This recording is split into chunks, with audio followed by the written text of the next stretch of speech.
into the level 1v1. The close angle, the ball wins, saves and What is going on?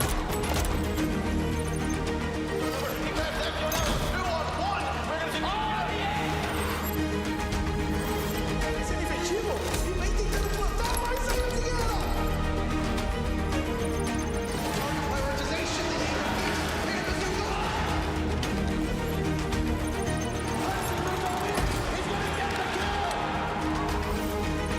He's got this one.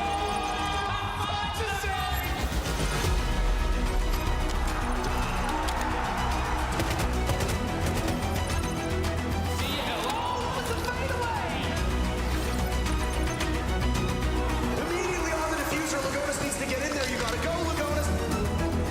Why are you not looking? Hello?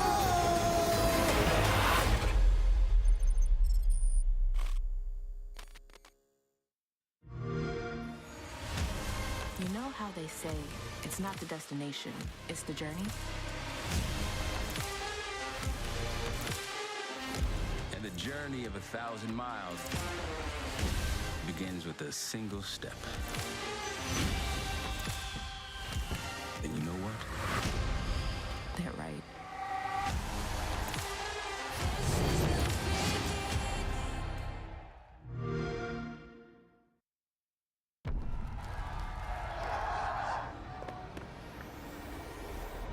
Every fracture tells a story. Some tell the story of greatness. The league didn't just grow, it was built, carved in competition. And what it left behind was legacy. And now, a new chapter begins. Legends aren't born in this league. Dashes once again found the gap! They're made in rounds no one remembers. James, Jason, Blastful, and company claim the 10th NAL spot! And moments no one forgets. Something feels a little bit different today. Actually, now or never. This round, it's a flawless close. Three. It's alive! This is the Rainbow Six Siege North America League. Make your mark.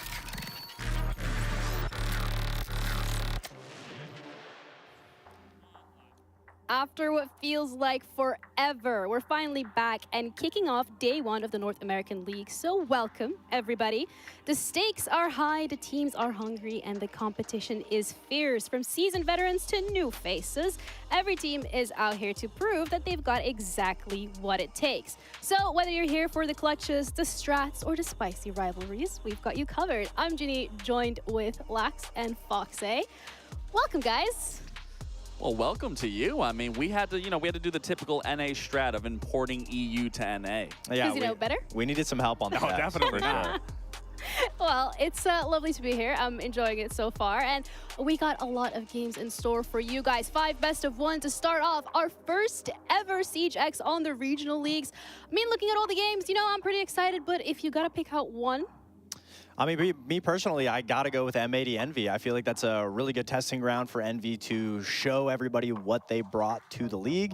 Obviously, M80, a little bit of ups and downs from them since Reload to now. So obviously, I think this is a beautiful testing ground. I'm excited to see what both teams bring. If I had to choose, I would definitely say the SSG Cruelty. I'm more so looking at Cruelty. They're making their mark here, making their debut in the NAL officially. So I am curious to see what they're going to bring. And then as for SSG, what we saw in Reload wasn't the best SSG. It was a hot and cold SSG. So I am definitely looking forward to that match. Hot and colds on M80. I love how you're talking about Reload Siege X, because we've seen a lot of operator bans there specifically targeting shields. People just want them off the table. Yeah, we were seeing that a lot during Reload in specific. A lot of the upper echelon teams were kind of going that route, and this is actually when the ban system, the new ban system was introduced, was during Reload. So it hasn't been, foolproof yet, but what we were seeing, at least on a defensive side ban, attacker side ban, you were banning those denial operators of that bandit, of that Cade, of denying those walls. And then on that opposite front of being a defender, you were getting rid of those pesky shields. You were trying to at least get rid of 2 of the 3, but if you weren't, then you were doing a flex ban, maybe that was a Ying. But so-and-so, this is what we were seeing quite a bit from the top teams. Obviously, there is still a lot of untested grounds and what that can look like, but that's what we were definitely seeing during Reload. Absolutely. I mean, the meta definitely looked like it shifted towards just path of least resistance. No shields, no electrified walls, just to make things that much easier. But obviously, with a little bit more time in the ban systems, we're going to see a lot more creativity in all of the operator pool. We saw a lot of innovation from certain teams like Dark Zero with Spirits with that Ying shotgun. There was so much innovation, and off of these bans, when every single team has a lot more to show, a lot more counter strats to implement against other teams, that's where we're going to see operator-focused bans coming through, and we're going to be able to see a lot more Grim, a lot more Sense, a lot more Glaz, and obviously, we all know Spirits was doing it, but there was a lot of teams from North America as a whole that were showing a lot of creativity, and I'm very excited to see how many more innovative ways the North American teams are going to bring. Maybe we'll see some operators that we haven't really seen come to light that much. Yeah, you know, when I love that we talk about meta trends, that's always what Siege has been about at the forefront, especially with Siege X, with the new ban system, with the new additions to operators being brought in, even the changes. I mean, a big one that we have to obviously address when we're talking about metas, it is going to be that Clash. And Clash is something that we have seen through and through, even back when we were playing. You have a pretty significant clip of you on that Clash Cafe. Yeah, but with this new change to Clash, it creates an entirely different approach to how you are going to use Clash. And from what we've seen across the board,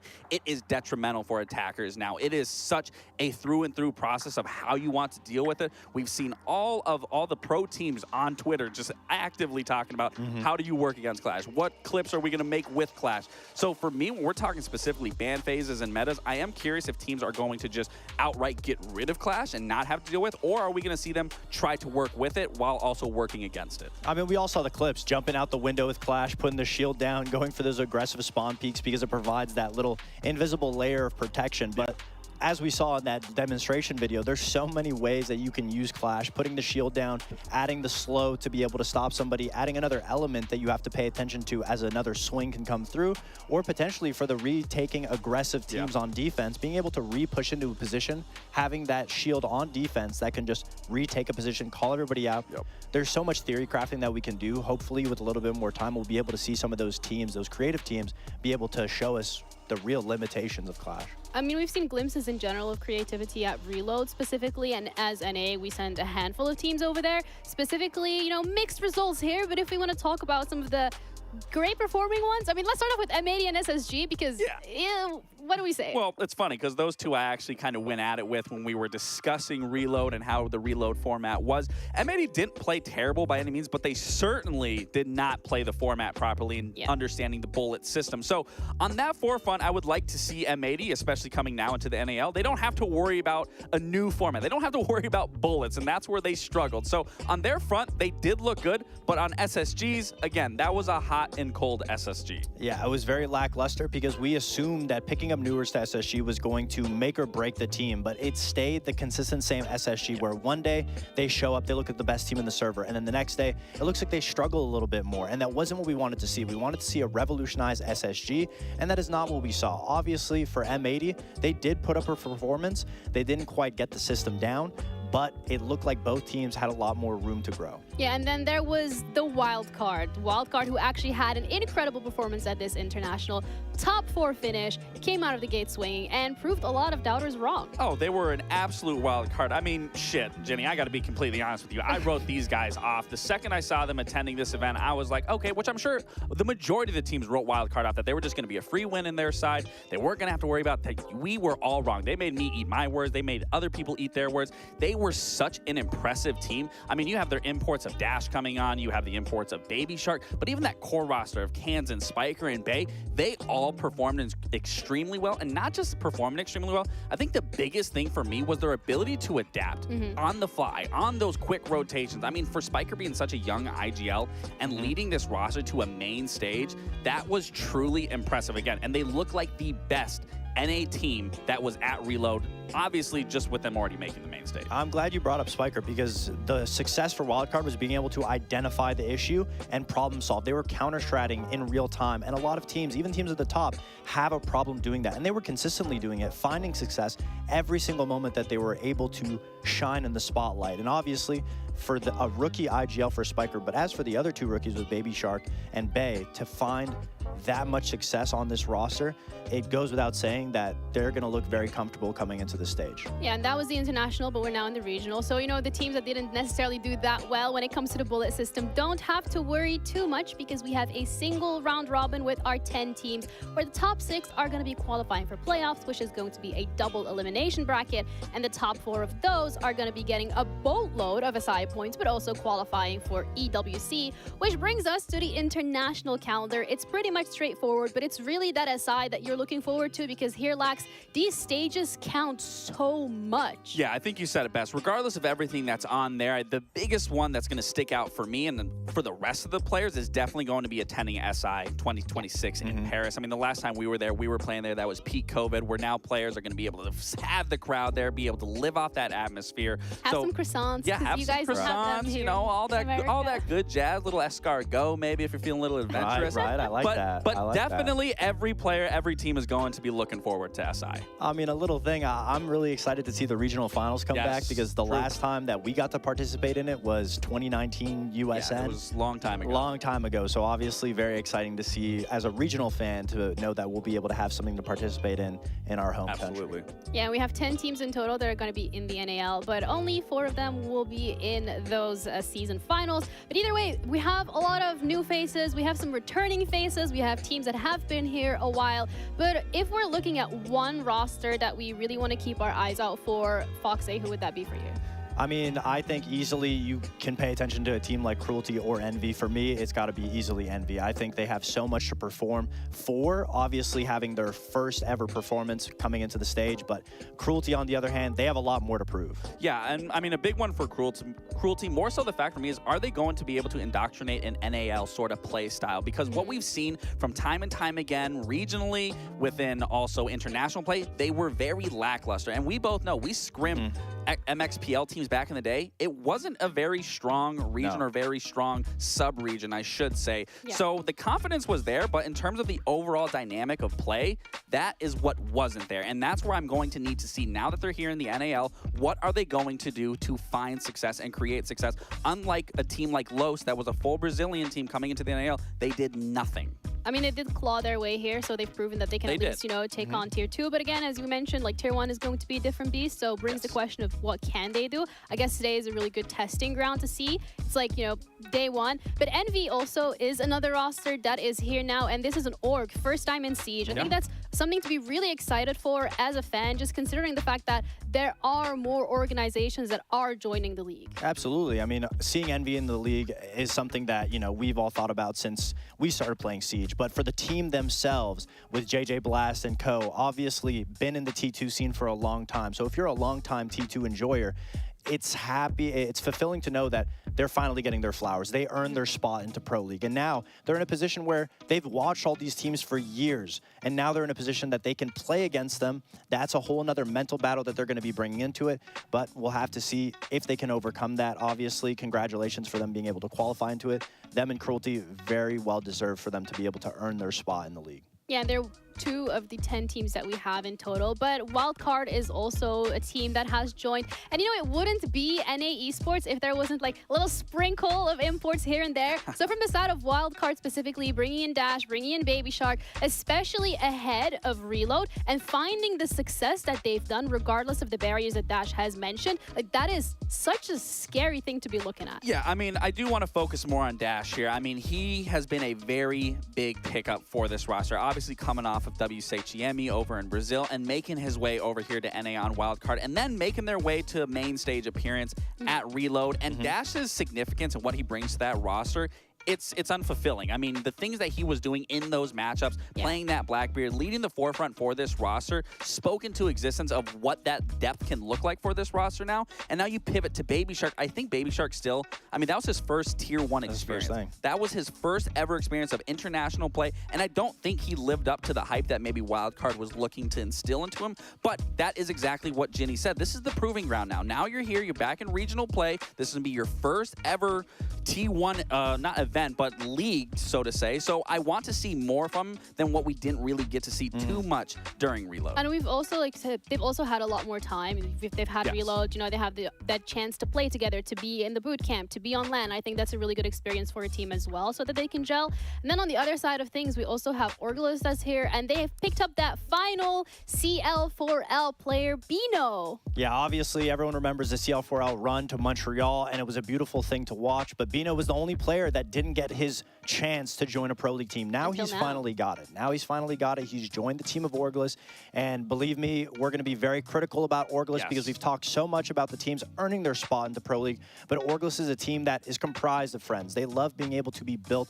off of a friendship team. Going for the extra players that they've been able to pick up puts them in a situation where it's still very young rookie players, and Bino being the last player to go to the most recent major event on his team, he is the most experienced player on his team, and now he's IGLing. So this is a whole other ballgame for Bino to be able to fully take control of IGLing his team, and also it's a full team of rookies, so they still have so much to learn. Yes, we see some familiar faces from that LG roster, but we haven't really seen much of them to be able to prove to us that they're worth the spot that they have. Well, and this is the thing, I'm gonna sound like a little bit of a hater because I actually am. You know, we give our commiserations to Cruelty and Envy because they had to play through a Challenger Series to make it here. So at least there is some proven grounds that they do deserve to be here, where I can't really say the same for Orgulus. They got the spot for free through LG. Obviously, they aren't here now. They're now Orgulus. So I have to see something from these guys where we can say Cruelty and Envy, sure, they're unproven, but they actually had to play for something to get here, where you're a team that you just made it here for free. So it's a matter of, are you going to make your best out of it, or are you going to fall flat? Okay, then that brings me to question, how critical would you like to be of C9 considering their performance at Reload? Oh, super critical. I mean, I think this is still obviously a new roster as a whole. I mean, it's a lot of mixed players, Dream being the most known face on that roster, respectfully so. But when I think of this roster as a whole, Packer is in a situation as the IGL where he can lead former players that he was already comfortable with back in during T2. So there should be familiarity there, but what we saw in Reload wasn't that familiarity. He didn't seem like he was in the position to even lead that team similar to M80. So that for me is a roster that still needs time to work together. Again, back in regional play, but more so for Packer to really find his voice and find his ability to lead his team and lead them to success, because they struggled with the weaker teams at Reload of Scars, of PSG talent. So I'm not fully confident in this team just yet, but again, there's an entire stage to see what that can look like. Absolutely. I mean, we highlighted Spiker and being a rookie IGL. Packer is in a similar situation, and he actually got the experience of IGLing M80, and it didn't go too hot. And that's the issue that we saw with C9, is their composure. When things go wrong, what do they pivot to? And obviously, as opposed to Wildcard, they don't really have storied players that are able to assist Packer in that front. Yeah. But I think that's what C9 is playing for this stage, is the respect, because a lot of people look at them as that team that doesn't really have the firepower to put up with the rest of the team. So C9, for this stage, I believe they just want to be able to fight and show that their team, yes, they're comprised of players that have all got dropped from different teams, but they are worth their spot. Talking about firepower and earning respect, Shopify Rebellion, they are picking up Spoit, and they didn't necessarily have the best showing at SI. If anything, being kindly, it was really lackluster. It was very lackluster, and I don't necessarily know if the firepower was the issue with Shopify Rebellion. I believe they just needed a little bit more time to get synergized, a little bit more time to get comfortable, especially getting under Canadian system, arguably the best IGL to ever be in Siege history. But now then pivoting from that, not going to Reload, having all of that footage for Super and Canadian to be able to strategize going into the NAL stage, having a brand new facility, and then picking up Spoit on top of everything. Out of all the teams we thought Spoit was going to go to, Shopify Rebellion was not the one that I had imagined. So now with this full roster, if everyone can just have that time to come together, they have all the playbook that they need on footage on every single other team, they're in the best position to have no excuses. They need to hit the ground running coming into the stage. Well, where I don't disagree that the firepower, I don't believe, is the entire issue of why we didn't see that success in SI. I will say, if you're going to swap out Grixer, a player that can play on his own, you can rely on him in an individual scenario, and then you're picking up Spoit, that does allow the team to have more cohesion and synergy on that forefront, where Spoit is definitely going to be slotted into. So by that knowledge alone, I'm expecting them to be far more faster paced and aggressive than having to rely on Grixer to do something. But even then, I still am absolutely agreeance with you that I don't think the firepower is the issue with SR. I mean, we're going to find out whether or not this roster change has actually been successful and made the difference, because they're going to be playing the first game today, and it's going to be up against Orgulus. If anything, this really is the game that Shopify, it's their game to lose, because they have to prove themselves. Orgulus, if anything, I mean, yes, we have been critical, but it's like, it is Orgulus. The expectations are not as high as we have for a roster like Shopify Rebellion. But in general, when we're looking at these games, besides that first one, is there anything else, any other game that we have to keep our eyes out for? I mean, I'm still going to go with the M80 Envy game. For me, I just feel like Envy, they're the underdog story, brand new face, brand new org. All those players deserve the spotlight. I hope they make it count. Yeah, and again, for me, I'm sticking with the SSG Cruelty, specifically the Cruelty point, because we haven't seen what these guys look like. I know what they've looked like in scrims back in the day. I've seen what they've looked like internationally. I'm just hoping now that being in like I said, they can indoctrinate a new kind of style of play and adapt to this new environment. But again, I need to see it. Keyword being back in the day, because you're retired and on this couch now. So well, you gotta remember that. I still hear players today talking about it. Either way, we are ready to head over to a break, and we're going to be back with the first game of Siege X in the Regional League. Shopify Rebellion going up against Orgulus.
Welcome back to the NAL. I hope you guys were able to stay on top of everything that we threw your way in the pre-show. And if you weren't, or you're just tuning in, don't worry, we're going to be walking you through game by game. But this is the first game of the NAL here in 2025. Shopify Rebellion going up against Orgless. And when we're looking at Shopify, they picked up Spoit. We've already discussed it a little bit. But then the question for me remains, is this that missing puzzle piece?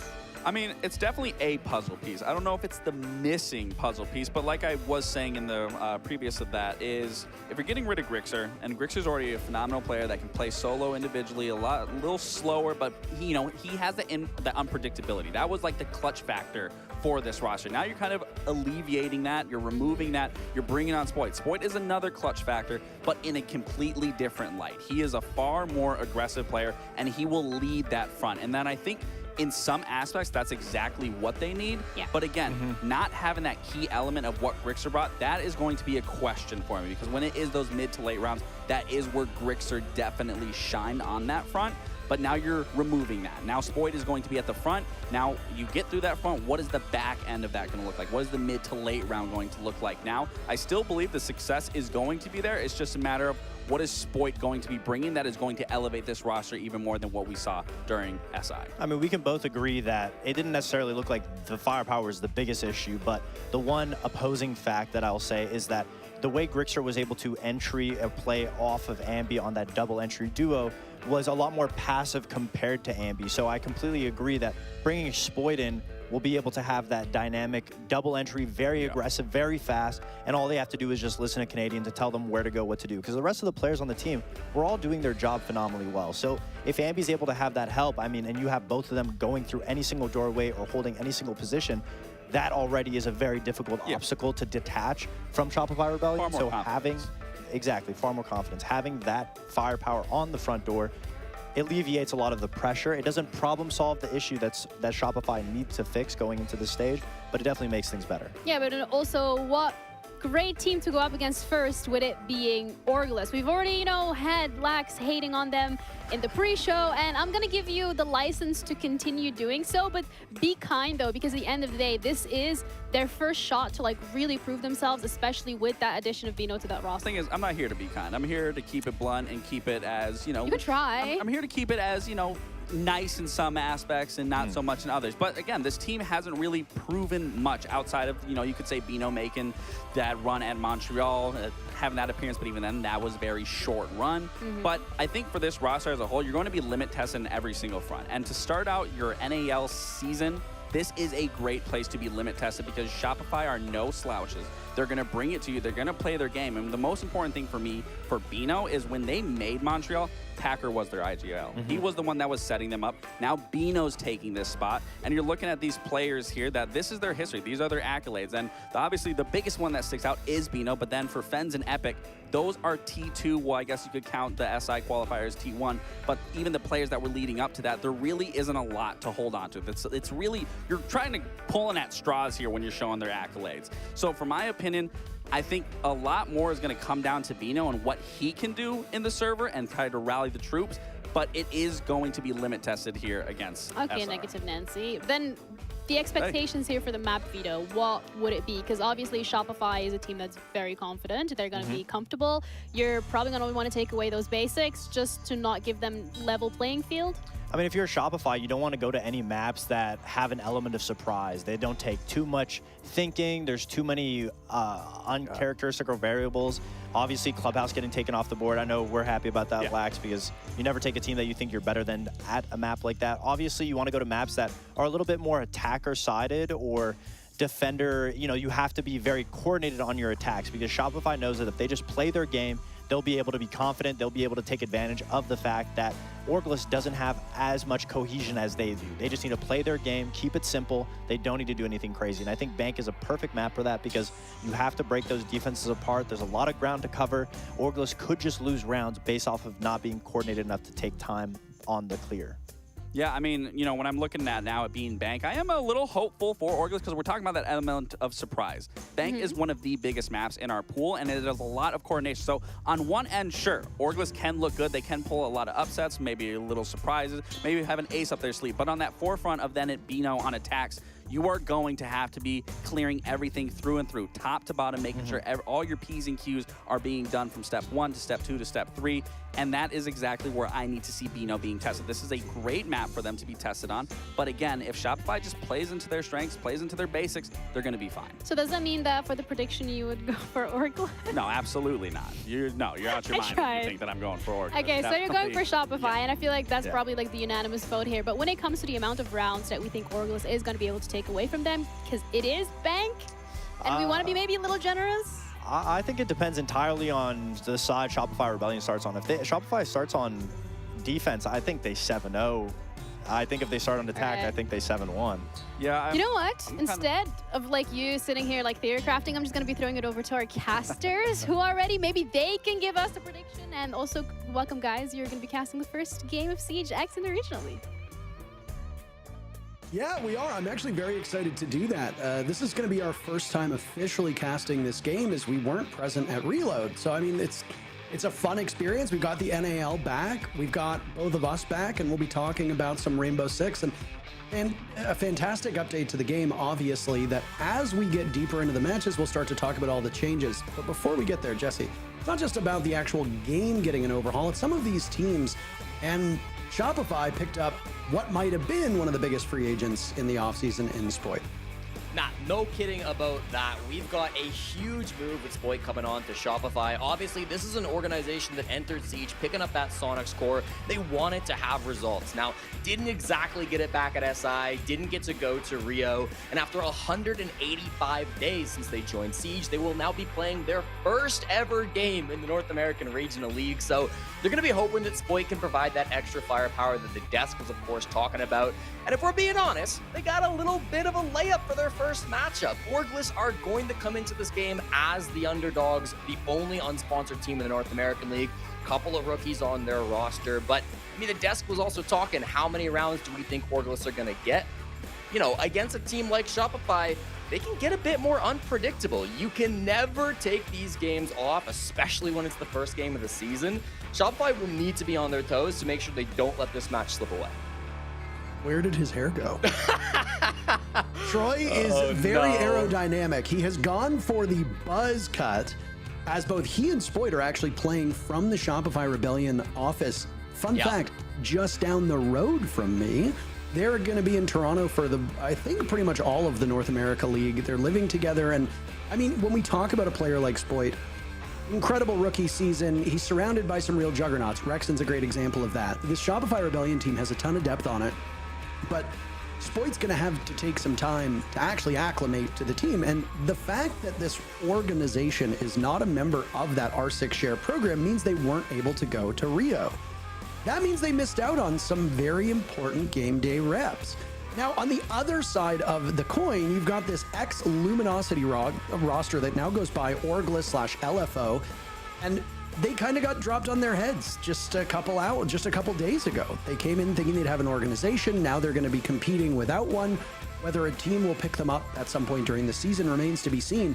But not all hope is lost. They've got some newer players on the team, but let's not ignore the fact that 3 of these 5 guys have all played on LAN before. Yeah, it's a great point. Eddie, Kickshow, obviously, summer of last year, were able to make it to a big LAN event. And then, of course, Bino as well, going to Montreal, being able to compete on CL for Life with that Packer-led squad that admittedly didn't win any games, but I think we're just happy to be there after a miraculous run through the open qualifiers. So, you know, this is going to be a team that I think has a lot of hunger behind them. All the pressure will be on Shopify in this matchup. They should be the heavy favorites. But again, like, you're going up against a squad called Orglet with 5 hungry players who have a lot to prove. Even the desk were, you know, being honest, being kind of mean about it, but being honest with how this team is expected to perform, both in this match against Shopify and then also in the league as a whole.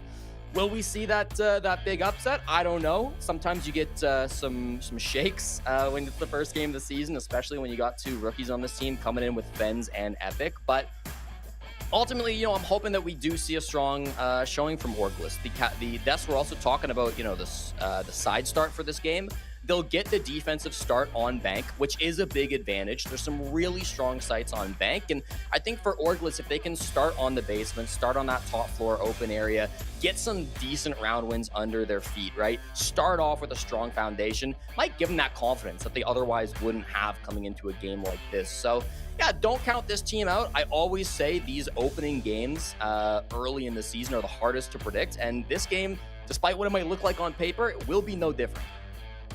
The last match that was played by this Shopify Rebellion team was all the way back at the 6 Invitational that we had in Boston in February, if you recall. Yep. The last match that they played as a roster, and this was obviously before Spoit was on the team, was February 10th.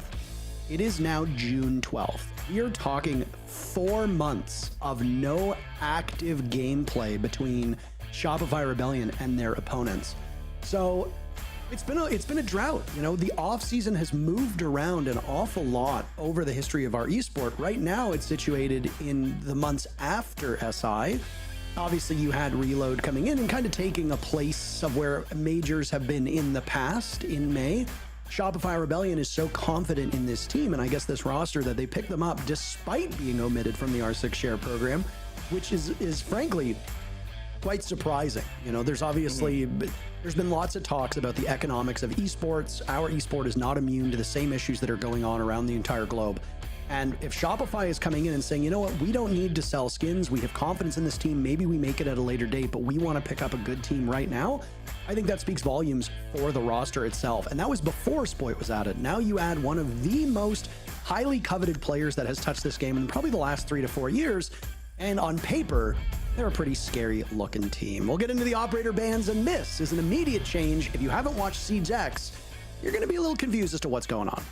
Yeah, we'll have 4 operators banned off right at the start. We saw Castle and Ace go down. You'd expect the Habana ban to follow this Ace ban. We saw this all the time at Reload, where defending teams would take out both ranged hard breaches to protect that top floor elevator wall, the Kanto wall as it's often called. There goes the Habana. Castle and Mira both being taken off on the side of Shopify, so it will not be available to Orgless. The options for attacking teams on what they want to ban get a little bit wider. We see a lot of Kaid bans on Bank. We see a lot of Izami bans on Bank, but Castle Mira, super common combination as well. We will play with these 4 bans for just 3 rounds, and then each team will get to ban 1 more operator ahead of round 4, and then we'll play with that for the rest of the half. Then at the halftime, things will reset, and we'll get 4 completely new bans. Because, of course, you're only banning operators for the enemy team that will not follow over to the second half, unless the enemy chooses to ban the same operators that you did. So a huge change. I know a lot of pros were talking about it. I know some people were skeptical of this this map or this operator ban system coming into it, but we saw a lot of positive feedback from pro players, from viewers. You know, it enables a lot of creativity, and this Bank strategy where you ban out the double ranged hard breach is probably one of the most perfect examples of it. Might not see it for this basement strat, but when we get to the 2nd and 3rd rounds, when that top floor becomes a little bit more important, the inability to open Kanto wall is going to be a massive hindrance for Shopify Rebellion. Now, if you watched Reload and you saw these maps get played, then you're probably going to hear a lot of what we're saying for the 2nd time, maybe the 3rd time, maybe the 10th time, depending on how many matches you watched. But maps have been slightly updated. There are 5 maps that, with Siege X's launch, have received a new coat of paint. Bank happens to be one of those, and not only does it look a little bit different in terms of textures and in terms of lighting, but there's also what Ubisoft calls destructible ingredients that have been added to this map.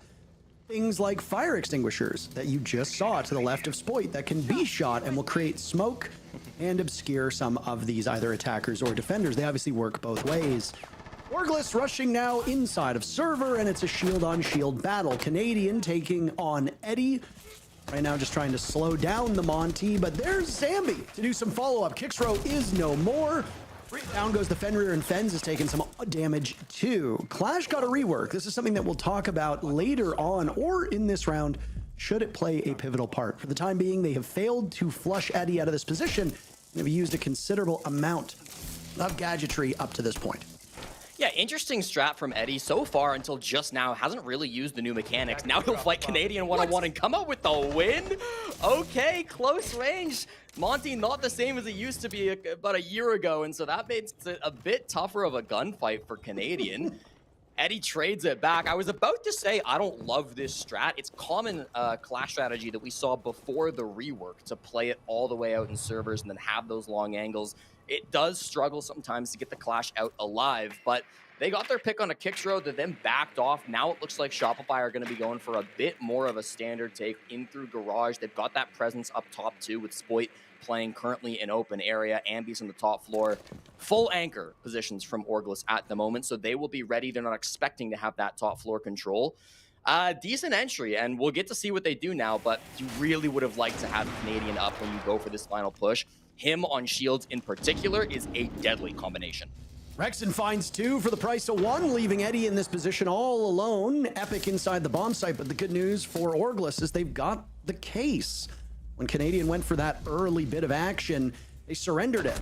So Eddie will sit on top of it, but he gets flattened by Ambi. All of these kills coming from Ambi and Rexon.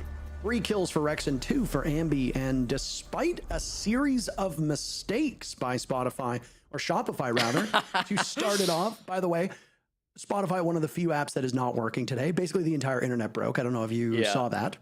But Shopify Rebellion, yeah, they had a bit of a hiccup early on, but they get bailed out again by these terrific players. And the man that we talked about before we got into the action, Spoit, didn't even really have that much of an impact on that first round.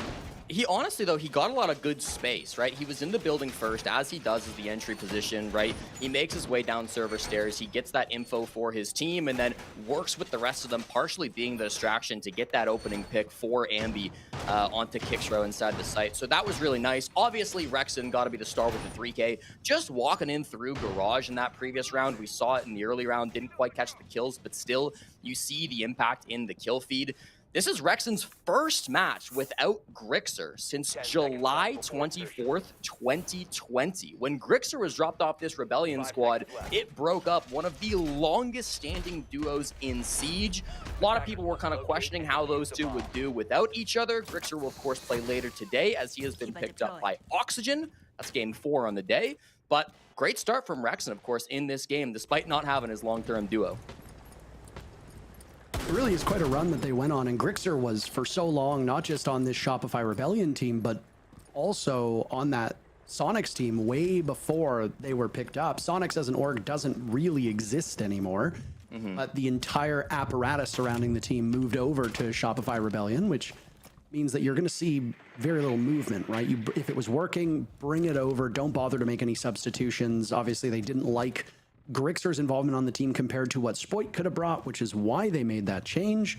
Grixer will be in action later today. He's been picked back up, so he will be playing, but if you don't know which team he's on, we'll leave it for a bit of a surprise.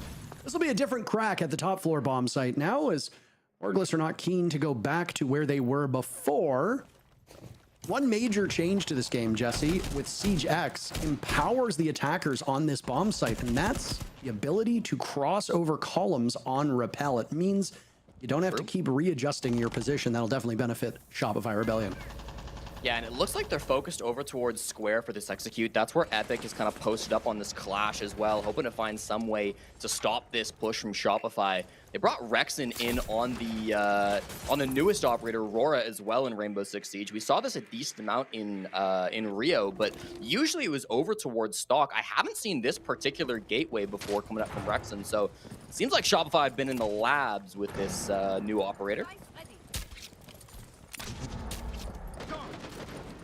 Doing their due diligence. Eddie's taking an awful lot of damage. Rexon's been hurt too. Aurora, an operator that can have some serious impact here, but has not yet to really be seen. Surf and Spoit taking no prisoners now. Spoit with 2 very fast kills. Ambi on the board as well, and 3 for Spoit. As the Rebellion win the second round flawlessly, it's been quite a bad start for this Orglis team. I know that the desk was not particularly optimistic, but Jesse, I'm not sure if this quick of a start for the Rebellion is what any of us had in mind. Yeah, I mean, listen, before the game start, I did wanted to, post the possibility that Shopify coming in, brand new season, haven't seen them in a while, they could stumble in their first couple of rounds. They absolutely have not. These have looked really, really clean from Shopify Rebellion. It's not even just the fact that they're winning these rounds, it is how cleanly they're getting the job done. And again, especially on attack on a map like Bank, which has some really strong sites like Basement, like the top floor with that Habana ace ban. These are the rounds that Orglis will need. It will become more difficult as the game goes on for Orglis to walk away with round wins. So a slow start is not what you were hoping for, of course, if you're a fan of this Orglis team. It's a long game. Obviously, you got to get to 7 rounds to win a match of Rainbow Six Siege, but it still does feel like a dream start for Shopify Rebellion. When you enter into a best of one, you typically go to the map that is comfortable for both of these teams, which means, in theory and in isolation, you shouldn't see much of a blowout. These teams should both be experienced enough. Now, if you do see a blowout, it means one of two things. Either one, there is a massive discrepancy in ability between these two teams, which is entirely possible. Again, Shopify's had this core 4 together for quite a while. They add Spoit to the mix.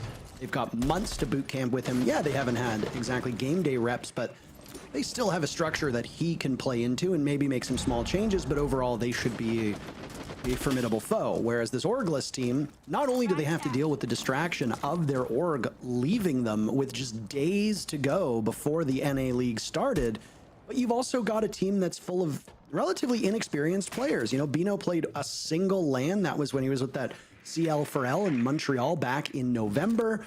Obviously, you had Kixro and Eddie play with Luminosity before the org dropped the team for Reload, but Fens and Epic are making their debuts. And fun fact, so is Bino. He's never actually played in the league. He's played at a LAN event, but he's never actually played in a Tier 1 league, which is quite the thing to say. Bad news for Orglis. They surrender the first pick, and it happens to be the smoke. Eddie is off of the board, and any stall potential from Orglis is now severely weakened. Yeah, don't mind Eddie playing top floor. We see a lot of smokes do that at a high level, but when you're getting run over like that, the blitz play from Canadian makes that space. The logic bomb from Surf clears out when you don't have to worry about players in certain positions. Really clean again from Shopify. It just looks like this is a regular day at the office. 4 more kills to find. They've got full control of the lobby at the moment, full control of the top floor. They can go for a stock drop if they want, but just given Canadian's positioning, he's going to look to go through the elevator hallway, it seems. Time to reposition if he wants. Util still to work with, but this would be a bit of an unorthodox push if the defuse kit does enter through Beepers through the hall. What a shot by Epic! Are you kidding me? A reflexive one-tap on the Surf down in the basement. Epic is finished off by Canadian, but Surf should have walked away alive from that engagement. It's bought Orglis an opportunity to cling to life for the next 40 seconds. They're hunkered down in the bomb side of open area. Right now being quarterbacked by the Clash. Bino still holding on to that shield for dear life. Not a single kill to be had between the 3 remaining players on Orglis. They will need to find this score sheet. And they've got 4 targets, so they're outnumbered. Gives them opportunities. Kixro will take some more damage, and now Canadian is rebuffed as he looks to walk through the doorway. Fens on the board. Spoit falls. Canadian pulls out his gun. Fens another, and it's all up to him in a 1v2. Ambi 5-0. Canadian is scoring the diffuser in, and a 6th kill on the board for Ambi, as that's 3 for the Rebellion. Yeah, what a brilliant start coming in. Canadian and Ambi making that play together. They, of course, had the pressure over by Square as well, with Rexon playing the Aurora, another really fun use of Siege's newest operator in the game. So this is going to be one of those games you want to go back and maybe do a bit of VOD review if you're going up against Shopify anytime soon. We'll get a Clash and Blitz ban to follow this up. Obviously, Canadian dominating on these shields so far. Even if he's not getting kills, making a lot of space for the team. And then Clash has been brought every single round from Orglis. So you're happy to remove that if you're Shopify Rebellion. Not that it's been so successful so far, but as one of Siege's most powerful operators now on the defense, it's always something you've got to keep in mind. There's been a tactical timeout that's called by Orglis, and I mean, yeah, I can see why you do that. It has been a rough start. There's always a bit of shakes and nerves from these players when you talk to them. You and I have never competed at this level, but we do speak with the players, and they say maybe they won't say it normally, but at the after party, after they've had a drink or two, they'll admit that there's a bit of shakes and a bit of nerves that pop in. They are not invincible and fearless warriors. They are people just like you and I, made of flesh and blood, so they will feel the same emotions that we feel. One of those is, of course, nervousness. And you've only got so many games to try and punch your ticket to a major, to a live event, etc. Again, the spotlight on this team is a little bit brighter because of circumstances that occurred outside of the server. They're going to have to shrug that off and go into this match for 3 of them, their first match ever at a tier 1 level, and play up against what might end up being one of the best teams in the region. Obviously, we still have a couple play days to go before we can make that proclamation, but boy, oh boy, what a weight that is on the shoulders of these guys. Yeah, and obviously, Orglis, we talk about them as a young squad, an inexperienced squad, and they are. But the one person who has plenty of experience on this team is the coach. Of course, they've got Froshi behind this team to try to get some words of wisdom in that TAC timeout. Froshi, of course, was the analyst on Beast Coast. The last time that North America won a championship, of course, was working with Bet, the coach turned content creator on that one. So he's had some success in the past. Feroshi's been around the block. He's talked about as a very good analyst, now kind of stepping in as that primary coach role as he has a bit in the past too. Be interesting to see what he can do for this team. But I think you're right. Ultimately, it's going to come down to the mental. They've got to get their heads in the game. And I will at least say for that last round, it was the best showing they've seen so far. Oh, for sure. And again, the first couple rounds, you've got to shake out those, you got to shake off the rust. You have to get your head in the game. All the rust talk that we had earlier, Shopify Rebellion haven't really seemed to exhibit much of it. I mean, like I said, Rexon and the rest of this core team hasn't played for 4 months. You've got a new player on the team still acclimating to the system, and yet it looks like it's business as usual. Ambi will suffer his very first death at the hands of Kixro, who gets on the board. Canadian was looking for a follow-up on the Blackbeard. He'll take quite a bit of damage from inside of that small office. Orglis will attempt this bottom floor bomb site and hope for a better result. They're not going to invest as much over in CCTV, and that's partially because Shopify Rebellion aren't so focused on attacking that part of the map.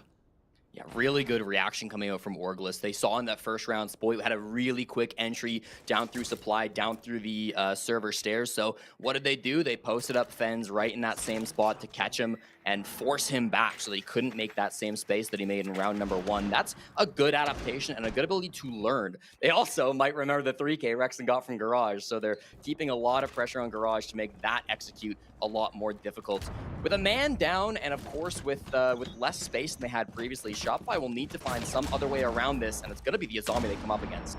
Canadians now switched his position. Eddie finished off, but not before one belated Kiba barrier can go out, and the assault from the Rebellion will continue down those stairs, looking over towards blue. Rexon has his own eyes set on a target playing inside of Garage. Silhouette doesn't really tell us who it is. You know, with all 3 of those toxic babes in pocket to stall out whatever shield decides to go for the default plant, there is a rhythm, a jostling that happens on this bomb site. We are expecting at any moment now as Canadian waits out that toxic gas. Rexon's waiting for the all clear in hopes of getting whichever player inside of Garage has their attention elsewhere. Good spread right now from Orglis as we hit the final 30 seconds, Jesse. Epic was the one who was staring down Rexon, but there we go. His attention now has to focus on where the default plant goes. They've killed about 10 seconds at this point. This should give Rexon carte blanche to push from that position, or at least give better information, as Fens has now picked up the beat on it. Is this stalling going on at the moment? What are the Rebellion doing? They'll drop on in. Spoit taken care of by Fens, and the rush will likely not work. Now Canadian completely exposed, and finally Orglis gets on the board. The clock was quite the adversary, but it only got to that point because of the stalwart defenses from Orglis. After a 3-round sweep, they call a timeout, they steady the ship, and they get on the board.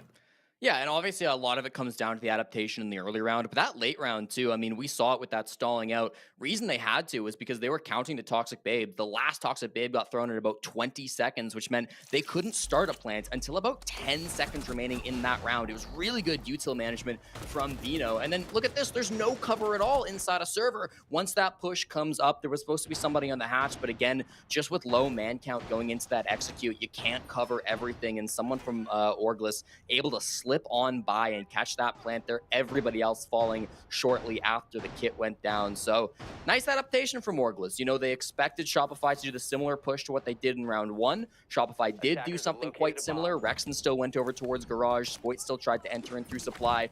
Orglis were ready for all of it. And maybe that's comes down to the words of wisdom from Froshi in that attack timeout. Maybe that just comes down to the IGL of Bino, who of course has been in situations like this before with some LAN experience.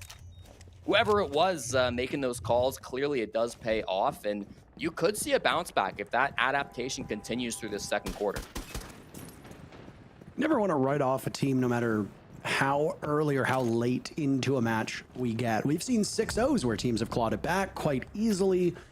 Some have clawed it back with great difficulty, but they still make it competitive. Obviously, you have to take into account the players, you have to take into account the map, you have to take into account the sides as well. Conventional wisdom with Rainbow Six, we don't know if that'll change with CJX, is that the defenders have an advantage. Most maps are defender favored, sometimes by a couple percentage points, sometimes by much larger, double digits. The bomb sites too play a role in that. That bottom floor bomb site on Bank, for example, now 1-1 for Orglis, tends to be one of the safer bomb sites. Oh my, second kill was almost on the board for Shopify Rebellion, but gets swatted away by Kixro yet again, the opening pick for his team, but not before Bino had died earlier. This is a decent start for both teams. Ambi kick himself not getting that. Of course, had full information, had the pre-fire, had everything, but only hit the body of Kixro. Rare miss from the NAL's youngest players. 2 more go down. This is quite the entry for Shopify Rebellion, but they are doing so with limited information. They've been held to very few drones, as Epic and Kixro have suffered quite a beating, and now Fens will join as well. Not a single player remains on Orglis at full HP. Some powerful guns on the side of the Rebellion, but they're outnumbered at the moment. Still plenty of time. That's their saving grace. Just a little bit over a minute still left in the round. Rebellion's newest member and their longest standing member here need to coordinate to clutch up this 2v3. That top floor advantage with the buck of Spoit is going to be massive. They can eliminate a lot of defender positions just by having that pressure. Epic over towards the main stairs is a bit of a sneaky spot, but it should be expected. It cannot get the stock hatch, so this diffuser will have to go either down through square, which looks to be where it's headed, or if they want to pivot, they could go main stairs instead. Looks like actually they do have the other hatch open, so some options that way, but I think square is going to end up being the call. 40 seconds remaining. What's the decision? You have your work cut out for you at this point. And with so much debris standing between them and the bomb site, they've been able to at least section off some of this map. That's the power of Aurora. Rexon will hold on to that diffuser. He and Spoit have full HP, and Spoit's having some difficulties getting into the site. They've managed to commandeer this staff break area of open area. Orglis are licking their chops, waiting very patiently as a flank is coming in from Epic. The other two of Fens and Kixro now can double up and potentially catch these players off guard. Fens sees one, Spoit takes out the other, but great patience by Fens in his tier 1 debut. He gets the double, and Orglis have won 2 rounds back to back. Beautiful play from Fens. The positioning in the bomb site was not expected at all by Shopify Rebellion. Of course, if they had the manpower to put someone on that printer window, would have been huge, but they just didn't have the people alive to do so. So love that defense. Notice how nobody on Orglis overextended. Nobody from Orglis got antsy with that timer running low. They simply read where that push was coming from. They had a guy main stairs, so they could say, listen, nobody's going to come main side. It's going to be a push from square, and then this position from Fens did get both kills, my bad. A little bit of a exit frag coming out from Spoit, but ultimately that was the positioning from Fens that really needed to come out. As you mentioned, Pro League debut at 21. He was on that Element 2 team of Envy alongside Diffuser and Kobe that were the Element 2 champions. Good to see him finally making his tier 1 debut. It's been a long time coming, as he said in his tweet after getting picked up by LG. 10 seconds left. Quick question for you. What element are we currently up to, Jesse? The upcoming element will be Element 5, so Element 2 is a little ways ago now. How many elements are there? Like on the periodic table? I don't know what criteria we're using here. I mean, we seem to be just continuing to go upwards in elements. At some point, we must reach a cap. Then at what point does it... I mean, I'm Not really entirely sure. There's a lot of elements. Are we just going to keep going forever? Forever and ever? All the elements. Listen, I'm no chemistry major. I kind of did horrible in that subject. Right. What I Googled, what is the fifth element on the table? I just got a That's a great movie is what it is. On the periodic table. Looks like the upcoming element will be Fifth boron. Element's a great movie. Boron will be the next element tier 2 circuit in North America. So keep an eye out for that. It's a bit of fun at the expense of our producer, Ferme, who put together Element as far as I'm aware. It is one of his babies. Rexon with the leadoff pick. By the way, Fens topping his team with 6 kills. The rest of the team combines for 8. Fens had that stellar moment in the previous round. Valkyrie as an operator has been finding a lot of success in the hands of Orglis. You saw Kickstar have 2 great rounds on it. Fens, not so much this time. But the beautiful thing about Valkyrie is that her gadgets are passive. So once she dies, those black eye cams should continue to exist unless spotted, which is exactly what the Rebellion are doing at the moment. They're trying to find these remaining cams to take very crucial information away from Orglis. This has been a dogfight through the first half. Shopify Rebellion screamed out to an early 3-0 lead. Orglis has clawed it back, and a tie could be had if Orglis succeeds, but they find themselves down 1 man with half the round to go. Yeah, I gotta tell you, Parker, those Valkyrie cams would do a lot better if they weren't in the hands of the attackers after that Dokkaebi hack down in the basement. The Echo cams as well will be given to Shopify, and we saw a dirty drone from Spoit that he's got inside of CEO at the moment. So this is maximum information from Shopify. This is gonna be their best chance to close out a round. They've had a man advantage now. Been on a bit of a losing streak. The adaptations have been good from Orglis, but there should be no way they lose this push.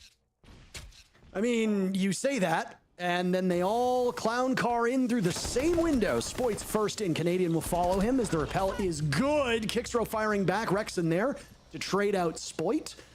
Every trade that happens benefits the Rebellion as they have the numbers advantage. They'll lose Ambi as Canadian finds himself in the midst of smoke and gas and jumps out with a single point of HP. Rexon and Surf is the last 2 standing inside the building at this point. Canadian will go on to rappel. Rexon has now found his own way outside the building and will be quite the obstacle as he's upside down. Eddie finishes off what remains of Canadian, and Orglis might just have a beautiful, beautiful post plant here. Rexon with every single kill so far. Surf gets on the board, and it's all down to Epic, who's defusing at the moment. No way. Can't be stopped. Where is he? How No are you way. not watching him? Finally, Rexon has the wherewithal to swing inside, but that looked dicey for a moment. The Rebellion will take the first half with a scoreline of 4-2, but what looked like it might have been a cakewalk through the first 9 minutes of this matchup became much more difficult as Orglis came online. What waits in store for us on the second half? Yeah, big round from Rexon, of course. In my rank games, if somebody flicks over to lobby like that, they're cheating. But in this game, again, as I mentioned, it is insane information that favored him and allowed him to get that play. As we swap sides, again, we'll go back into the operator bands. Will we go for the double ranged hard breach? It looks like that'll be a yes. Habana Kaid are the expected bans to come out from Shopify. A little bit more options for Orglis. They've taken out the Kaid, which wasn't banned on the other side of things in the first phase. Could go Mira, Azami, Castle would all be predictable options. And they will go Clash. All right, you know what? I was saying predictable options based on statistics from Rio. But Clash wasn't available to be picked at Reload. So that's also a strong operator removed from the board. You saw Orglis use that operator all throughout the first quarter. It will not be allowed for the rest of this game unless we head, no, even if we head to overtime, that third ban will still be in effect. By attackers. There's been a lot of chatter about how these bans work and the way that teams can take out problematic operators. We got a good taste of it in Reload. If you are a team that likes to deal with a Kaid on your side of defense, well, you usually will be without one. This is a particularly strong map for the Moroccan operator, who can cover those hatches and also get quite a lot of walls. He's flexible and works on most bomb sites here. This is an old Mira setup inside of CCTV, and it's done this way anticipating a push that's going to come out from over towards, we were on a bit of a journey there. Coming out over towards the backside of the bomb site. The backside will usually be a vault drop. It could be a gold drop. It could be elevator drop. It could be a push through garage. There's lots of avenues for Orglis to take. They've stacked up a lot of those Goyo canisters by the main door leading from CCTV into the A bomb site, and Canadian will be the one to hold that position down for the Rebellion, as he's not going to be doing so on Clash or a shield operator. Canadian still searching for his very first kill in this season of the North America League. He's the only scoreless player inside of the lobby. On his role, it's not particularly damning, but you got to think that he should be somebody who can pick up a kill or two before this ends. He'll have to wait for another round as he's the first casualty, but the Rebellion pick up 2 very soon after. And if Canadian dies on a Mozzie with those passive gadgets, maybe not all hope is lost. He can calm from the afterlife. Epic and Fens are taken out as the 2 decided to. Particularly devastating. You've got a Ying as backup, but Eddie's rocking the shotgun, so only really good for close range at this point. Yeah, don't know if I love that entry from Fens and Epic. No information, no Dokkaebi logic bombs or anything to give them that info either. They lose a really important operator in that Capitao, and now they notice this mirror window as well. That's an especially powerful strategy once you've banned out the Hibana and the Ace, because usually you want to be able to open up that wall by popping a thermite on it, but that window makes it impossible. So the answer is then often to bring out some of these ranged hard breachers that can get a bit more flexible with their breaching, get a little bit more creative. Those Hibana pellets, those Ace charges can often help to open that wall up, but with just can openers, they have to accept that it's going to stay closed. Some great util play from Kixrow here. You'll clear out the Goyo cannons, but this is still going to be a really, really tough push. And since they use those cans over, nice try, over on, I got the mirror window, there we go. The hatches, I do wonder as well if it's going to be a hatch drop execute. And just given with what they're looking at right now, that seems to be the play. Nice pickup on to Rexin from Kixrow's position inside a small office. Kixrow will have to carry a little bit extra weight now that Fens has been taken out. He's the top frag on his team. Saw those very pivotal moments he had as a defender. It's a little bit harder to replicate that on attack. A dive in now as Kixrow's inhaling all the gas. He's going to just try to struggle through it. He gets away with just a single point of HP, but he has to bail off the defuse kit, and he's the last man standing as the rest of his team falls apart around him. Smoke will clear. On his belly, he pops up. He sees Spoit, but he's given his position away. The ejected mirror window will give him a window over towards Spoit on blue stairs. The rest of the Rebellion know that with 10 seconds left, you don't need to go for kills. Great kill through the walls. Now Kixrow will attempt the defuse kit a second time, but it's Ambi who is hiding in the back of the bomb site where they initially thought the Rebellion would fight from. He springs into action and gets the kill to end the first round of the second half, and the Rebellion's lead will grow by 1 round.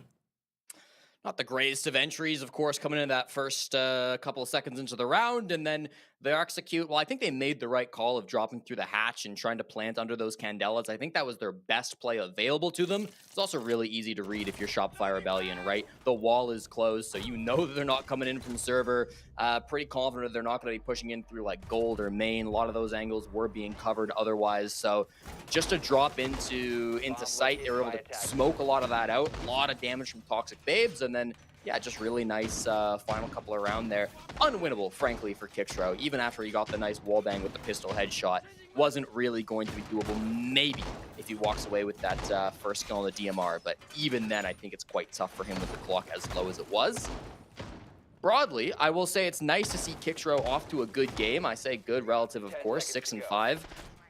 At the last stage of the NAL, Kixrow and Canadian were the 2 worst players statistically that stuck around to stage 1 this year. So they had the worst stats on paper after stage 2 last stage. Now, obviously for Canadian, that's kind of to be expected, and nobody's going to judge him on his stats. But, you know, with the role that Kixrow plays, he is thought to be an entry for this team. So you do kind of want to see him performing a bit better. And although the game maybe not putting up the scoreline that he wants, the stat line of 6-5 should feel good on this NAL 2025 debut. Hasn't been quite as back and forth as we would hope for the very first match, but that's okay. There's still 4 more games to go. The NA League is back to 10 teams, one of which joins us from what used to be that Latin America League of Mexico, which is Team Cruelty. The remaining 9 teams are either Canadian, American, or well, there's no outright Canadian team, though there are Canadian players playing. NA has become a region that's populated more and more by imports. If you go over to the Liquipedia page, or you just so happen to look at the esports tab, which is in-game now, you can see that there's quite a variety of players from all over the world present. You've got a lot of Brits, you've got some Europeans, you've got a couple Canadians, you've got some Brazilians in here. The very next match will involve some, well, one technically non-North American player. That'll be Kino, as his team of M80 goes up against Envy, an organization that is quite old that you might have heard about a few times. They have never competed in Rainbow Six before. The org at one point, if memory serves correctly, merged with Optic and then split off yet again. They're now here making their debut in our very next match, and you'll recognize some of the names on that team. Before we get to that point, though, there's at least 2 more rounds here between the Rebellion and Orgless, and it's Shopify Rebellion to get pick number 1 as Ambi breaks 10 kills. Will get traded out ultimately, but still the entry that he was looking for as that roam player. A couple more players go down, and Shopify have made their push into the top floor. Orgless are here, I should say. Bino and Fens, the last 2 alive. Bino on that Monty, complete opposite side of the map from Fens. And Fens now really struggling with it. Surf bleeding out, but Rebellion just looking for these final 2 players. They had a good read on Fens, who's yet to find a kill in the last 2 rounds. Bino got one early in this match, but he's been on hardened support roles, and on attack, he's rocking the Monty. He'll find his second. It comes hard fought, as Canadian, no stranger to shields himself, still finds his position without a single kill. Now it's time for number 2 as Bino asserts himself over inside of conference room. Walking up to the bomb site, Surf is finished off. It's Spoit and Rexon against Bino and Fens, a 2v2 with 10 seconds to go. Orgless wanting to keep this one close. They have an advantage, but Bino will need to get the diffuser if he can't pick up all these kills. He decides fragging is the play. Rexon's the only one left, and well, Bino will need to attempt the diffuser with just 1 second left. Rexon will run this one home and get the final 2 kills to put Shopify Rebellion on match point. Shopify Rebellion are a team with a lot of big names. You know, Canadian is maybe the greatest North American player of all time. Spoit is probably currently the most impressive player that we have in Rainbow Six Siege. Surf gets talked up a ton. Ambi is this young, amazing rookie player. But Rexon, I think, slides under the spotlight for some people. He doesn't get talked about enough. He is so smart in these plays. It's not dissimilar to the last time where we were talking about that top floor, and Shopify Rebellion had all the information. Last time it was on attack. They had good drones. They had hacked Valkyrie cams and whatnot. But this time, a simple bulletproof in the bomb site. Orgless, they found it. They saw the bulletproof eventually, but by the time they realized where it was far too late. That meant that Rexon could play that as passive as he did. Get 2 freebie kills right at the end. Not because he's hitting ridiculous shots, not because he's got the mechanics of a god, although he's still very talented. Don't get me wrong about that. But because he knows his timing, because he's got that information provided to him by the rest of his teammates. It looks really, really hot from Rexon right now. Ambi as well, a player that I feel like we need to be talking about more in this game, up 10-4. Still the youngest player in the North American League, but providing all that value as the entry position, and of course, still looking so good for Shopify Rebellion. Whole team showing up and playing as they need to. Ambi and Rexon combining for 23 kills is really quite the tally on this team. They have been so formidable in the way they play. Ambi and Rexon were the first players on the board back in round number 1. Rexon with 3 kills, Ambi with 2, and since then they have continued to dominate most of these rounds, and they're doing it on entry. And when they were known as the Sonics, Ambi had some difficulties with his teammates following up. He's a tremendously aggressive player, and he is quite fearless in his engagements. But if you have a bunch of players around him who are a bit reluctant, well, he can be left to fend for himself. The change to Spoit and the changes of the way that they approach these bomb sites has now allowed Ambi to flourish, at least in the first game, and it's Spoit to get on the board first here in round number 9. 4 kills away from being the first team to win in this stage of the North America League, but they've got to get through the remaining 4 players of Orgless first. The play, the double shield entry, it's the blitz first, but look at this play by Spoit, using the Kibaberry to block him, and then they get the flank in onto Eddie. Ambi rotates around through the hallway. Beautiful teamwork coming out from the entry duo of Shopify Rebellion. That is exactly what you want to see. Perfectly played. Now, they lost Rex in the midst of that, which will bring this down to a 4-on-3, but as they exit that top floor, 90 seconds remaining, I think the entry duo of Shopify just got exactly what they were looking for. There were some talks before this game that, you know, with Ambi being joined by Spoit on that entry duo, would Ambi still be able to find his shine in the spotlight? Would he still be able to perform with Spoit being such a big player who commands a lot of space? The teamwork that I've seen from these two throughout this game has been phenomenal, and I don't think anybody is asking those questions anymore. Yeah, no, I mean, let's not get ahead of ourselves here, because, I mean, this is the first game, and we did talk about the struggles that Orglis have had to acclimate, and with them being a newer team, you have to set expectations a little bit lower. I mean, again, they've got experience on their side, but you're going up against a tremendously experienced team with, as you pointed out, one of the greatest players that's ever played in this region, and you could make a very good argument that he's one of the best IGLs of all time, too. He doesn't need to get any kills. He just needs to guide the team forward. After a brief bit of action, now it's a bit of a slower mid-round, but Spoit continues his winning ways. His second kill now as Epic falters. It's Bino and Fens to keep their team in this matchup. We're just about 40 minutes into action. It's been a relatively quick one. Diffuser in the hands of Bino as he and Fens will march their way towards the bomb site, looking for the cross. Fens finds yet another kill. Bino swinging at the fences, but they are running out of time, desperate to get on the board. Ambi and Surf ensure that the job is done before the clock can do it for them. And the Rebellion will take their very first match and the first match of the North America League, 7-2 over Orglis. To answer the question by the desk, as you said, Parker, just 2 rounds from Orglis. Not the start they were looking for their 2024 season. It's been a rough one for them, but I gotta say, Shopify Rebellion are meeting all expectations. Despite not being at Rio, a lot of people had this team as #1 in NA. And whilst it was an easy opponent they went up against, they will face tougher challenges than Orglis as the stage goes on. I think that is about as good as it gets for your opening match in the NAL. Shopify Rebellion should feel very, very good about themselves right now. Both of these teams will have 24 hours to prepare for their very next matchup, as we'll be rolling here on Thursdays and Fridays for the next couple weeks. Shopify Rebellion will be in our very first match tomorrow up against Envy. This LFO Orglis team will go up against Dark Zero. So 2 tough opponents back to back, but hey, best steel is forged in the hottest fires. That's match #1 in the books. We've got plenty more here on the North America League. Sit tight.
Cash.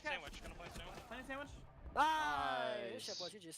Let's go. Good job, guys. GG's. Close fucking game. When's our next game? Tomorrow? Good job, guys. Just head to Discord. Make That sure shit was you Real get your quick, mods. Canadian, we're grabbing you for the winners interview. Oh, Welcome back to the NAL. 7-2 in favor of Shopify. That is kind of just as much as the prediction that both of you threw our way. Very, very one-sided.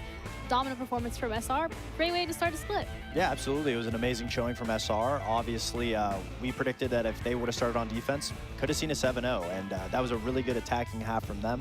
They looked very dominant, and I do think, although SR's issues weren't really tested or challenged against a team like Orglis, Spoit definitely showed up, Ambi definitely showed up, and that powerhouse entry duo is what we saw get those opening kills a lot of time for SR. So, I mean, all is going according to plan. So much so that Canadian didn't need to get a kill. He just needed to tell everyone what to do, and everything followed suit. I think that's the best case scenario. You know, if you don't have to get a kill and your team is just doing what needs to be done, I mean, it's a recipe for success. But, I mean, we also have to talk about Rexen. Rexen was an absolute powerhouse. I know what the SR stands for and the R specifically stands for, and that it's Rexen and Shopify Rexen, because he was a nightmare for the team of Orglis. But we do have to talk about Orglis. As much as I don't really want to, we do have to talk about it. That was a very sloppy performance.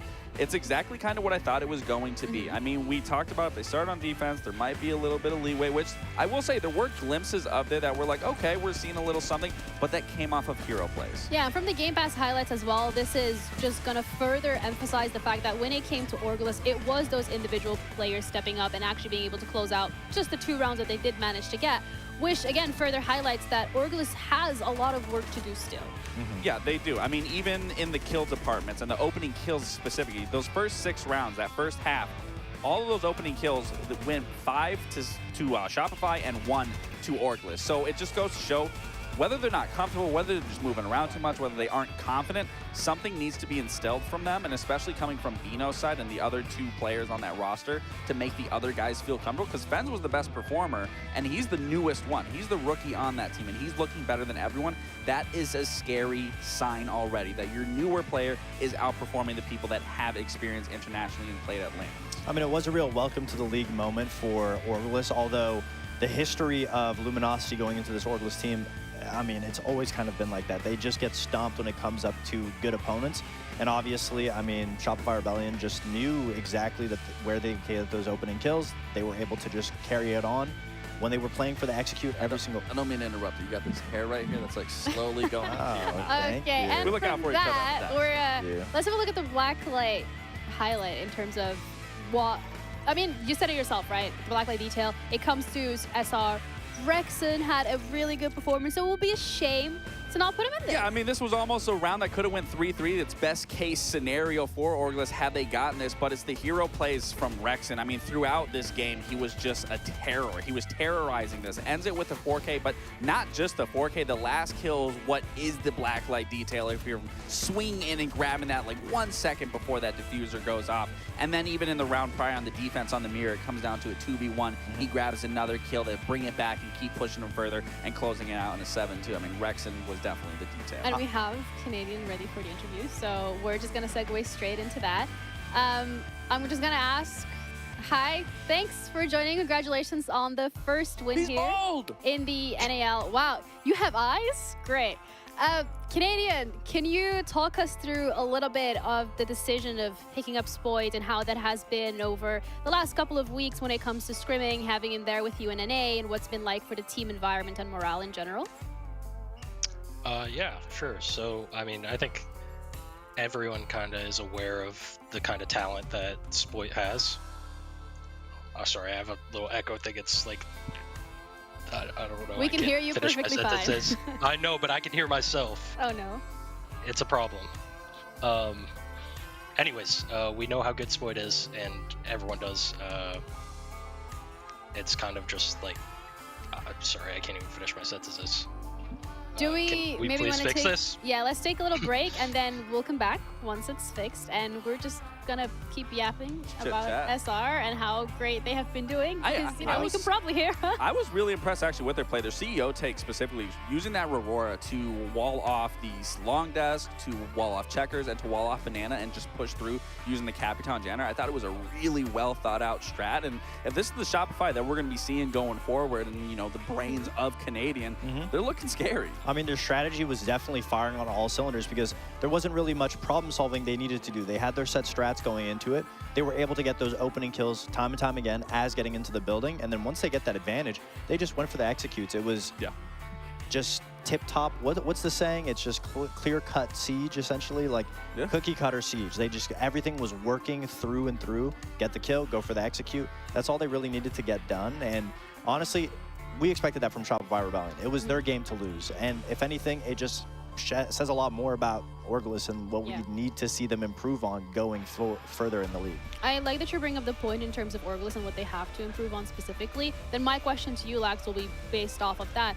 What is it that you think is the #1 issue when it comes to Orgulus? Because I know you can have like the whole copy paste of like everything that they have to focus on. The aim, the communication. There we go. No, I mean, realistically, I knew it. it's the foundation. That's the biggest thing. Whenever you're on a new roster, and I think it's ramifications of playing with your friends, is that not everyone is on that same page and on that same level of what it truly means for them to make it. Like, as much as like we were close and friends, like our group then like we're focused. Well, back then when we were playing, you're not friends anymore. Anyways, back to the main topic here. I think it's ramifications of playing with your friends and not playing with people that you picked up that truly believe that you're going to find that talent right away. And again, it's that foundation. They don't have that foundation yet. It's not to say that they can't build off of it and implement that, but that is the biggest thing. And what you could see throughout their attacks, they were very sloppy. So the communication alone simply wasn't there. Yeah, well, I have some really sad news from everyone who was looking forward to hearing from Bald Canadian. Unfortunately, we are not going to be doing the interview, but we'll do it in the future. I'm sure they're going to win many more games, and they still have a game to play tomorrow. I don't know who you're rooting for. No, I am not biased at all. You know, people are like, oh, EU, Ginny's not going to be biased for NA. Spoit's over there. Either ways. Yeah, we have M80. Right? And they're going to be going up against Envy. And this is a game that you were really looking forward to. Absolutely. I mean, I think it's the best testing ground for both teams. Obviously, we want to see M80 finally be the dominant team that we always talk about every time they make a roster change. Oh, it's the best team that it's going to be. Oh, it's the best team they're going to be. Now they finally have a competent, very good IGL. They have a great coach behind them.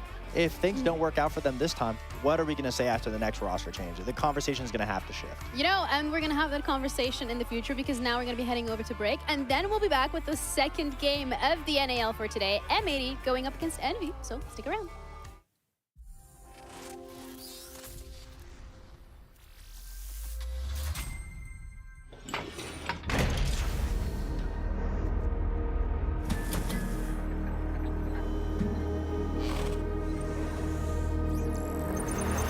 Into the level 1v1, the close end for the ball, win, saves and first.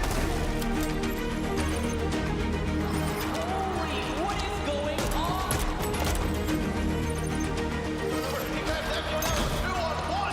yeah! Esse é efetivo, e vem tentando plantar, mas saiu de guerra. Prioritization,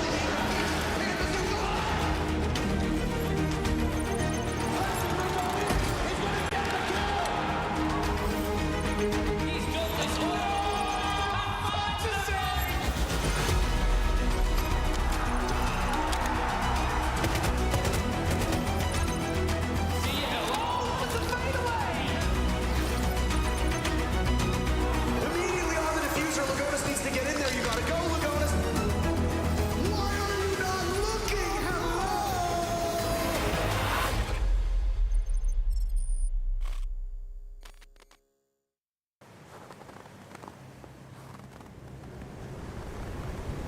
Keep an eye out for contact.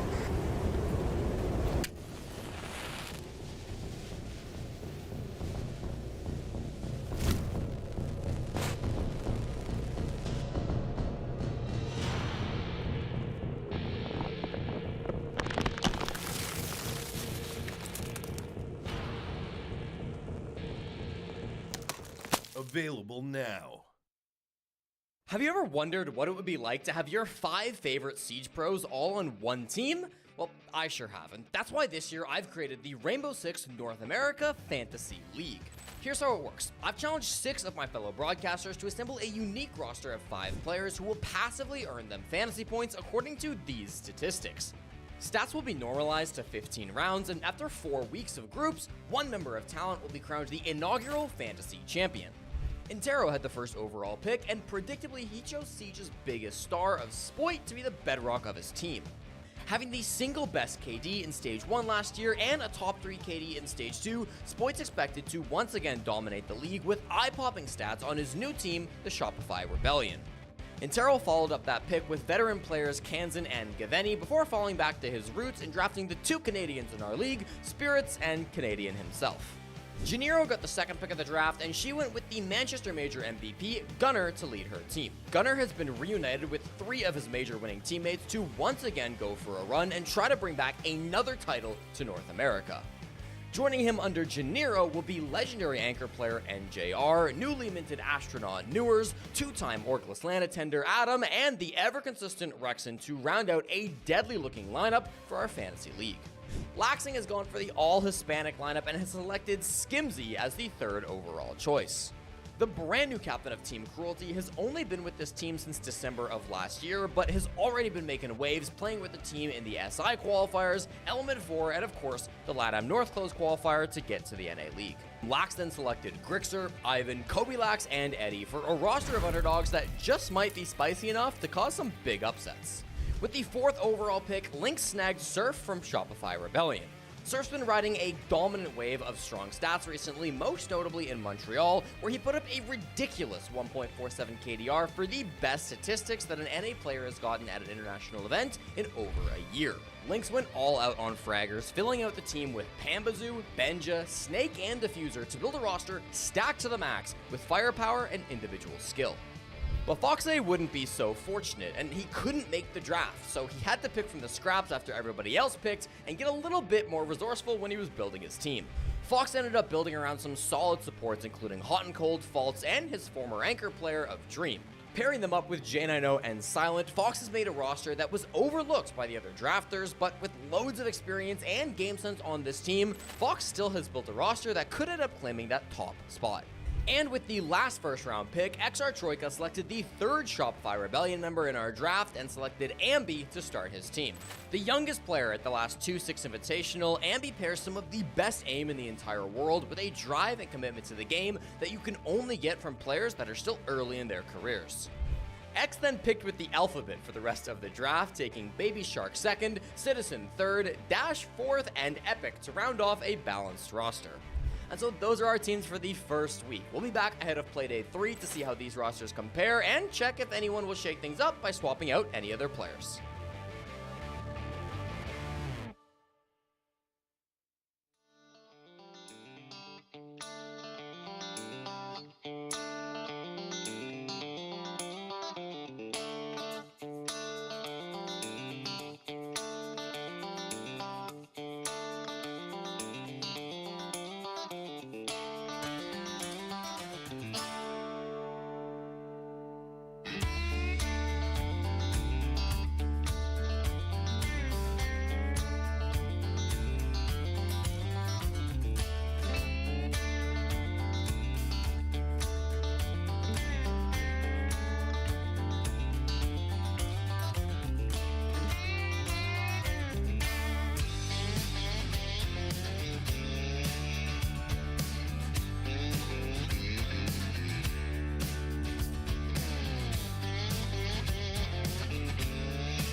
welcome back to the NAL. I hope that first game was a good warm-up to your palate for some more Siege X, as we have M80 going up against Envy. Envy here is looking to prove that they can hang with the top dogs, but M80 is looking to prove that the roster that they have this time around is actually going to beat the curse, and they are going to deliver. I'm Ginny, as a reminder, once again joined with Foxay and Lax. Let's honestly start off with M80. Another import. This time it's Fabian. You guys really love us EU people, and his work ethic, you know, like, bring it in. Yeah, I mean, I'm excited to see what they can muster out. Obviously, at Reload, they just didn't play the format system properly. So, Fabian, no excuses going into today. But I do think that there is some confidence to still be, you know, seen from these guys. Because what we originally saw on that Beast Coast process, this is practically all of Beast Coast outside of Kino. And what we saw is they had one really good season. They won Manchester, but then the next season they got figured out. They fell flat on their face. They all dispersed. Boom, fast forward, now they're all back together. We saw light at Reload. Kino is a big piece for this roster with this 4-man already being established, adding Fabian. So there is a lot of hope, but again, are they finally going to break a curse, and are we going to see consistency across the board, not only regionally, but now also internationally? I mean, we'd hope so, because now they finally have all the pieces to the puzzle, because we've talked about them needing a very good IGL. Finally, they have Hot and Cold, obviously very proven. He's made a name for himself within the last year of Siege. When it comes to coaches, who better than Fabian to be behind them? So they have all of the brain power that they could possibly need, something that M80 desperately needed, specifically Kino. But now, everybody on the team is able to fully just focus on playing their game, listening to two leaders, and just taking it step by step.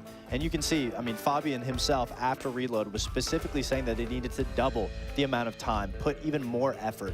And this could be a double-edged sword. Yeah. It could go the other way of players getting burnt out, but at the end of the day, with passion, if you have passionate, hungry players that want to win, more time is never going to hurt. And obviously, everybody on M80, they want to get back to that point, that Manchester major run. They want to be able to get back to winning a tournament again. And Kino, I'm sure he would love to have a trophy finally. So hopefully with a little bit of more pressure and discipline on this team, they'll be able to keep everybody in check. And we're, as fans, are all going to be given a little bit extra hope, which is, I don't know if that's a good or a bad thing. I guess we'll have to figure out depending on how this one goes, because they are going to be going up against Envy. And Envy has literally clawed their way into Tier 1. They've proven that they can do great things in Tier 2. It's going to be a question if they can replicate it here. But all in all, this roster, like, they have kind of proven themselves. No, definitely, they have. They played through their Challenger Series. They ended up making it here. You know, when we look at, I want to look at one player here being their IGL, and that's going to be Blast. That is a player that is sheer resilience. I mean, to go through so many trial and errors of not finding success, not giving up, but finally making it. And then on top of it, now you're being represented by Envy. I mean, that's got to be pretty exciting. For your first organization ever coming into the league, you're being represented by Envy. But then to look at the roster as a whole, I mean, another big name that sticks out to me is Snake. He was originally on that TSM roster once that kind of roster split up a little bit. So in terms of experience, they have experience there. And Snake is definitely a good player. He's teetered around Tier 2. Couldn't quite make his way back into T1. He's here now and again. Has that big name of now Envy behind them. But even for the rest, they've all put in the work and effort and deserve their commiserations, deserve their flowers. They deserve to be here. Now it's a matter of the proving grounds. Now you made it to T1. What are you going to do that is going to cement your name and your team's name into the legacy of Siege's history? I mean, the biggest thing to take away from their run qualifying into Pro League was their discipline and their resilience. I mean, you can even see it in these final moments. These games are going the distance, and they were able to pull it out in the end. Because all of these players, yes, even though some of them don't have much experience in T1, they have some players that are able to give them that satisfaction, that understanding of, if we just play our game, if we don't let it affect our mental, we can pull through. And that's obviously what we saw from them. And that's exactly what they needed. And their rooms are a lot cleaner. We've seen a lot of the players' backgrounds, rooms aren't clean, drawers are open, closet doors are open, clothes are on the floor.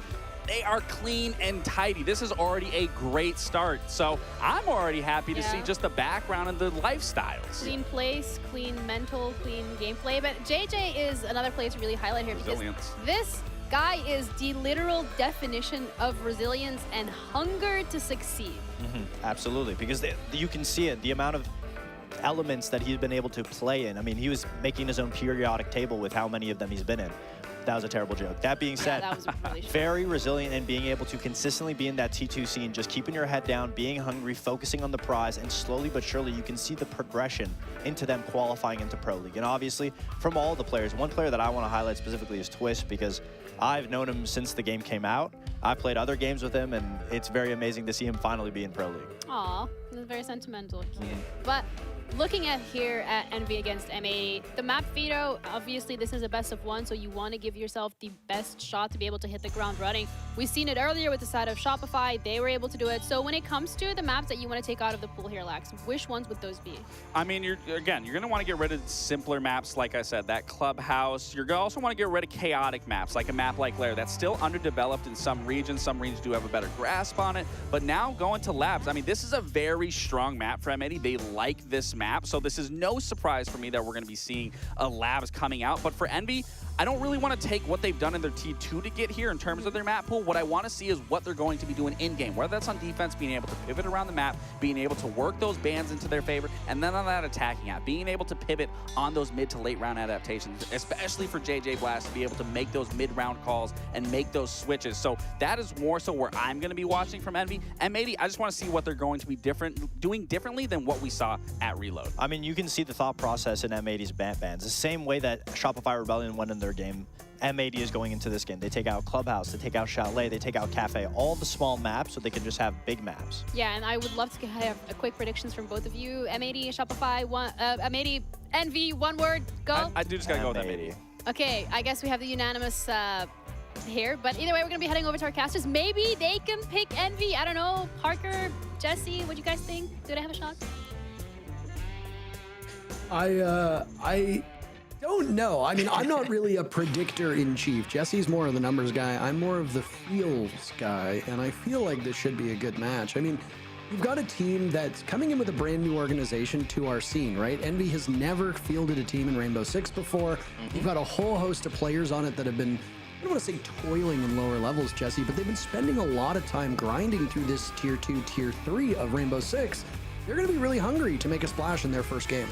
Yeah, I think so, Parker. And I mean, listen, Laxing didn't want to lean into the Challenger League stats of Envy, but I sure do. And this happens to be a fantastic map for the former team of JJ and Co., now known as Envy. 6-game winning streak, of course, all in Tier 2 against weaker opponents, but they will be comfortable on Nighthaven Lab, and for an opening game, I do think that's important. Coming into Nighthaven, operator bans you expect to see. Tubrow will be taken out first. It's almost always about the walls when it comes down to Nighthaven Lab. So Tubrow Kaid would be the most expected result. Kaid Bandit is also super common, but they're going to leave all electricity up, instead take out the Clash, which I guess is taking away electricity in some way, shape, or form. M80 will then remove 2 hard breachers, both Thermite and Ace. The question when you're banning out attackers on Nighthaven is, do you ban out hard breach or do you ban out shields? M80 chose this time around to ban out 2 hard breachers. So some twists and turns for sure, a little bit different than what we were seeing in Rio for the meta, but of course with Clash now being a part of the game as she wasn't in Reload, then that's obviously going to make a big difference. Yeah, I mean, we got to see Clash back in matchup number 1 and the impact that she can have. She was a reworked operator that came out with CJax. Her absence at Reload in Rio was quite notable and was something that was talked about. I mean, if you follow any of the leaker content online, you would have known what was coming. But I mean, a lot of people that watch this broadcast don't. So it was a complete surprise to them. And, you know, I'm not to be controversial here, but I'm pretty firmly anti-leak. I kind of like the buzz of the crowd when things are shown for the first time. I remember when Alibi hadn't been leaked and she was unveiled at, I believe it was Atlantic City. People lost their minds at the idea of an operator that could effectively clone herself. It's cool to see the audience get real happy with it. Well, mirror windows will be used to try to keep some of these walls closed. We saw this just on the last map down in the basement of the bank. It's also a very common strategy here, of course, on Nighthaven Labs. That IT wall where they put the mirror window is the most important wall on the entire map. It is critical to winning this site. If the attackers don't get that wall open, it becomes really tough to push this bomb site. So that's why they put the mirror window in. If there's going to be any hard breachers that try to open it up, specifically a Maverick, that'll make it more awkward. But Emilio's hopped on the Havana, so shouldn't have too many problems with it, assuming they don't get impact tricked by Gunner, who of course will have some of those, and he is playing around IT. Emilio is one of those players making their debut here. For those that have not kept up with professional Rainbow Six in quite a while, you might recognize the M80 team as effectively being that old Beast Coast major winning lineup. Of course, they don't have Spirits on the team. He's over on Dark Zero. It's Kino subbing in for him. Subbing, of course, not necessarily being the best word, as he's a permanent member, but you know what I mean. Full bottom floor control now. They still were working on that IT wall that was being shot off a lot of those Habana pellets. So again, tough to make this push work if you can't get control of that. But if they walk up Garage, that could do it as well. We do often see these soft breaches down below, Rival on the Buck, a really common strategy to come out from attacking teams. So starting to get to work on that. I hear more X-Kairos pellets going on too. That's going to be directly in Garage. So you can see this push pivoting as IT gets more and more difficult. They're going to look towards Garage, and here as well, they're going to look towards getting JJ Blast into Aqua. They need a response to this. Rival was waiting for Kino to potentially get baited out of this position. Kino with the very first kill, and it's Envy on the wrong side of engagement number 1. M80 looking to sink their fangs into these Envy players a little bit off site. They take up space now, close enough to the bomb site, but having some difficulties getting through that wall that they'd opened up just a little bit earlier. They'll do it without the soft destruction of the Buck as well. No real tools available at the moment, so they're just going to be going in blind. They've got flashes in back pocket for Emilio and Snake, but JJ Blast gets torn to pieces by Gavin. Twist on the board for Envy. Snake is there as well. Another looked like it would happen for Snake. Twist is taken down by Hot and Cold. An absolute brawl between these teams as they've gone through about 10 seconds of action at this point. Diffuser reads into Snake crouched under the wall, and it's all up to Emilio. Started this series trying to get the wall open, and he'll finish near enough to the bomb site, but picked apart by the 2 remaining players of M80, as it's that team in fluorescent yellow-green to get on the board first. Welcome to the big leagues, Envy. You can no longer go for every push that you would like to have. You can kind of see in that round, that's not the execute Envy wanted to have. First, they wanted to open up IT, couldn't really get that done. Then they wanted to push over towards Aqua, towards the fish stairs, couldn't have that push either. As soon as Kino got that opening pick on the bottom of those stairs, clearing out Rival, it meant there was a crossfire. So walking in as the Blackbeard was impossible for JJ Blast. They ended up pivoting almost everybody over towards that Raptors. It's a nice late push from Twist down on the Aqua stairs that almost provided that second dimension. It started to open things up and give them some potential. But even in the 2v2, positioning was better for M80. They were going to be favorites to close that out. And you saw that as they easily were able to use those positions to clean up the last couple kills. Good start. Obviously, attack on Night Haven Labs not going to be one of those favored sides, that's for sure. But still, you're seeing some resilience coming out from M80. 5 seconds left before I don't think anybody anticipated either of these teams to just roll over and die. I mean, I know that expectation setting is an important thing for this broadcast, and we have an opportunity to be a little bit more honest with the skill disparity between these teams. You heard it in the very first match of the day, which was, you know, a very practiced team of Shopify Rebellion going up against a team that had very limited tier 1 experience in that wordless squad. Envy as an organization is very well known across esports, and they've picked up a promising roster known as JJ & Co. across all of the elements. I loved Fox's line about the, you know, they're creating their own periodic table. But I mean, just because they were able to beat up tier 2 does not necessarily mean they'll succeed at a tier 1 level, and they've honestly put in a great effort. In round number 1, you've got some experienced players on the team. Both Snake and Twist were former teammates on an ex-Luminosity roster that competed in September of 2023, so it's been quite a while since they played at a top level. There's experience there, and they can learn from it, but yeah, going up against a juggernaut like M80 to start off the NA League is rough, and I think the expectation should be that M80 doesn't have as much of a fight in this match, Jesse, as they do against other opponents, but we'll see. There's still plenty of rounds to go. Light roam coming out from M80. Gunner was the only player up top, but he fell off that position as soon as the first logic bomb got played. So they still got some presence up here. Gunner and Cafeteria, Hot and Cold, holding down the vending stairs, but it doesn't look like they really want to engage with this top floor presence. I think they might have, had they not started with some damage onto Diffuser, had they not started up against a Blackbeard and up against a Dokkaebi. I thought Envy did a really good job of opening out those walls quickly, taking that space up above. Kind of forced M80 back, and now they have to play a little bit more passive than they maybe would have wanted to. Expect a flank from Gunner late into the round. That air jab might cause some problems for him, but this should be a 5-on-5 execute in the last probably 45 or 30 seconds as Envy start to take control over towards cargo, over towards warehouse, maybe for an animus drop as well, would kind of be expected based on their positioning. Well, the damage to Diffuser was done in the first 20 seconds of action, by the way, so it was Envy looking to strike first. They'll do that not just once, but twice. Just see Rival and Snake with Emilio now on the board. All three players from Envy have been getting on the board. Diffuser goes down, Gunner dies, Gavin the only one for M80 to draw blood, and now he'll go up against the Blackbeard of Rival, who finds kill number 2 in this round. Envy looking far more practiced. They bamboozle this M80 team and run roughshod over them to pick up their first round, and well, there will be no cakewalk, at least not yet. 1-1 the scoreline. Yeah, I really like that Envy didn't stall out there. You know, they took that top floor control really quickly, again, thanks to their Dokkaebi, thanks to their Blackbeard, and then they pushed it about 45 seconds. That meant that those flanking players that were coming up, most notably Gunner, was a little bit late to the party. His whole team ended up dead by the time he went for his move, and you got to give credit to Snake as well. Bolo's former teammate, Snake.tsm, making a big return to the North American League for Envy, already a 3-1 stat line. Snake is a player that really had so much potential, but I think just came in on the tail end of that old TSM roster. That was, of course, the World Championship winning team that made some roster moves, bringing in, was it Gasher and Snake onto the team?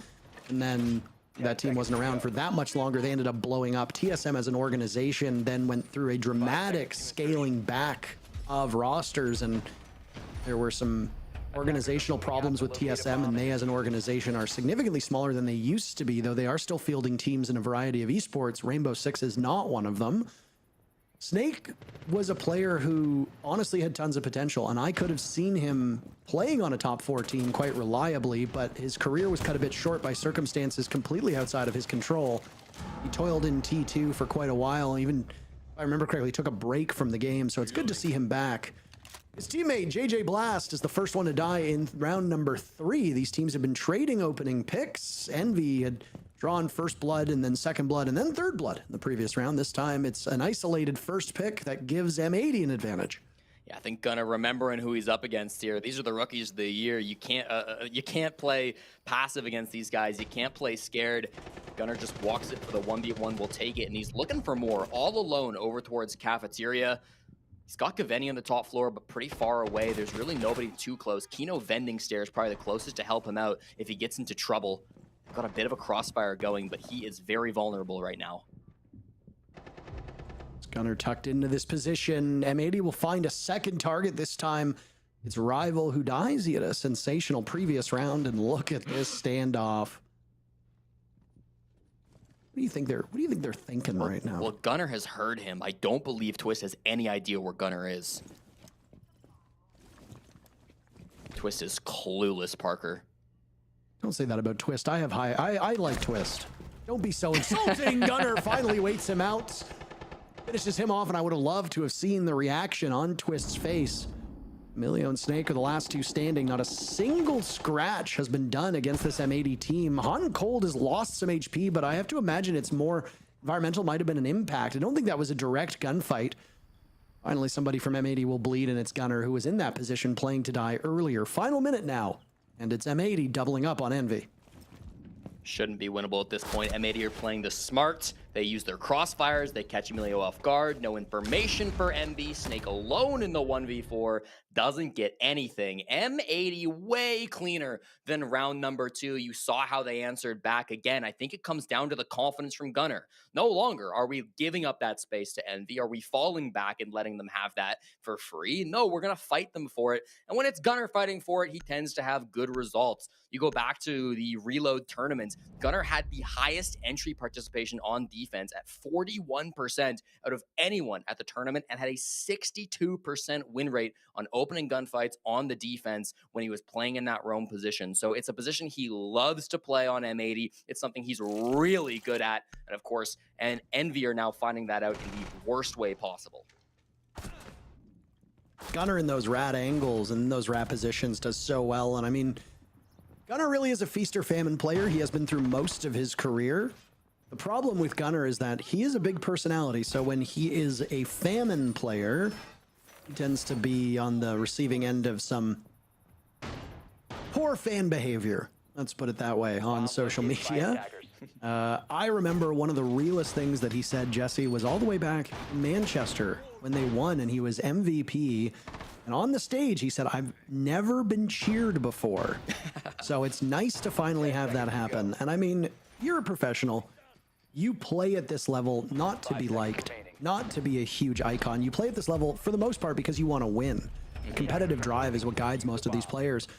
But you're kidding yourself if you say you don't want to be liked. It takes somebody like Fabian, who is the coach of M80, to openly embrace being a villain.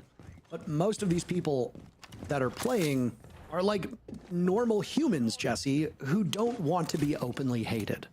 So it weighs on you. Absolutely, and I mean, that mental aspect is something that players often talk about. Look at that trick, hot and cold. With the Electric Claw, will clear out 8x Kairos from JJ Blast. I was about to praise the Mira Band from Envy because I thought it was very effective last time they came to this top floor, but it seems like the Mira Band is hurting them more than it's helping. It's allowed hot and cold to jump on this Kaid instead, already with some good success to keep this wall closed. Now, Emilio is on the Maverick, so that wall will not stay closed forever. They're getting it open now, thanks to that shotgun from Twist. But the hard breach continues to struggle as JJ Blast finds another early death, and that's on the Habana, meaning Emilio will have to do everything by himself, which is going to waste a good amount of time opening connector and now, of course, opening IT. Yeah, JJ's role really should not be having him in harm's way. I mean, on a map like Labs, there's a lot of hard destruction that you need to do. And because of that, you're going to find yourself in particularly vulnerable and exposed spots. JJ learned that the hard way in the previous round. History repeats itself with 3 minutes later. So you don't want Maverick to be your main hard breach. And for those that remember when Maverick was introduced, a lot of people didn't even consider him to be a real hard breacher, more of a supplementary hard breach. The job for Envy much more difficult at this point. Now it's Rival getting softened up down below. Emilio taking damage too, and it's Twist in the ground. Envy across the board suffering right now. Another rat spot for Gunnar. He makes his escape though with the impact grenade, and he'll get away with this reinforcement too. Understands they're in a 5v3, they're in a power position. They don't need to get aggressive. They can just play off the clock, especially against a young team like Envy. Again, all these guys coming in from tier 2. You can count on them to stall out. Nice pick on the diffuser to start things though, but with 45 seconds and no hard breach to speak of other than this map torch, it's still a really tough push, Parker. Yeah, I don't have much hope for Envy at this current point in time. I mean, a 4v3 favoring M80 does not mean M80 is guaranteed the win here, but you look at this Envy team. Right now, they're held at bay. They don't have a ton of utility. They've only got a couple flashes in their pocket. Rival gets one despite being obscured. He knew there was a player playing on rafters, and he fires away. He wins that engagement. Now it's Snake, next one up. Rival taken care of by Gunnar, and it goes back on to Snake, who'll toy around the corner. Kino firing a bit too early. And Snake goes for the anticipatory fire towards the bomb site. 2 more targets for him to find on M80. One of them is Gunnar. Hot and Cold needs to play keep away for the final 3 seconds, and he goes down the aqua stairs like a fish. He swims away and away from the prey from the predator looking to get him. Hot and Cold might have been prey, but he lived a little bit longer than you'd expect in the deep blue sea. M80 wins the round based on the clock in what could have been a thrilling 1v1 that Hot and Cold refused to give to Snake. Yeah, really nice try, Snake there, obviously. His second attempt at a clutch situation, but a little bit more realistic this time. They'll call attack timeout after that failed push. And again, it just felt like they didn't have the angles they wanted to get into that top floor bomb site, you know? They wanted to be able to push in through connector. The goal there was connector, have electrical, have IT. They got IT, they got into electrical somewhat, but with no hard breach to actually open the connector wall beyond just an angle from the Maverick, it still meant they were really, really funneled. And, you know, we're starting to get late into this first half. I'm a little surprised to see the attack timeout coming out so late before the half swap. Usually you see it kind of at the 3rd round mark or maybe around the 9th round mark, but I have a lot of trust in this coaching staff. Archer, Omix, and Lucan, the coaching analysts for Envy, so we'll see what they can come up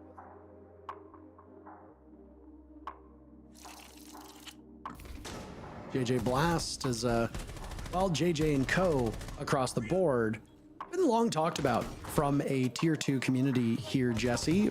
While we have some time waiting for this to go on, is there anything in particular about these 5 players on the side of Envy, no longer known as JJ and Co., you think should be brought to the attention of the audience? Because I think it's fair to say most of the people who watch our tier 1 show do not necessarily watch Element, do not watch the Challenger series or anything along those lines lower down from this pro play at the top.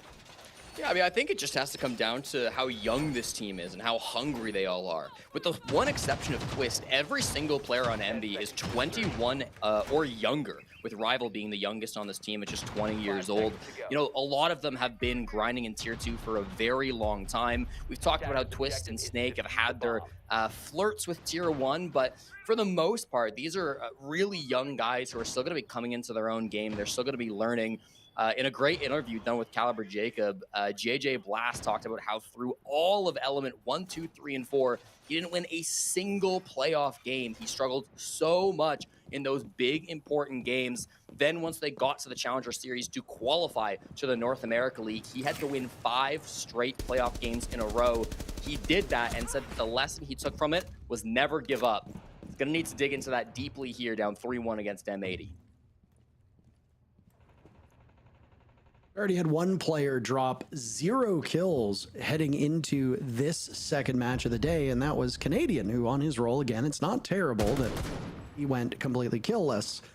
It seems to be the namesakes of these teams, the leaders of these teams, who because of their roles struggle to get kills, and I mean, that's pretty part and parcel with Rainbow Six. JJ Blast is not playing a traditional support operator at this point in time, and on Twitch, his main focus will be to drone things out and then do some serious damage with that 417 DMR once he's picked away at some of the gadgets. That drone is not long for this earth, and that seems to be it for his utility. I don't know what much was gained there, but Envy might be struggling with information at this current point of the round underway. Yeah, and again, with that Valkyrie being picked up by Houghton too, most of that information will be favoring M80.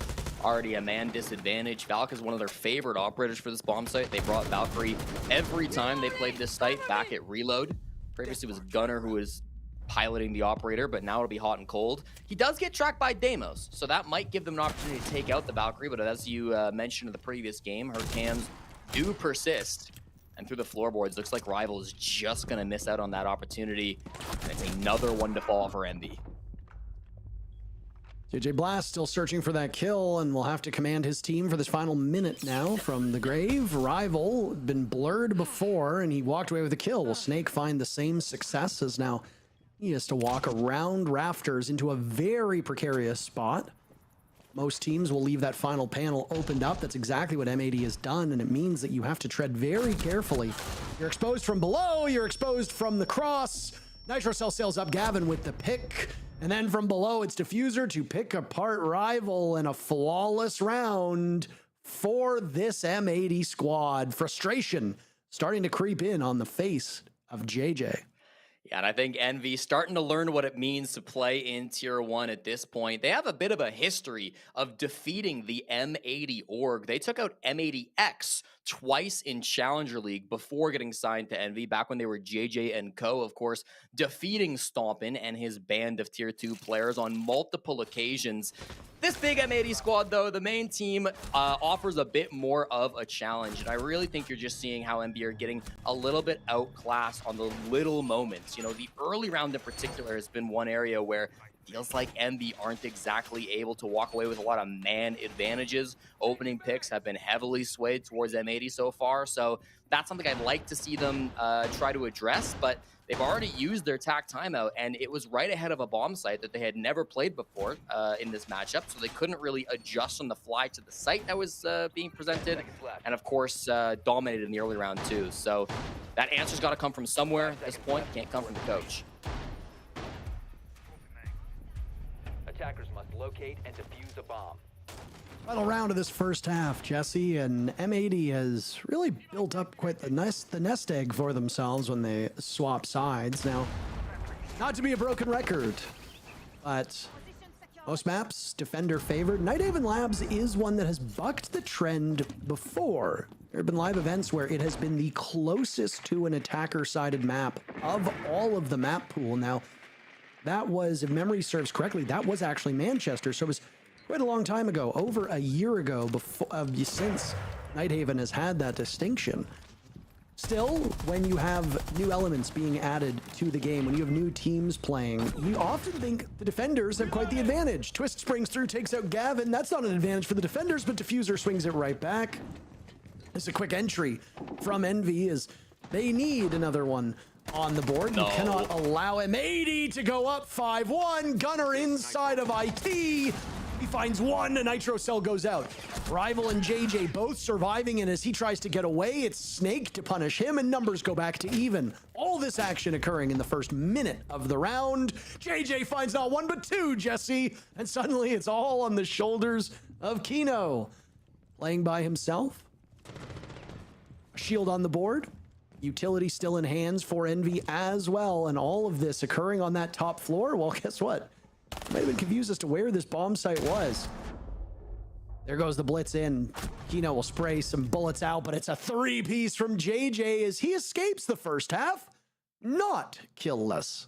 3 very high-impact kills will bring his tally up, and a second round will be had for his team of Envy.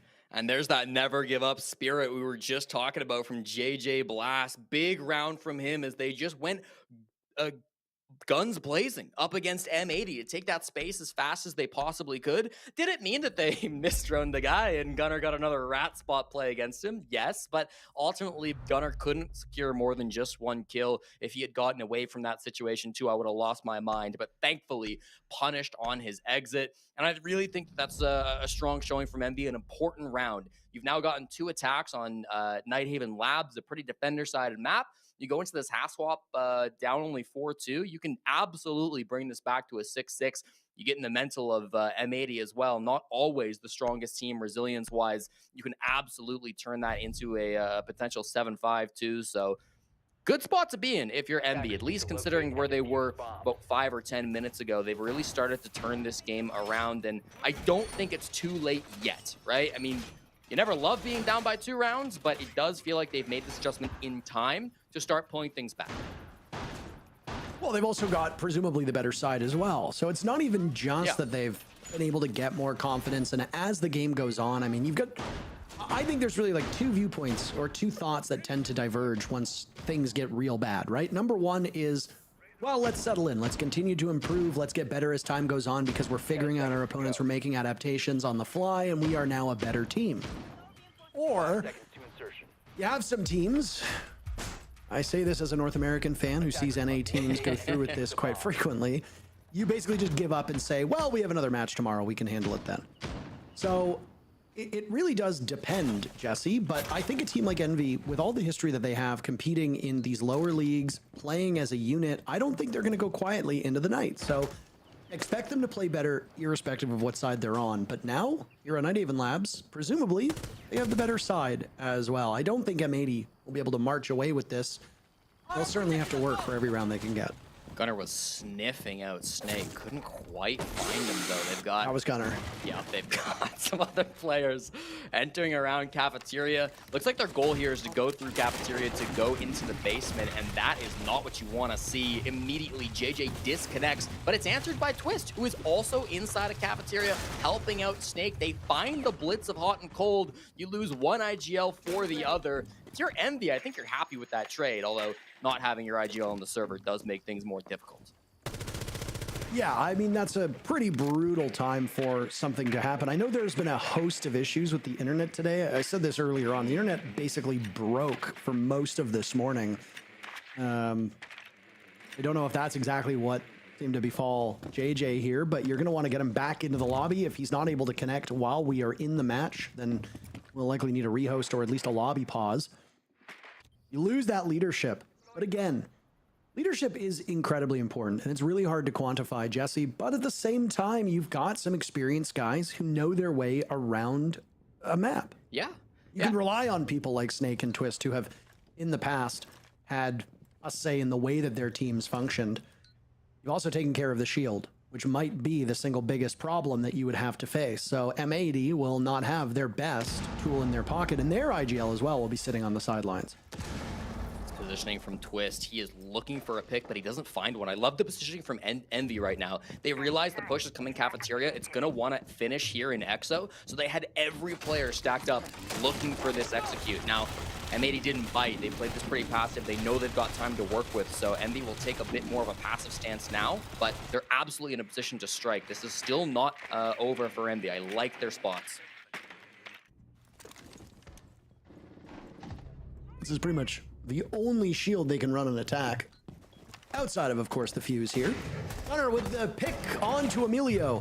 And now some damage from Kino being done. Rival falls, Snake folds as well, and it's Twist who got the kill earlier to now get them all, but he's under fire from multiple directions, and Diffuser will ensure he has no impact whatsoever on M80's plant that was in the process of going down. I'm not entirely sure if it was successful or not, but all told, a really great round by M80. I don't know if you saw on the floor behind Kino's chair, there was a sign that said, "Fabian is my daddy."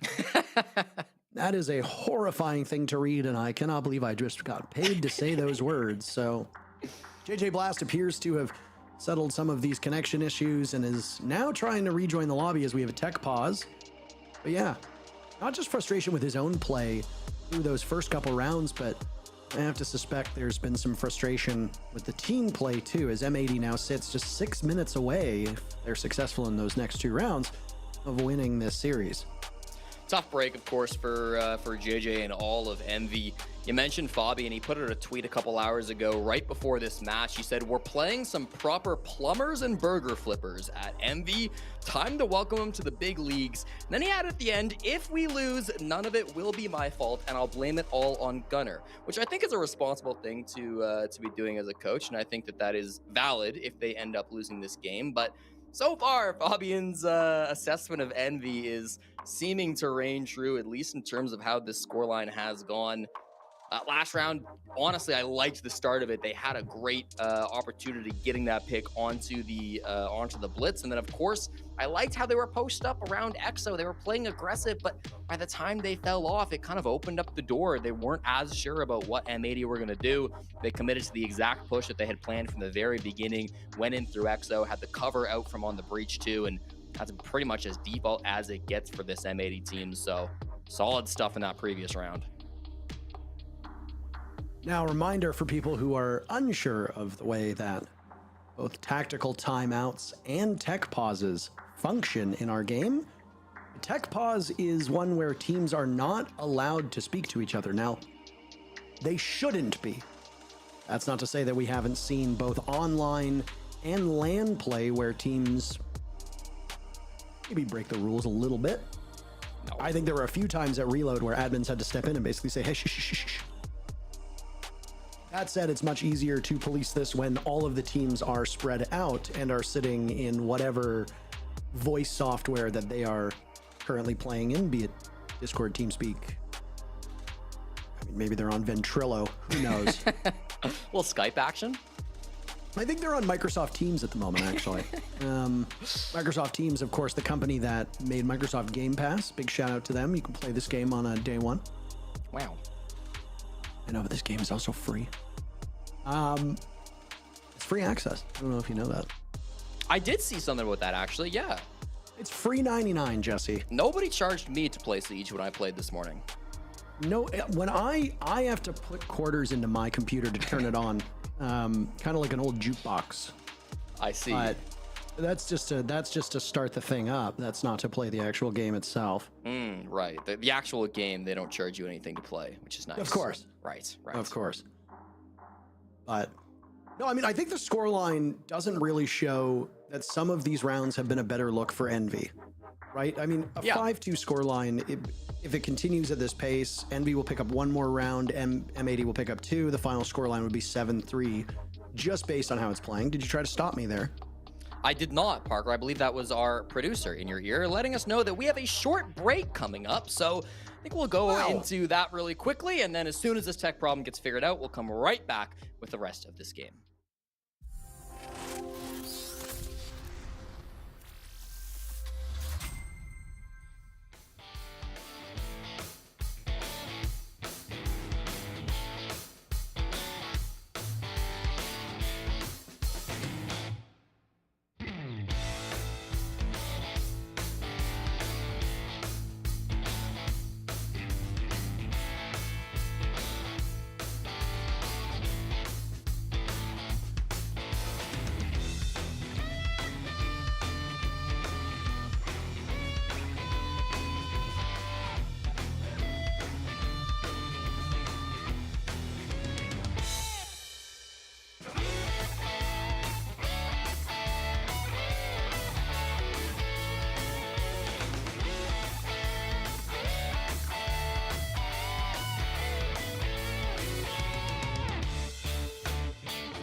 right, we are back in action. Thank you so much for your patience and for your understanding, everybody. As we mentioned, I think it was in match number 1, the internet has been dying today for everybody, for the entire universe.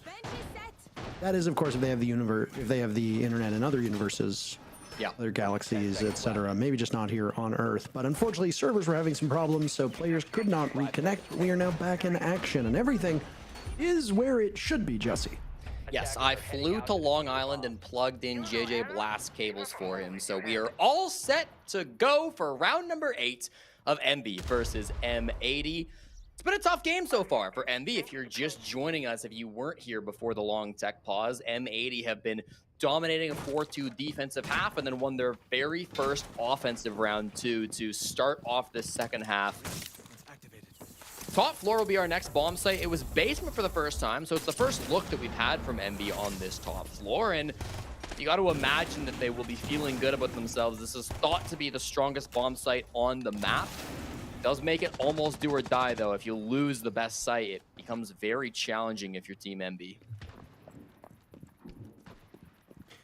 I mean, it's lots of time that I'm not sure how you police whether they can talk to their teams or not. I mean, before we went into this, elongated break, we were talking about how when there are tech issues, you're not supposed to be able to communicate with your team, but if that tech issue persists for, 20 minutes, which is how long the most recent tech issue we just had went for, are you still required to be silent? I'm not entirely sure.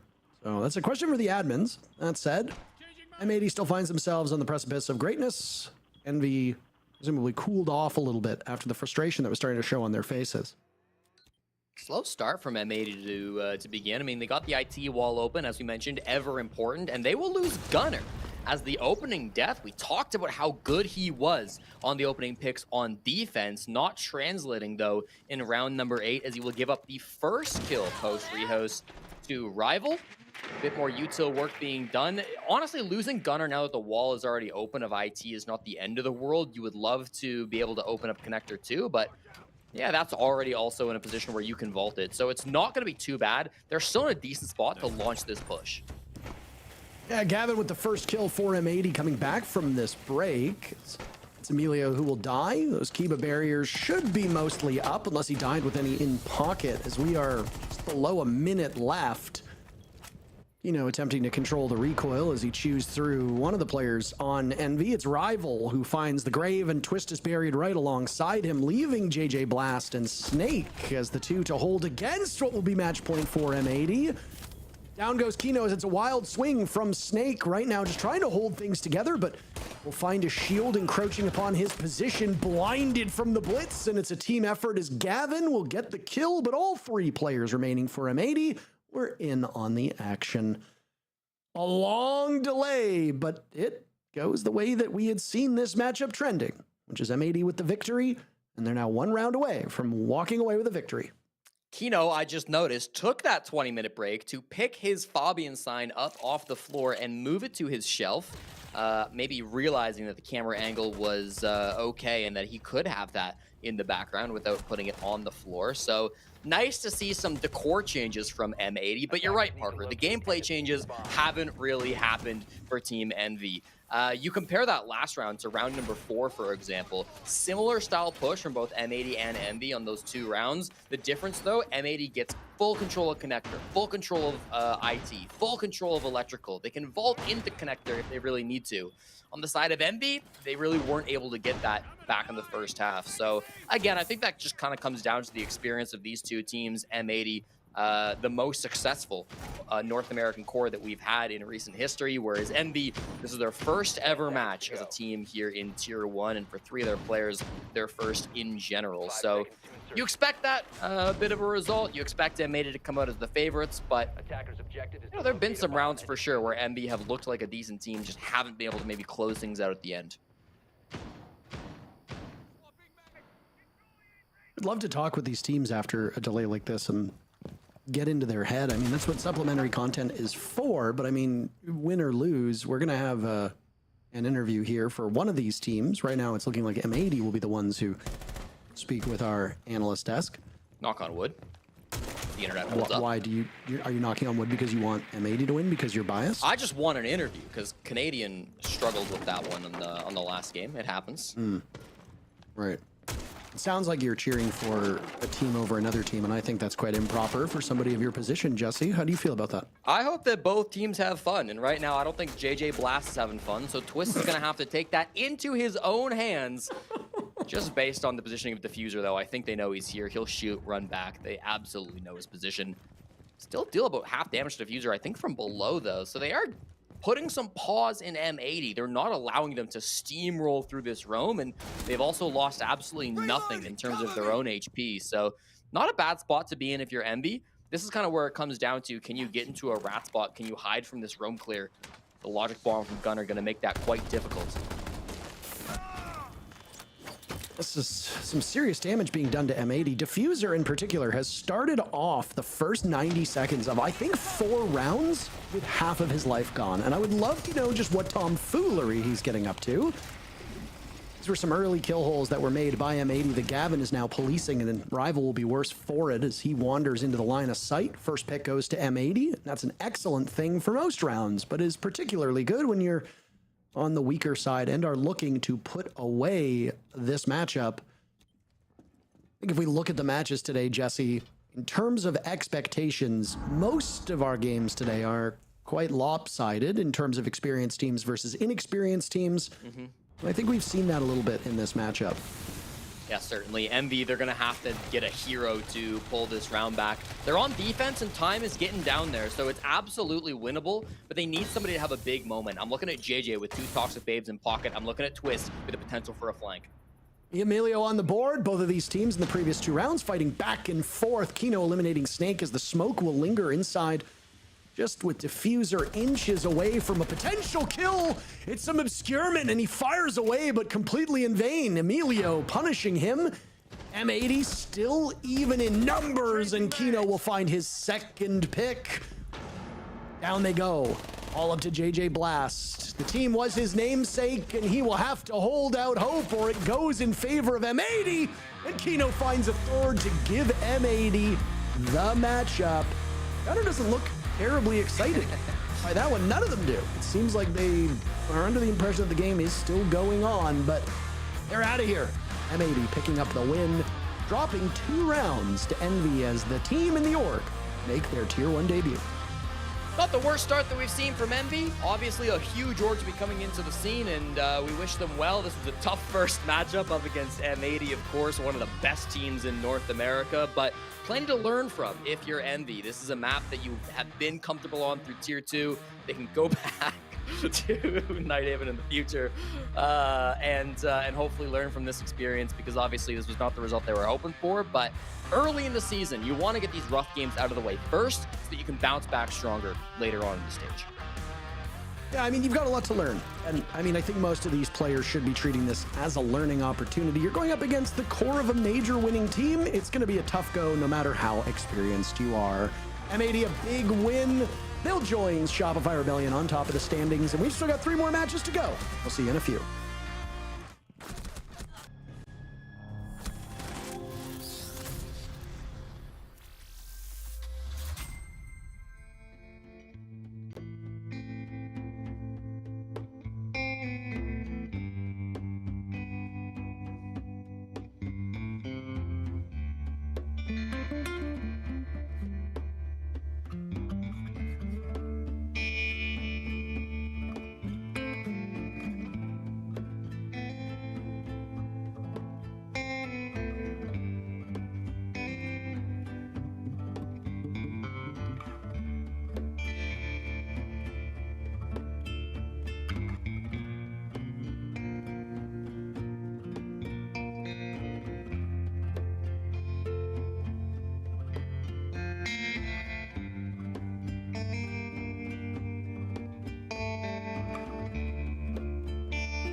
Lab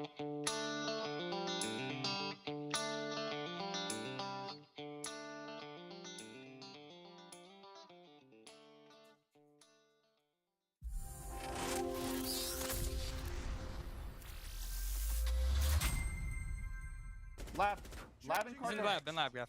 Where's the lab guy? Lab dead. Last one should be lab. I'm ping. Yeah, lab, middle lab. Don't rotate. On the hard wall. Nice. Good fucking game, boys. Good shit. Cool comment collected. Good performance from M80. They really come out of the gate swinging 7-2 against Envy. And heading into this game, Foxay, we had questions in regards to whether or not they'll be able to prove themselves on the server today and whether or not M80 putting in those double shifts was actually going to come out on top, and it seems like it's worked out. No, it sure did. It was a very dominating win from M80. I mean, it looked like they had full control of the game, the series, the whole time. And honestly, from the start of the map ban phase, it looked like their execution of what map they wanted to go to, everything fell into play of what their game plan was. Essentially, the extra time that Fabian put in was not just in the server, but outside of the server, because the preparation going into it was very well done, and all they had to do was just execute from there, and didn't really look like Envy had any responses to what M80 was pulling out.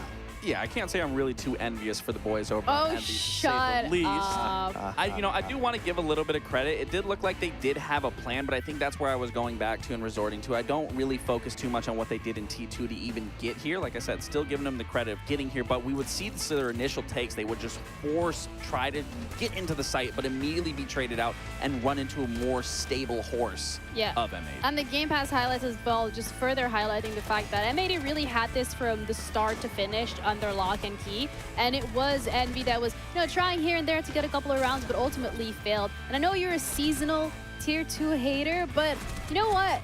Not a hater. They did their best. They did do their best, but if your best is 7-2, I wouldn't want to say that that's your absolute best, because that would be a little bit of a shame. But you are going against the likes of M80. I mean, they said it on the casters already said, this is a winning roster. This was a major championship winning core, so it's not a surprise that you aren't going to have a dominant performance. There's still teams that are of their echelon, of their level of skill, but M80 clearly is well above and beyond their skill. I mean, that being said, Envy getting only the 2 rounds that they won, getting them on their attacks is still very difficult to do on labs, and I think the split was really good. And so obviously to take that away from M80, which is a team that we'd expect a lot more from, and we saw that today, I think it's good, commemoration, credit to give to Envy just because of their performance. I'd say Envy put up more of a fight than Orglis did in the previous game. Yeah, but I feel like also that was like a little bit expected. But we also have the black flight detail, and it's going to be the diffuse that we've seen.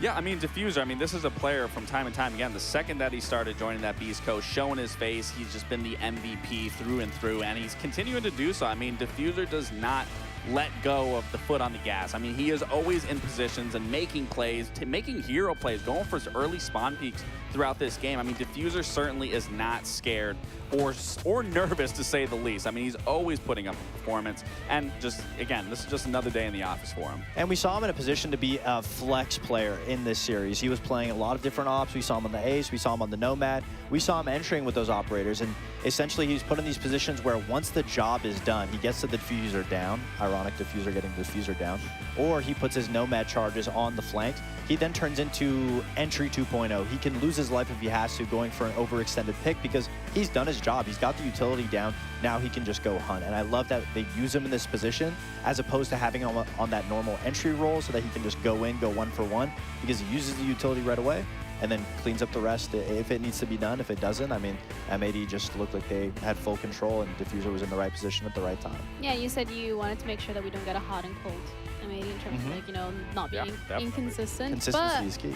Right, and we have Hot and Cold actually ready for the interviews. So welcome and congratulations on your first win here in the NAL.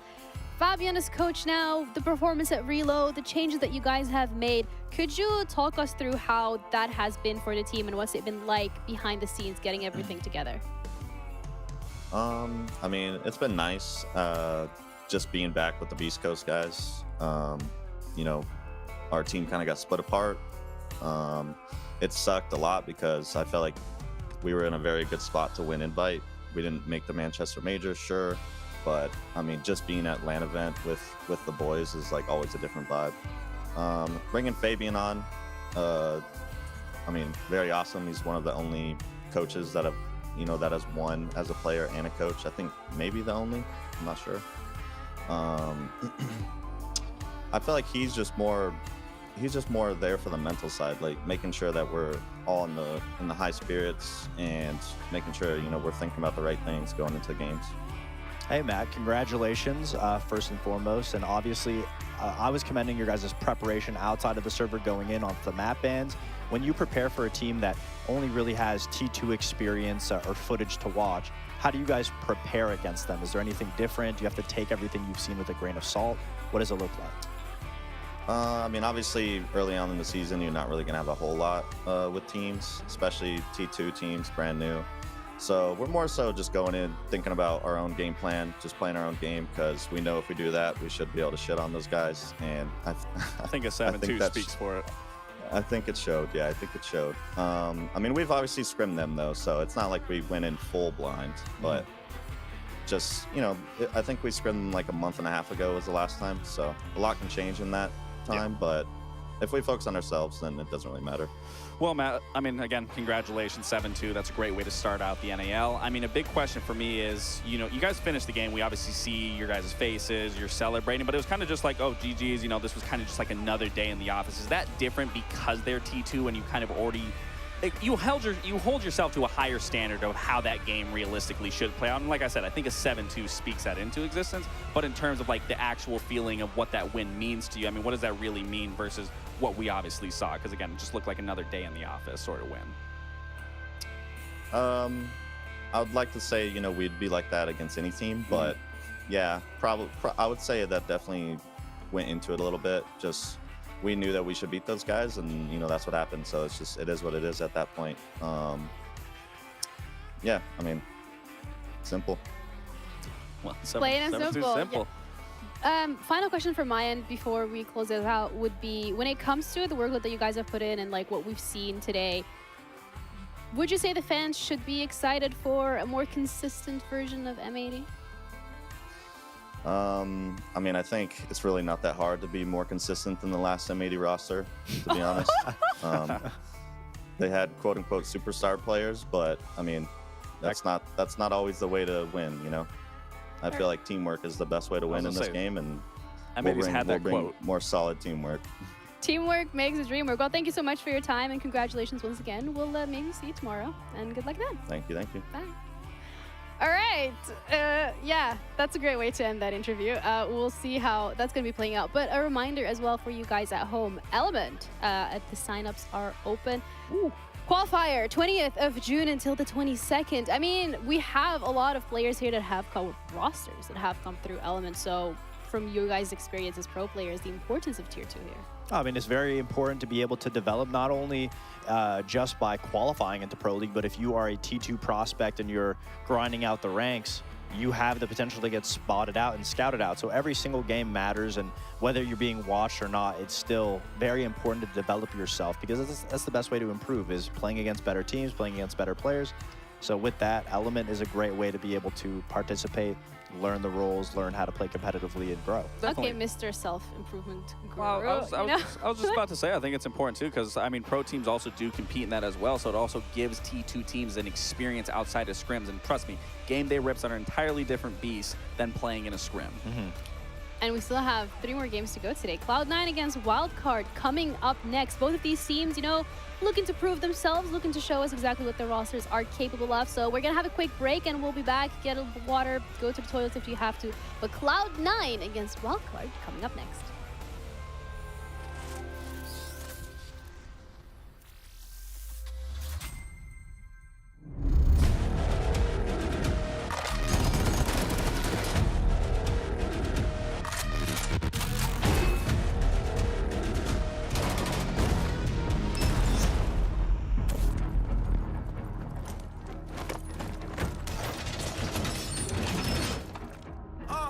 Who next up the bet, tit for tat, soon as they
Rainbow Six Siege X. Get free access now.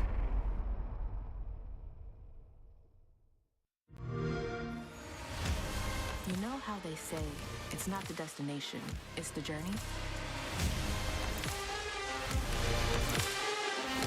And the journey of 1,000 miles begins with a single step. And you know what? They're right.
(7-2) seems to be the name of the game so far today, but hopefully Cloud9 against Wildcard is going to be a little bit more close in terms of the matchup. Both of these teams are looking to prove themselves here in Tier 1. Cloud9 has a great roster, maybe not the best performance when it came to how they did at Reload, and then you're looking at Wildcard, that with that top 4 finish, they really blow everybody's expectations out of the water. So both of these teams here are looking to make a mark on day one. Absolutely. I mean, both teams have a lot of similarities when it comes to the IGLs. Two young IGLs, but on polar opposites of the coin. The rest of the team has some experienced players, some rookie players, but the one thing that sets them apart is the IGL at the end of the day. And I think that's going to be the talking point as we get into the game and the post game, is just about how good Spiker is at identifying the issue, sorting out the problems for Wildcard. And that's something that we want to at least see some life in for Packer going into this match. Yeah, C9's roster specifically here as well. I mean, we've seen them perform too. And then you have Dream added to that too. And this is who you're looking towards when you are looking for that guidance in game. Yeah, he's going to be that backbone, that spine of this roster, and that's even more worrisome for Packer in my sense, because if you aren't finding that success as the IGL, then you're trying to rely on Dream, where Dream necessarily isn't in that role. It's not to say that he can't step into it, but Packer should be as comfortable as he possibly can with Giddy, with Kobilax.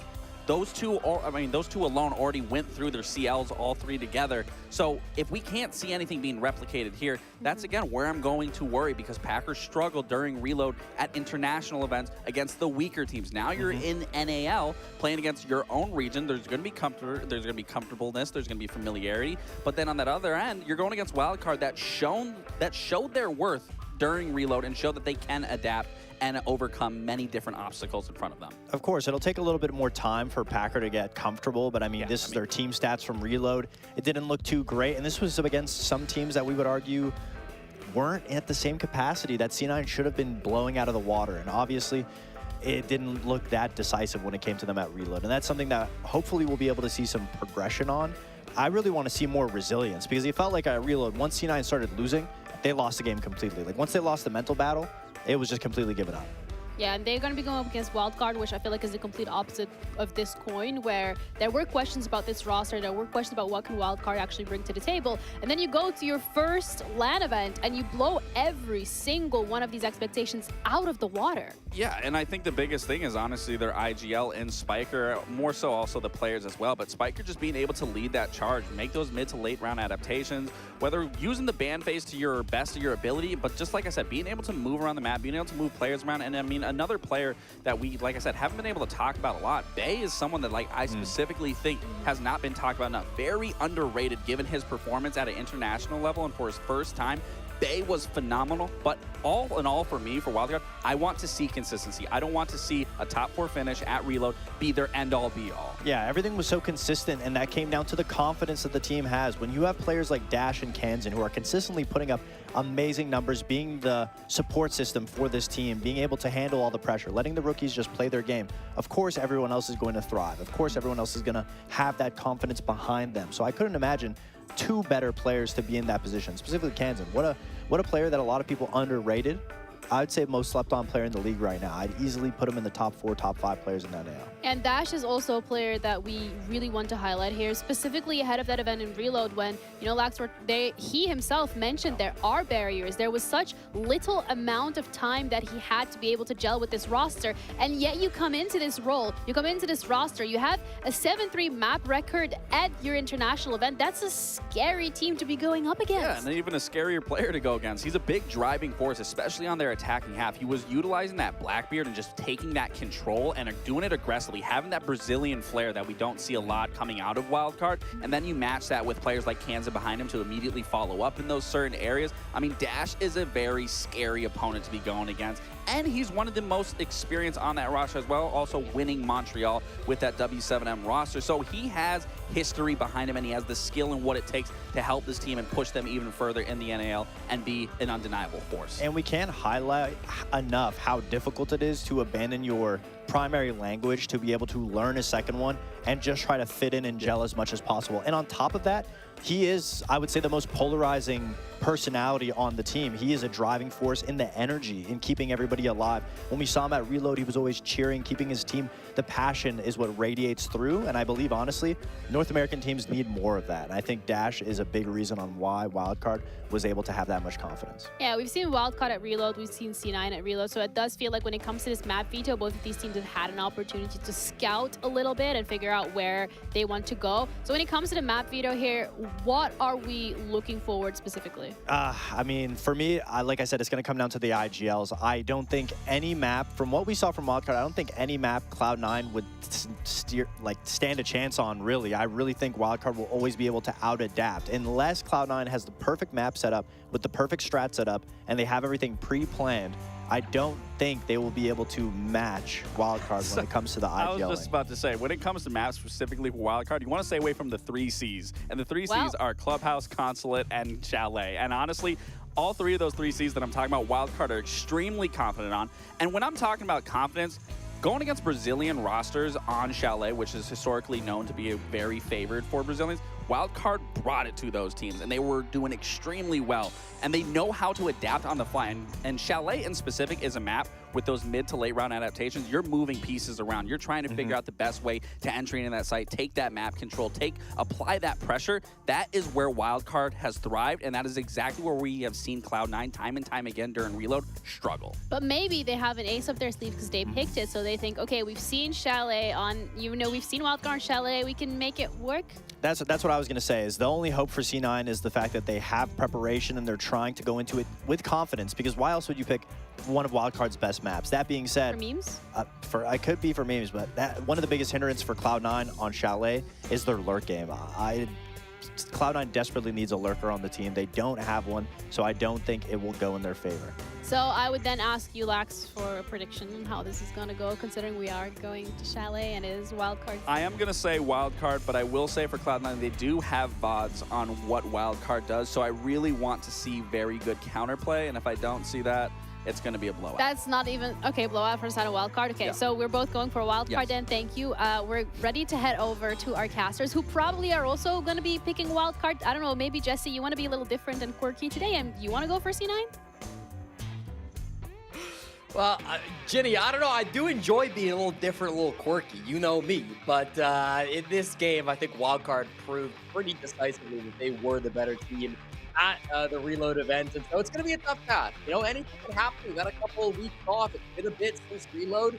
Maybe Hansen has broken both of his arms, so there's a little chance of that here for sure. But yeah, I mean, wildcard are going to be the favorite.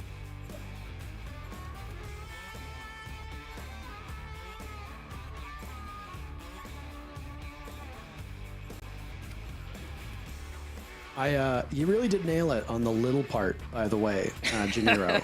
Okay. It's Jesse is very small, if you have seen him in person. Honestly, I think these teams actually have more in common than they don't. Our first 2 matchups were very lopsided, and I mean, the community poll here seems to think that the third one will be quite lopsided as well, but it's entirely possible. But I think when you look at the identity of the teams that competed in matches 1 and 2, you've got a veteran team, either in terms of roster or in terms of players, going up against a relatively new look of a team, right? Both Wildcard and Cloud9 underwent, like a renewal of sorts during this offseason. They got picked up by big orgs. A lot of players that have been around the block are now reunited on new teams. They're looking for an identity.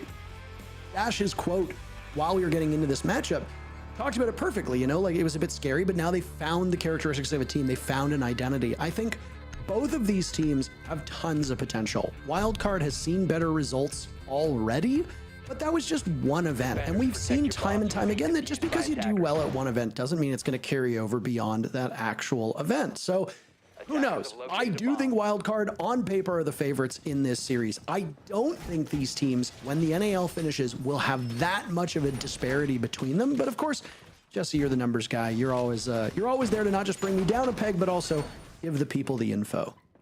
Yeah, well, Parker, I mean, we don't have a lot of info to go off of. Obviously, these 2 teams both quite new. So, listen, we'll see how the season plays out. I am very excited for Wildcard. I really liked what they put up in Rio.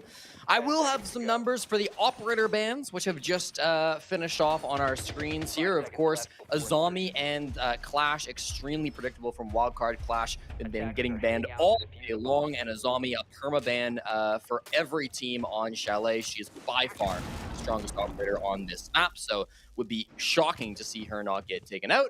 And then Blackbeard, Capitao, both decently common. Capitao only got banned a single time on this map in Reload in the first phase. Oh my. And Capitao, one of his strongest strengths is taking players out of this library corner where Silent will strike from first. Keep in mind, on Scopos, he has a second operator that is also in another part of the map. But there's a drone good right idea on as top to... of him? Sorry? There's a drone staring at him right on top of him. Yeah, Kansan was the one coordinating that, and he will immediately swap off to the other Scopos drone that was down inside of Kitchen. Just want to take a second here to acknowledge a community member who's seen quite a bit of spotlight despite not competing in the NA League, and that's Uzi. A handful of players have been running Uzi's player charm. He got one through the content creator program. Lots of people have charms in game. It's very, very heartening to see other players representing people within our community. Uzi was given a charm just a couple days ago, I believe it was announced. Yep. Uzi's been grinding for a while and has actually played on LAN before, so no stranger to Comp Siege, though primarily a content creator. It's great to see that there are people rocking and repping his charm. I know that for most people who stream and play this game, getting immortalized is something that is high priority and really quite an honor. So congrats to Uzi, and great to see teams running it. This top floor hold's going to be tough to crack, but it will come down to this. Kobe trying to find an entry point. That nade's going to be a big problem for him. He doesn't know the guys to the right of the breach and loses it to Kansan. We've hyped up quite a bit, both in the desk and the pregame. Spiker answers with another one onto Dream, so that's now a man advantage going back the way of Wildcard, despite how that first pick went. Still players up top. Giddy needs to strike back if he wants his team to have any shot here. Plus that gridlock with no Capitao, if you're looking for anti-flank or the ways to flush somebody out, the track stingers can work very effectively. Gridlock also tends to carry nades, but one could be used. All the nades have been expended by Wildcard. Cloud9 doing an excellent job as now Giddy hits Bay and then immediately drops one of those goo mines, littering his path back. All of a sudden, Wildcard coming out on top of these fights. Wildcard suffered that very first death, and it didn't look like it would be the best result for them, but a perseverance and that staying power, it's sometimes hard to shake. Now it's all up to Packer, running that aforementioned Uzi charm on his SMG-11, which is a form of Uzi, if we're being technical. I think it's a MAC-10 is the official gun. He's well positioned for this drop, and with the HP of Kansan holding on to that case, he can do some serious damage. He wins the round based on time, as there was a bit of an issue coordinating what these last two players would do. Kansan did not have the opportunity to get the diffuser down. They didn't have a read on Packer's position. Baby Shark swung in thinking he had the intel, and it does not work out for them. Despite their best efforts clawing it back, Wildcard come up short, and Cloud9 take the round. Papa Packer close it out a round that looked like it was surely going to go the way of Wildcard. That 2v1 felt like Kansan was hitting every shot he needed to, but it wasn't quite enough in the clutch. Packer's been around the block for quite a while now. He knows how to handle these tough situations. Still a young player, especially for a team captain, just 21 years old and only recently hit that age, but has led multiple teams here at a pro level, including leading Uzi at the Montreal Major in the 2 pro games that he was able to play. So as you mentioned, that respect being shown, I think it speaks a lot to his ability that when Cloud9 were building this new lineup for 2025, they put kind of all their faith, signing not just Packer, but the core of that tier 2 squad that he played with on Makers and eventually CL for Life, picking up multiple players from that former team to rebuild that kind of tier 2 squad here now in tier 1. Packer's been a player who's been talked about a lot recently. Of course, played for a brief stint on M80, was been around the block on Wildcard back in the day too, and he's been one of my favorite players to watch and grow to be one of these young captains, because what he's done for these teams has been really fantastic.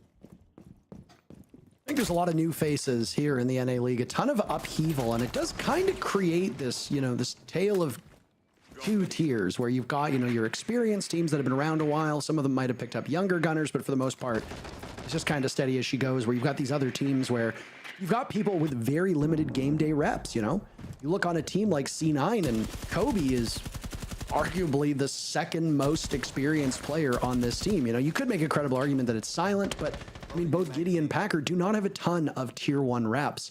On the side of Wildcard, I mean, Kansan's been around for quite a while, but beyond him and Dash's limited play, the rest of this team is still quite green as well. I mean, I think you could probably make an argument that some of the older guys, somebody like Canadian, for example, might have actually played more pro games than the entirety of Wildcard or Cloud9's roster combined. Lucky for C9, they've got Dream with all of his experience, and he's exceptionally good whenever it comes to LAN events, and that's going to be a major boon for their team. Wildcard right now on the discovery portion of this map, staring at the newly redone Chalet. It's one of the new maps, quote unquote, new maps here in CJX as we hit the halfway mark of the round. It's funny you mentioned that Canadian stat. I don't have the amount of games Troy has played, but Dream does have more games played than his entire rest of his team. Packer had a big first round, but it looks like he's about to get traded out. The Damos of Dash doesn't actually hit the shot, but eventually Kansan's there on the other angle to find the kill and clean out the clutch player from round number 1. That means Packer's going to have to IGL this team from the grave as the 5v4 execute will eventually come in from Wildcard. Getting that first initial pick opens up the top floor, of course, and enables them to push in whichever way that they'd like. Control of the dining hatch is often thought to be critical if you're going for a backside push over by Wine, and based on Wildcard's current positioning, that does seem to be the game plan. So a couple more X-Kairos to be used from Spiker. They can get some angles open into this backside, and the push will begin. There's a nade that will sail by as Kobe is on the move. C9 equalizing after losing Packer with only 20 seconds left. Wildcard need to be better managing the clock in this round. They seem to have it working in round number 1, but they needed about 3 more seconds. At this point, they're going to make their execute happen with just 10 seconds on the clock. And what a frenzy it's going to be. A crossfire as bullets whiz all over the map. C9 coming out ahead in every single engagement. It's Baby Shark in a hopeless 1v4, and the clock for yet another round will give it to C9. 2 rounds in a row where Wildcard have had at least one player still alive, but have yet to win the round. Gotta be better with clock management. You just have to be. Chalet, like every other map, defender sided, so Wildcard will be battling uphill, but you got to manage the clock a little bit better. Yeah, I really thought that push was going to have a little bit more oomph to it. I guess the biggest problem is they just didn't really have much hard breach too, right? I mean, they all had to funnel either through the hat or through the doorway straight into Wine. They were never able to get the boiler wall open, which, again, they had some X-Kairos still. You don't love running through a wall that's only been opened by Habana, but it is doable. Didn't manage to get that angle open. Didn't have great angles from the big garage either, so that lack of hard breach from Wildcard biting them in the end, and then, of course, you combine that with the clock, which you mentioned. Yeah, not a recipe for a successful push. Comes down partially to how much time Packer was able to waste up top, and then even from Kobe going for another kind of extension over to Big Garage just to waste even more time. Been good so far from Cloud9, a team that a lot of people counted out, the desk and myself, and you included, but 2-0 start, Chalet defense, not bad at all. Chalet, when it was redone years ago, and I mean, if you played this game at launch, you know that there's a world of difference between the Chalet that was in the game in 2018 versus the Chalet that's in the game right now. I mean, even the Chalet that existed before CJX gave it a new paint job. But if you go back and look at the numbers, when Chalet came back, it was immensely attacker favored, especially that bottom floor bomb site. I mean, the moment that you got the garage open, it was basically over for the defenders at that point. Things have changed. Some maps, after a long enough period of time, will start to skew towards the defenders. Some will remain more attacker favored. Coastline is a great example of that. Nighthaven Labs has gotten a tiny bit more defender favored, but is still pretty decent for the attackers, depending on the meta and teams, of course. So Chalet remains in my mind as kind of a question mark. As we see CJX change things and teams with new rosters approach it, it really shouldn't be as defender favored as it has appeared so. But also, if you have a problem managing the clock, it doesn't really matter what map you're playing. The bigger the map, the harder it's going to be. Chalet is a decently sized map, so if Wildcard can find their footing, I think we'll see this match tighten up. Creative breach from Kansan in the library wall, and now it's going to be the ego wall as well getting opened up by Spiker. They realized they had a problem with hard breach last time, so they brought 2 this time around. 1 will fall, though. An early death from Kansan, courtesy of Giddy, will mean that their best player is eliminated before this push can even begin. We saw it earlier as well. Packer below. Giddy not done? A third? That was a nasty shot. Giddy spent so long grinding to get to this point, and he almost found a 4th on Dash, who shrugs off a bit of damage. He and Baby Shark, neither of whom traditionally from North America, send a Brazilian and a Frenchman to get the job done. That's Wildcard's strategy at the present moment. And I mean, I guess you don't need to worry about managing the clock so much if y'all die before it gets to the final 30 seconds. Baby Shark now swallowed up over by Piano. Dash with 1 kill to be had, finds a second. Cloud9 can knock it over Eager. They're a younger team, and inexperience makes you hunt those frags, but Kobe Lax and Silent have been here before, and Silent in particular is well positioned to get this, but Kobe does it before Silent's position on the ground is given away. Cloud9 screaming off, or off to a screaming start. 3-0. Far from what any of us expected, and you can see for a team that kept their cool quite well in Rio, this wildcard team is seemingly letting this match get to them. No, absolutely. I mean, we've had big play after big play coming out from Cloud9. That round, it just happened to be Giddy who was putting up the big numbers, a huge 3K.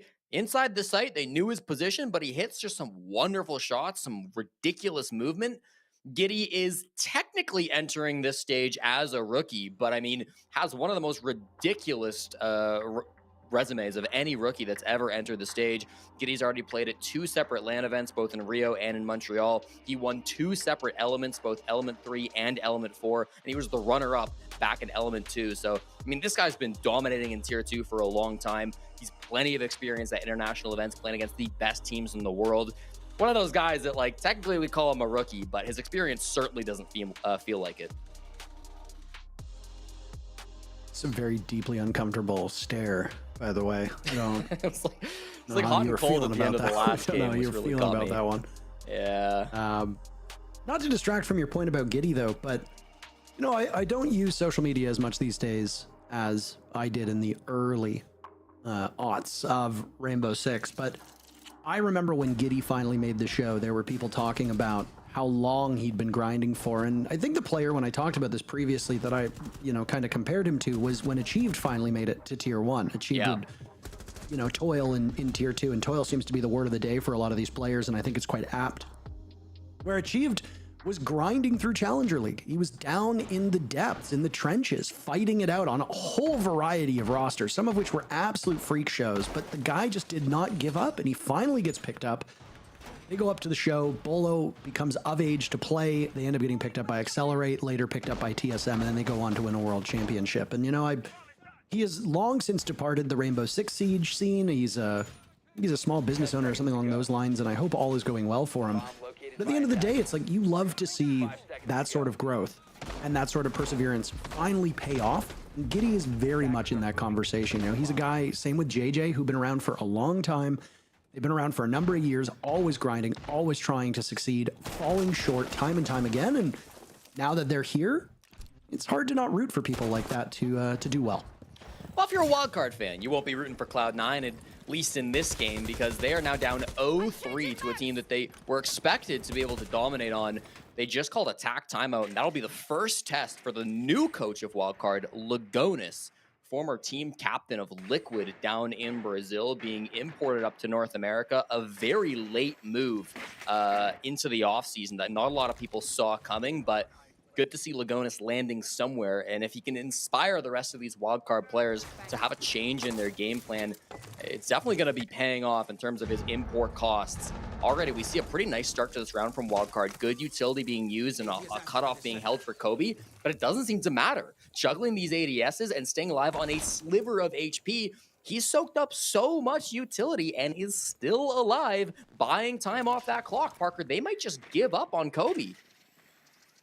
Entirely possible. I mean, clock management for wildcard has been so poor through these 3 rounds that if you're struggling on the roam, if you're struggling to get in the map and there's somebody who's bogging you down, you kind of need to move away from it. You cannot, especially with the problems you're having so far, you cannot afford to kill, you know, 40 seconds of your own time.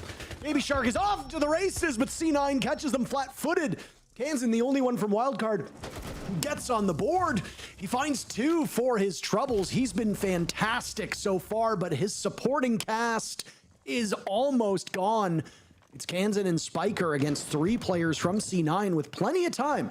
This is the best look that we've seen from wildcard when it comes to balancing that clock. Kansan watching now over towards stairs, and he'll go back towards Solarium as Diffuser goes down, and the scramble from C9 as the clock gets even smaller than it was before beckons. C9 needs to deal with this engagement. Kansan has his back turned to the drop from Solarium. Giddy eliminates Spiker, and it's up to Kansan now to win the entire round for his team. Punished by Silent as he didn't have a good read on it. And the trophy, not just the room, but the actual trophy for C9 is yet another round. Indomitable up to this point as Cloud9 continues their winning ways. Nice to not overreact. You know, they knew they had the top floor advantage. They knew they were in a 3v2. That plant goes down inside a kitchen. Would it have been better to deny it from above? Yes. Did they know it was going down? They might not have been 100% sure, but they were 100% confident that if they got to the post plant, they were going to be in an advantage. They had better positioning. They had more men alive. And yes, you're going up against Kansan. Never feels good. He's got more than, he's got 1.5 times the kills of his entire rest of his team. But in a 3v1, they can deal with Kansan. You know, he's not invincible, and he's had a good game. He's a great player, but he doesn't really have a lot of help so far. You see some of these players on Wildcard. Baby Shark, the brand new hot pickup from France, coming in yet to find a pick. Bay, one of the most consistent players back at Reload, yet to find the pick. Spiker, the young captain, of course, not a player you expect to be popping off, but still only one to his name. Not the start you're looking for from Wildcard, and as we questioned it, it seems like that tack timeout from Lagonis didn't exactly pay off. 5 seconds left before insertion.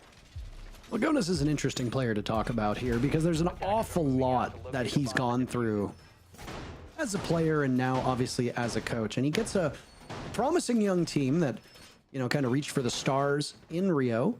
Dash looked great in Rio. It looked like he fit that team like a glove. And I was, you know, you and I actually co-streamed the event, and we talked an awful lot about how quickly some of these players on Wildcard seem to acclimate to top-level play. Unfortunately, two of those players that we spoke very highly of are in aggressive, frag-oriented roles and have yet to find a single kill through 4 rounds of action. That's both Bay and Baby Shark. They are struggling really hard against C9, and I don't know if Wildcard are just having problems droning it out, but their ability to get in the map and take up map control has proven to be a huge hindrance. You saw it all the way back in round number 1 when the Skobos was upstairs. No Capitao to be had. You did not have the tools that you felt were necessary to flush out this library player.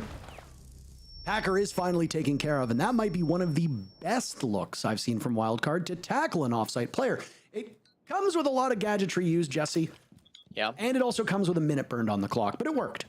Yeah, I mean, better than last round where they spent a minute and a half trying to clear the Jaeger and didn't even get the kill. So hey, this time, certainly you're going to feel a little bit better about that, even without the Capitao on the board. That's a very difficult position to try to clear, so player moved off, and now it'll be Kobe who's receiving the brunt of this pressure. Oh, Wildcard finally getting on the board in these rounds. And it's Silent and Dream. Silent with 4 kills. Dream finds his first. It's a Nitro Cell, an explosive end to Bay. Dash will join him. Now, what seemed to be a little out of reach for Cloud9 is more winnable. You managed to take out 2 players. Baby Shark dies as well. They trade, though. That's devastating for Cloud9. If Silent had stayed upright and stayed alive, Dream and him could have very easily worked this 2v2. Dream using that Nitro Cell earlier to get the kill, but he's under watch from a drone inside a bar, and he's now going to have to be a man on the move. They've got intel. 45 seconds left for them to collapse on him. One can go main lobby, another can drop hatch, and he's got to watch the A-bomb site as well. He has a read, but he's a bit slow on the peak. Dream losing an awful lot of HP, and now decides let's reposition and take the fight over towards those library stairs, but he's exposed to the soft wall. Reed's coming in as now there's a drop, and Dream playing off the sound and intel, but there's only so much you can do when there's 2 players breathing down your neck. A big wave of relief. Looks like it's swept across the Wildcard player cams as, well, they get on the board. It only took 15 minutes. I thought Dream had some ridiculously impactful clutches back in Boston when he was playing on that unwanted roster. Had some huge moments for his team in the clutch. Wasn't able to win even a single clutch down in Brazil during the Reload tournament, and then failing this one as well. But I don't really want to put the blame on Dream in that round because that was a really tough round for him and Silence in the 2v3 to try to clutch out. The biggest problem they had was the clock. Wildcard entered that 3v2 with like a minute 15 on the clock. Compare that to the last time we went down to, I don't know, basement, for example, where they're executing with 10 seconds left, and that makes a huge difference, regardless of what the man count ends up looking like. I'm glad that Wildcard took their time in that push. They had plenty of clock to work with, and they used it really well. So it was nice to see Wildcard slow that down and get them their first round on the board. Chalet, again, a map that can be kind of 50-50. Even if you go 4-2, you don't feel great. But at least if you can answer with a couple of back-to-back rounds, get the momentum swinging back in your round, that might be enough to move the needle in this matchup more than the side swap itself. Yeah, and I mean, to that point, we are in a new era of Siege as it's been billed, and some maps are going to play out a little bit differently. Clash obviously has changed things quite a bit. She's banned. The operator bans being expanded upon and now being done in sequence rather than just having bans that last the entirety of the match will also change things. Those destructive elements that have been talked about, those will change it too. Not to mention the fact that a lot of these rosters are new. There's a lot of change. Chalet might not be as defender favored as we expect. It could be starting to move back towards being attacker favored, which, you know, would be devastating if that's the case for Wildcard. If it is still as defender favored as the stats would suggest, then Wildcard will likely pick things up in that second half. And sometimes it's not as easy as just a side swap, like you said, but some of my favorite parts of these leagues are being able to wax philosophical about this game in the early matches because you genuinely have no idea what the stage holds. They know Silent is around here. Obviously, they've been alerted by these pests that there's going to be a Mozzie roaming somewhere, and it's a pretty safe bet that he's over towards Solar, over towards Master. He's got Packer just below him to try to help out, but broadly, he is all by himself. Packer's actually rotated over to the blue stairs, so nowhere near dining to help out Silent. It's going to be all on him to make that big flank and time it correctly without very much information to go off of. Could either work very well for him and he could make a huge round-winning play, or might just end up being non-impactful. The track stingers will make it exceptionally difficult as he creeps through them now. Did anybody hear that? The thing is that we get a front row seat, but there's always team comms, and Silent takes advantage of that, but there's Kansan hiding behind him. My goodness, what a jump scare that must have been. Cloud9 loses Silent, who's been far and away their best player over the last couple rounds, matching Giddy's might. Packers removed by Spiker, and down goes Dash. This 1-2 punch of C9 through these 6 rounds as defenders of Giddy and Silent has been mighty hard for Wildcard to overcome, and their 2 stars are currently sitting at just 2 kills apiece. Thank goodness for Kansan. If he hadn't spawned in Jesse, this one would be, well, I mean, you can't lose much harder. Wildcard likely would have had 0 rounds, but it would not speak well for the team's potential moving forward. Kansan is last man standing, and he is, well, quite a ways away from being a factor. He's close enough to the bomb site, but now just needs to assert himself as once again the clock became a problem for Wildcard. Giddy breaks double digits, and what an incredible first half for Cloud9, a team that has been slept on and put down by all manner of professionals. They are showing up big today, and Wildcard is suffering for it. Gridlock's an operator whose pick rate has been on the rise recently, and you know I think it's an operator that often gets overlooked. I know it's an operator you've hyped up quite a bit on previous broadcasts, Parker. She is, but I mean, a Nomad wouldn't have lost that round, you know, and that's kind of where it comes down to. Those track stingers, they do not give you the same kind of alert that an air jab does, and Silent really was able to take advantage of that, crept through the track stingers. They brought flank watch utility, and they still got flanked and lost the round, mostly off of that big play from Silence. Something to think about next time they go on to the attack, but that won't be for at least 6 more rounds. If you're a wild card, they will swap sides down 5-1 now here on Chalet. As I said, Azami has a 100% ban rate on this map, so no question to see her go.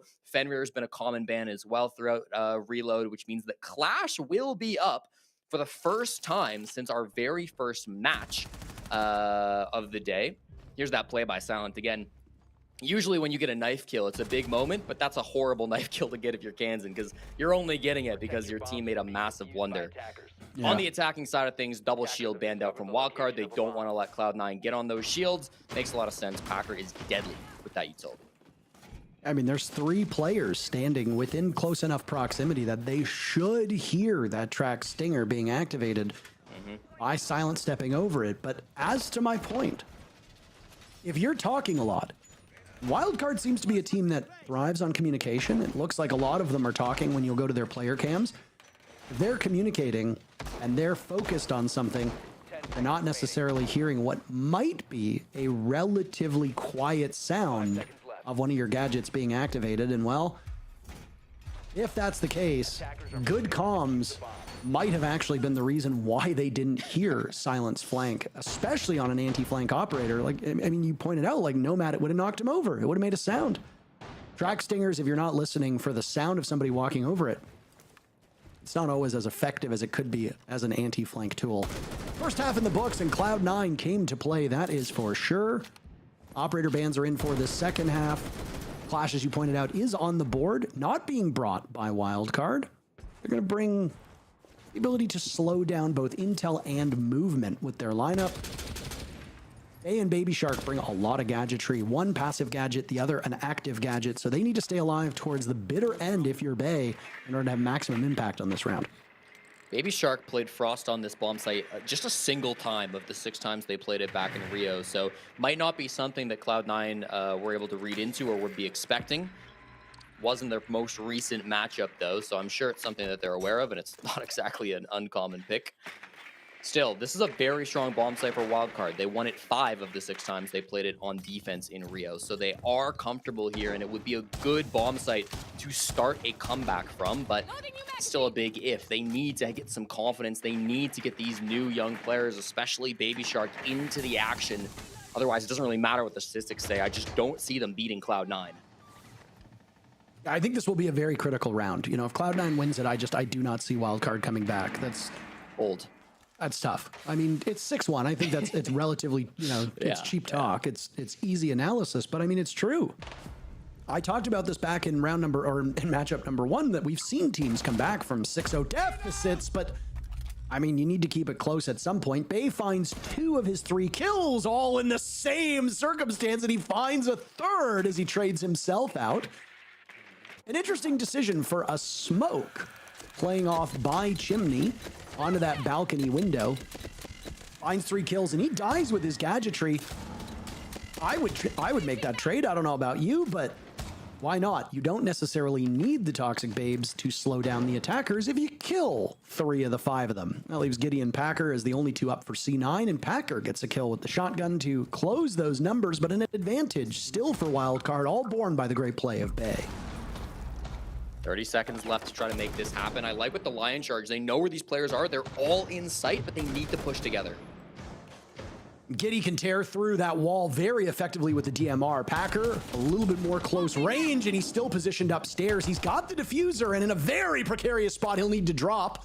Last Candela about to go out, and Giddy will use the cover to encroach on the space of Wildcard. It was a 1v1 as Packer found yet another kill. But it could not be had as Wildcard just simply outlasted him.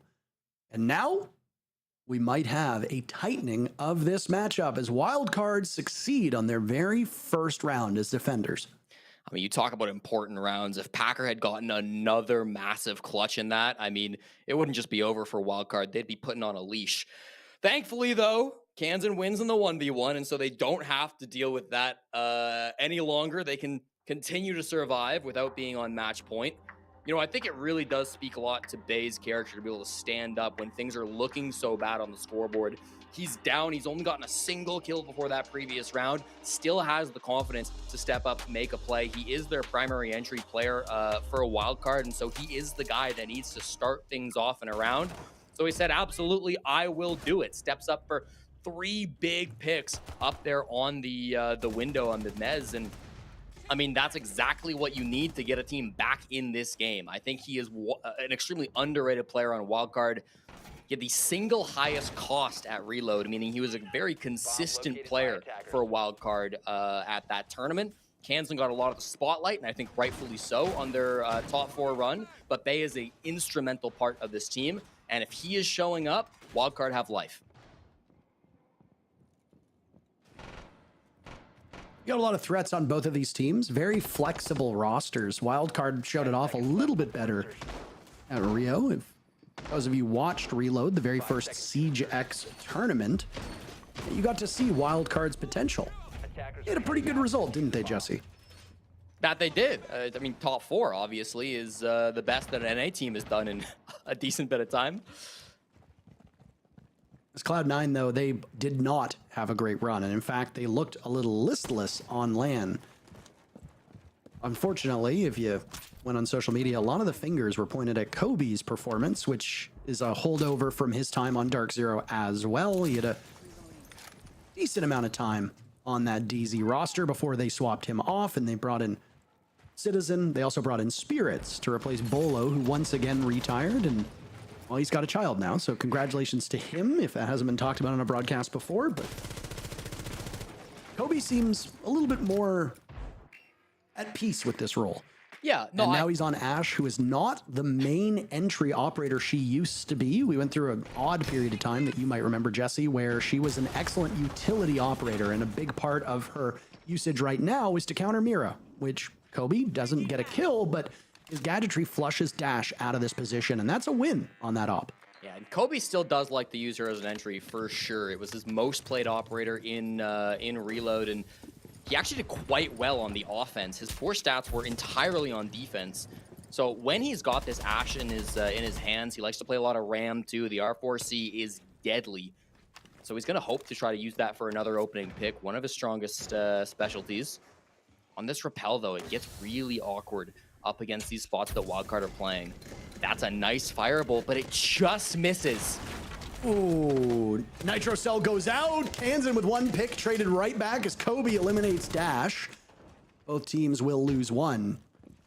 Giddy, who was quiet last round, very limited HP, cannot be as aggressive or as assertive as he would like to be. Bay swings onto Kobe. They trade each other. There's been a bevy of trades so far in this series and today across the board. Kansan tries to vacate the premises and Dream punishes him for that. Wildcard now down in numbers, but lots of time has gone by. Cloud9 through 2 rounds has shown that they can manage the clock as attackers a little bit more effectively than Wildcard, and that might be the difference maker here. Drones get put into position, Jesse, and there's just a little more than 30 seconds left for Cloud9 to push to match point. Yeah, it's time for Baby Shark to prove why he got picked up on this team. You cannot let it all lie on Spiker inside the site. Baby Shark's in the off-site position. This is the fight.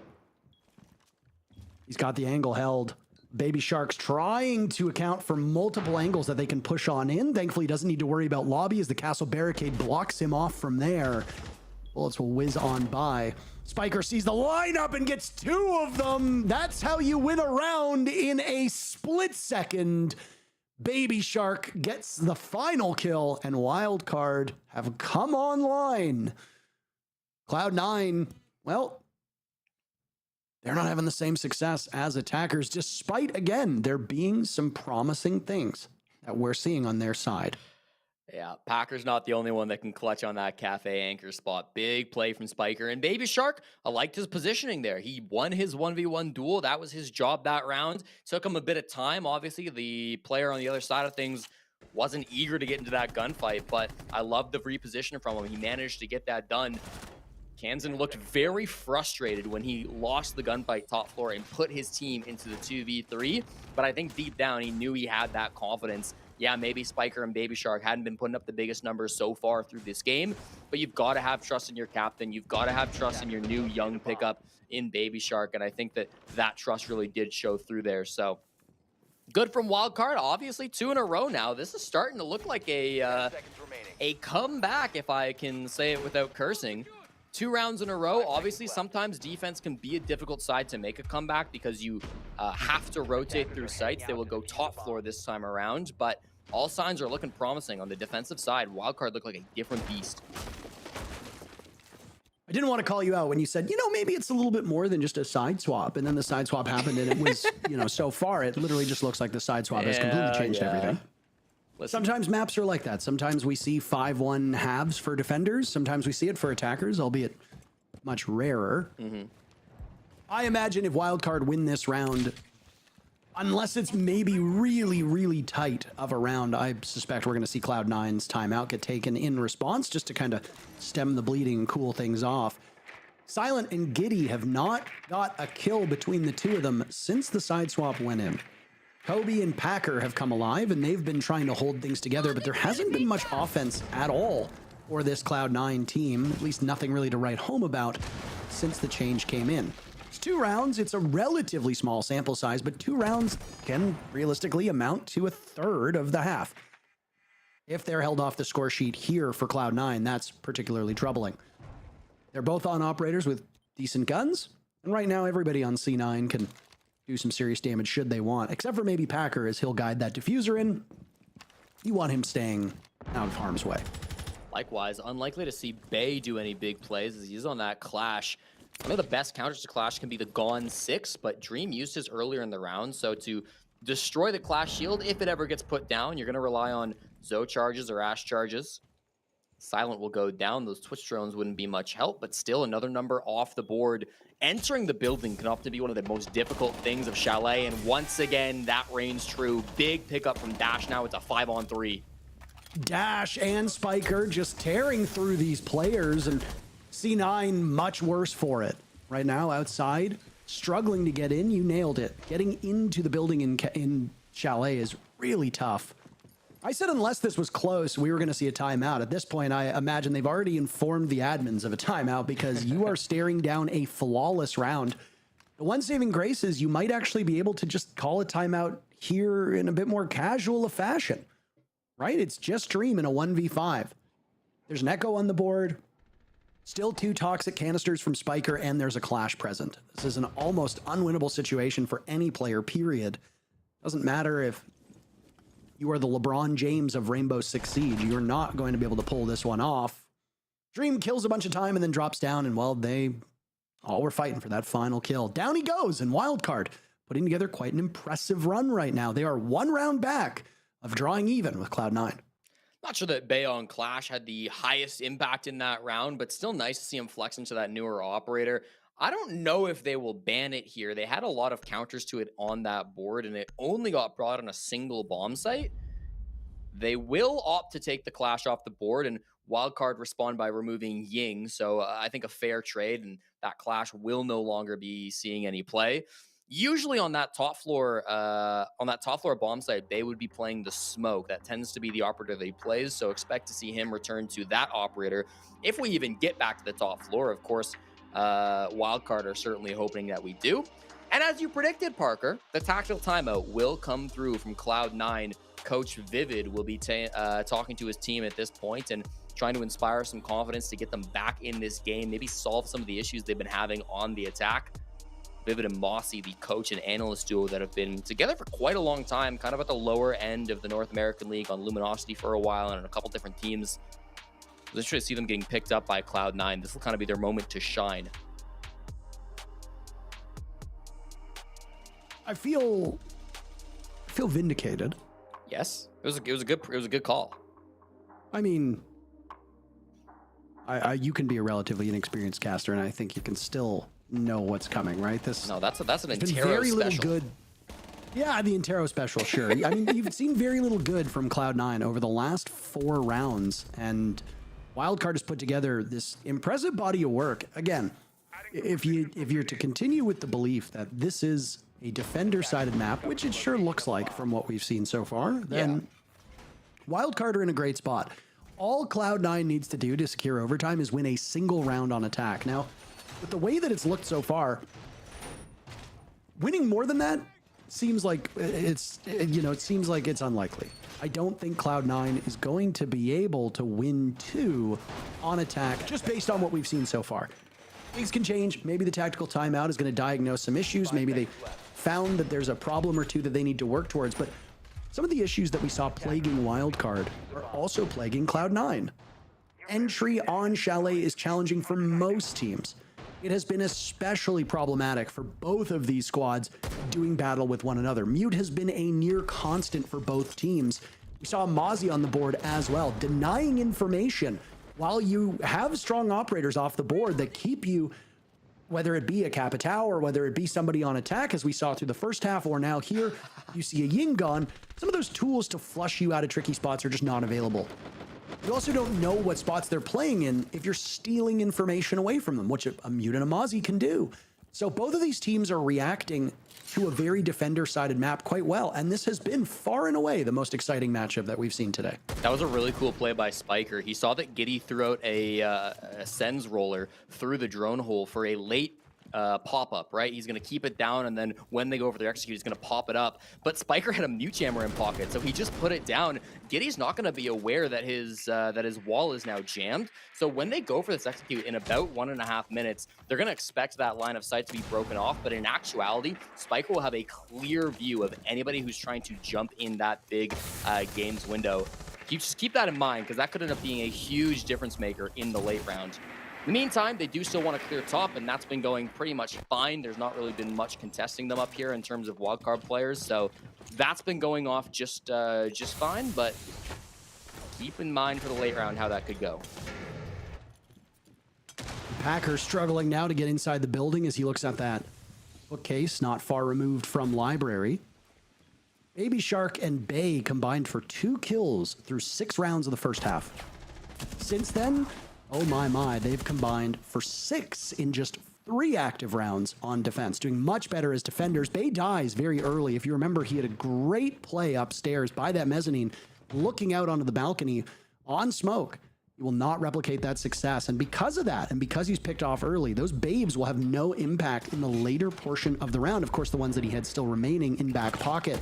Cloud9 called their timeout. They find the first 2 picks in this round, the best attacking round they've had so far. Silent is sat down by Kansan, so wild card still very much in this. Clock management will be very important as we hit the final 30 seconds. Wildcard drawing blood a second time. Now it's Dream shut down. Packer will join him. Giddy is on the board, and he finds 2. Giddy had a terrific first half, but he quieted down. 12 kills in his hands. 14 in Kansan, but Kobe Lax is also there to be a difference maker. And an impressive run from Wildcard has to end at some point as Cloud9 seems to hit the river. And now we wait. Can they pull it out? They sit on match point. Not a clean round win by any means. I mean, that Monty play that went deep into back bar could have been the end of them. There was yokai spam coming down at the Packer, right? There was a melee and eventually a frag onto the Monty player, and usually that spells disaster for a push, but they were able to work picks elsewhere throughout the map. It was a great round by Kansan. Won his first duel and then was back, but this is the 3rd or 4th time now that Kansan has been last alive on his team, and doesn't really matter how good you are when you're in a 1v3, a 1v2, a 1v4. Winning out those rounds becomes really difficult at a high level of gameplay. So tough for Kansan. Once again, just in his positioning, couldn't make it back to the site in time. And that's going to be Cloud9 taking match point in a game that they were not supposed to win. I mean, the analyst said it'd be wild card. You came out and said it'd be wild card. Mm-hmm. I said wild card would be the favored team, but I don't like doing predictions. Both of these teams have shown some very obvious weaknesses. Could it be the map? Could it be coordination surrounding intel gathering? Again, I go back to the operators that are being brought, and most importantly, the operators that are banned. Wildcard has been rocking a mute quite consistently. We saw mute on the other side when Cloud9 was defending. We saw Mozzie as well. So intel is obviously very important on every single map. It's especially important when you're on a newer team and you're still trying to get game day reps in. And let's not kid ourselves. Both of these squads are still brand new. Their only real game day reps we've seen were in Rio. Packer taking advantage of Nook's cloaking ability, walking in, and he kills Kansan on a leap as he manages to make it out of dodge with his life still intact. That might have just broken the backs of Wildcard. Packer doing all of that himself through the main lobby, Jesse, and it's a 5v3 with 2 minutes still on the clock. What an entry. I mean, Packer, this guy just does it all. Clutching on Mute in the late round, entering on Nook in the early round. Another one from Silent will make the man count even more dominant. It does get traded back, but it's Dash and Baby Shark, the 2 imports left alive in a 2v4. loads of time for Cloud9 to play with. Defuse kit safely in their hands. This is an extremely tough round to clutch up. Dash and Baby Shark also nowhere near each other at the moment, so unable to go for trades unless they hook up later in the round. And because all this action happens so quickly, there's tons of gadgetry on the side of Cloud9. They can just simply outlast you, outdrone you, and outblow you up if they so choose. Flashes, regular nades, Rotero drones, an embarrassment of riches for Cloud9 as Dash expends his own explosive, and Giddy, the player we hyped up so much, gets the final kill. Cloud9 walks away with their first victory in their first match here in the North America League. And if you can count on anything from Packer, it's a big pop-off after a big win. A huge performance from the 21-year-old captain of Cloud9 from Lansing, Michigan, showing up when his team needed him, both at the start of the game and at the end, start to finish. Packer was there making the big plays for Cloud9. As you mentioned, I mean, Giddy had some huge moments in that as well. We saw Kobe with some strong starts on the Ash as well, but for me, it really does come down to Packer. Just a fantastic game from him. How wrong I was saying that what we'd seen from Cloud9 did not give me confidence, but boy, oh boy, that timeout happened and the entire team changed over. Cloud9 looking like their old selves in that second half. At the very end, what a performance. We still got 2 more matches to go. DZ versus OXG is up next, but an interview with our winners awaits us the other side of this break. Sit tight.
She solo cam. Just Okay. stay up, just stay up, stay up, stay up. in the main lobby cam on you guys. He's by the calling way. you guys, yeah. The main lobby cam. Shoot them Hit the lobby cam. You're running out, walk out, Kobe. C4ing. He's half wall now, half wall last time. Nice! Good job. Good job. Guys. Great play, Packer. Cloud9. Great play. Welcome back to the NAL, the classic. You know, I thought about like how best to introduce the fact that we're back and Cloud9 just won. But honestly, I just want to ask both of you, what's it like to be wrong? I mean, that happens in this. I Yeah. mean, it's good to be wrong, Feels though. good. I mean, the thing Does is, it feel good to be yeah, wrong? it does, wrong, because yeah. it obviously goes to show that they're putting in the work, that they learned from their mistakes. Now, that game Yes. got a lot closer than I think that they anticipated. I was hoping they were closing it out sooner, but we did say, if Packer can lead on that forefront, Yes, especially in those 100%. attacks. He was leading, and not only leading, he was also playmaking. So already, that's a huge difference in terms of what we saw in Reload versus now. Monitor was on. Check. Absolutely. I mean, that was the biggest issue going into it, is I brought up the lurking factor on Chalet. It's a very big question. You have to have a player that's prominent on lurking. When you look at C9, there wasn't one real player that would stand out, but Packer fit that role. We saw him on the knock. We saw him going for those kills. And honestly, he was getting those opening frags. He was getting in the positions for his teammates. Yeah, the Game Pass highlights are only further going to emphasize the fact that, Cloud9 has clearly learned from their mistakes. And I think from the side of Wildcard for me, then it's like, what went wrong here? Yeah, honestly, it looked like a very dull wild card to what we expected to see, obviously. That we saw a reloaded wild card that was very adaptive. They'd see something going wrong, they'd instantly know how to readjust, know exactly where to go. But now we found themselves where something would go wrong, they'd lose a pick, they'd lose 2 picks, and they didn't have a response. They didn't really know where anybody from Cloud9 was playing, and the info denial that Cloud9 had was a formidable job by them to be able to shut down Wildcard on trying to get that information. But it just didn't look like Wildcard was too comfortable. But I didn't want to take anything away from C9. I really think they did a really good job at understanding and countering what Wildcard did. Yeah, I mean, in some situations, starting out on attack can be rough because then you really have to be on top of your comms. You really have to be in sync with one another. Whereas when you start on defense, you kind of already understand what that setup is going to look like. You kind of know how to work around the map. You know what's possible, what's not possible. So I can maybe write that off on Wildcard, but I mean, still, I don't want to take anything away from Cloud9 because I think they learned a lot from Reload and the structure and how they wanted to play fundamentally, and we were seeing that through and through with every single round. Now, like I said, that 7-4 Wildcard obviously showed a little bit of fight back, but I think Cloud9, for the initial start of their defenses, they played it flawlessly. Yeah, and Giddy as well was this player that stepped up today too. And I think with that performance that he's had, he's qualified himself for the Blacklight detail. It's like a little highlight package of what we've seen from him on this first map so far. Yeah, and he deserved it, absolutely, because Giddy is probably the most criticized player when it comes to the league. Even when they qualified CL Pharrell, everybody was saying, well, I mean, they would have done better if we just dropped Giddy. Every single game, win or lose, somebody is tweeting about dropping Giddy. You mean X? X, yeah, on X. Somebody's talking about dropping Giddy. And honestly, it's become somewhat of a joke because especially today, he's proven that he's finding himself more and more comfortable in this environment in T1 as he's getting more experience playing against other teams. And today was a prime example. I mean, I can't really pinpoint one specific thing other than the preparation that Cloud9 had going into it. They knew exactly what Wildcard was going to do, where they were going to be. They executed on those first picks. The rest was history.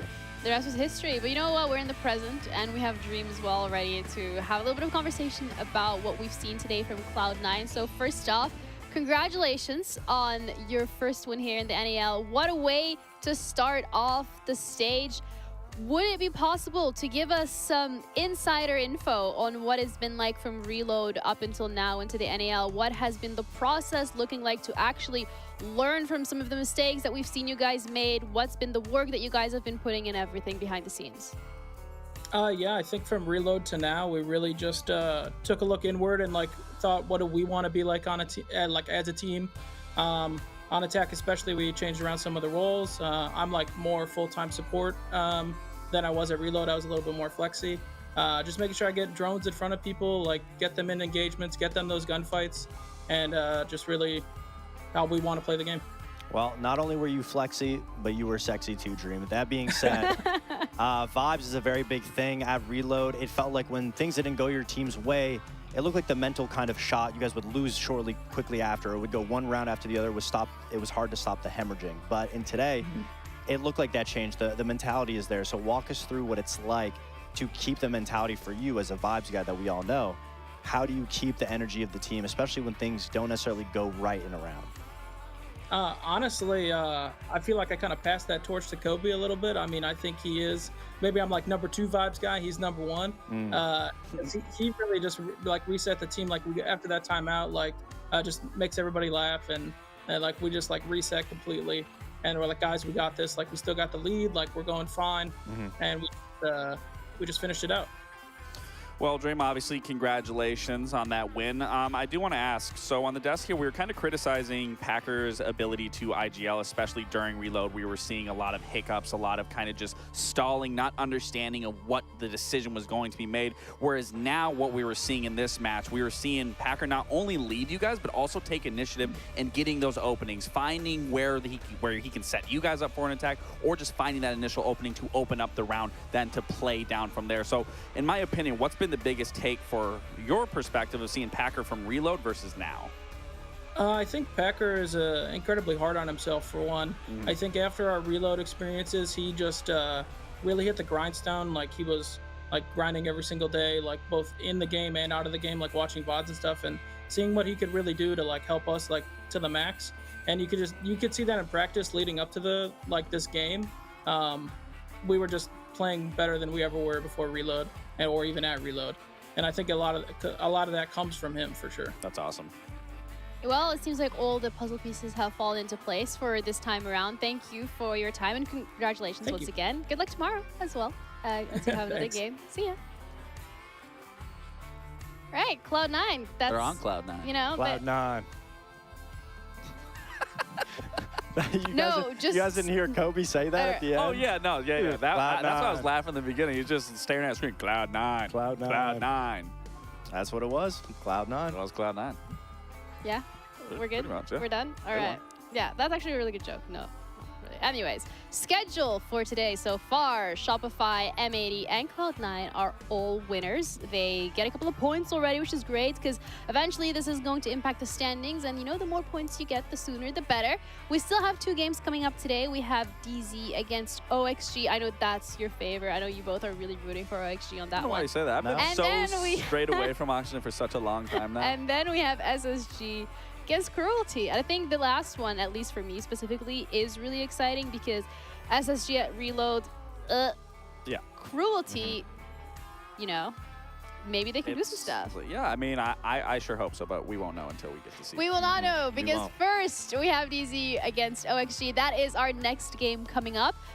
Do we want to maybe give thoughts, feelings, opinions about this one? No, I'm going to save it. Yeah, I'm saving it until we actually start diving into it.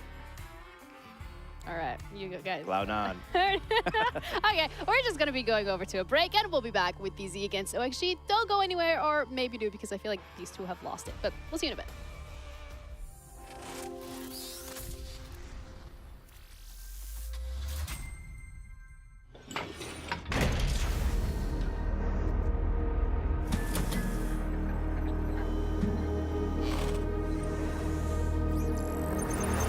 It's a little bit of a 1v1, the close end for the ball, Wing saves and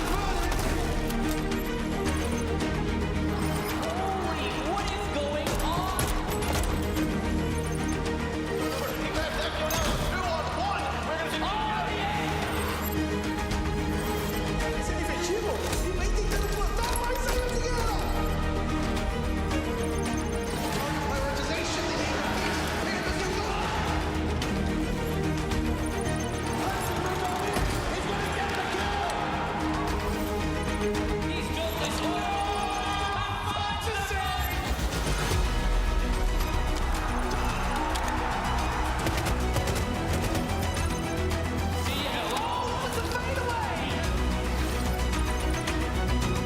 Immediately on the diffuser, Lagonis needs to get in there. You gotta go, Lagonis. Why are you not looking?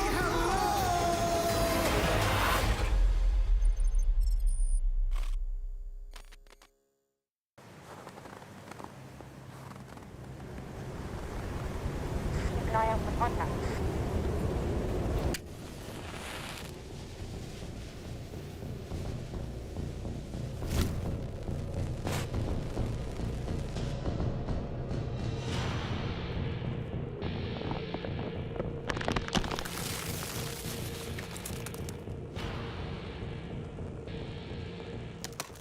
Available now.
Welcome back to the NEL. We're over halfway through today with only 2 more games left, and this one being DZ against OXG. Both of these names, no strangers here onto the NEL. We've seen them time and time again. A couple of roster changes coming through for both of these, and maybe not the performance that DZ was looking for at Reload, but you know what?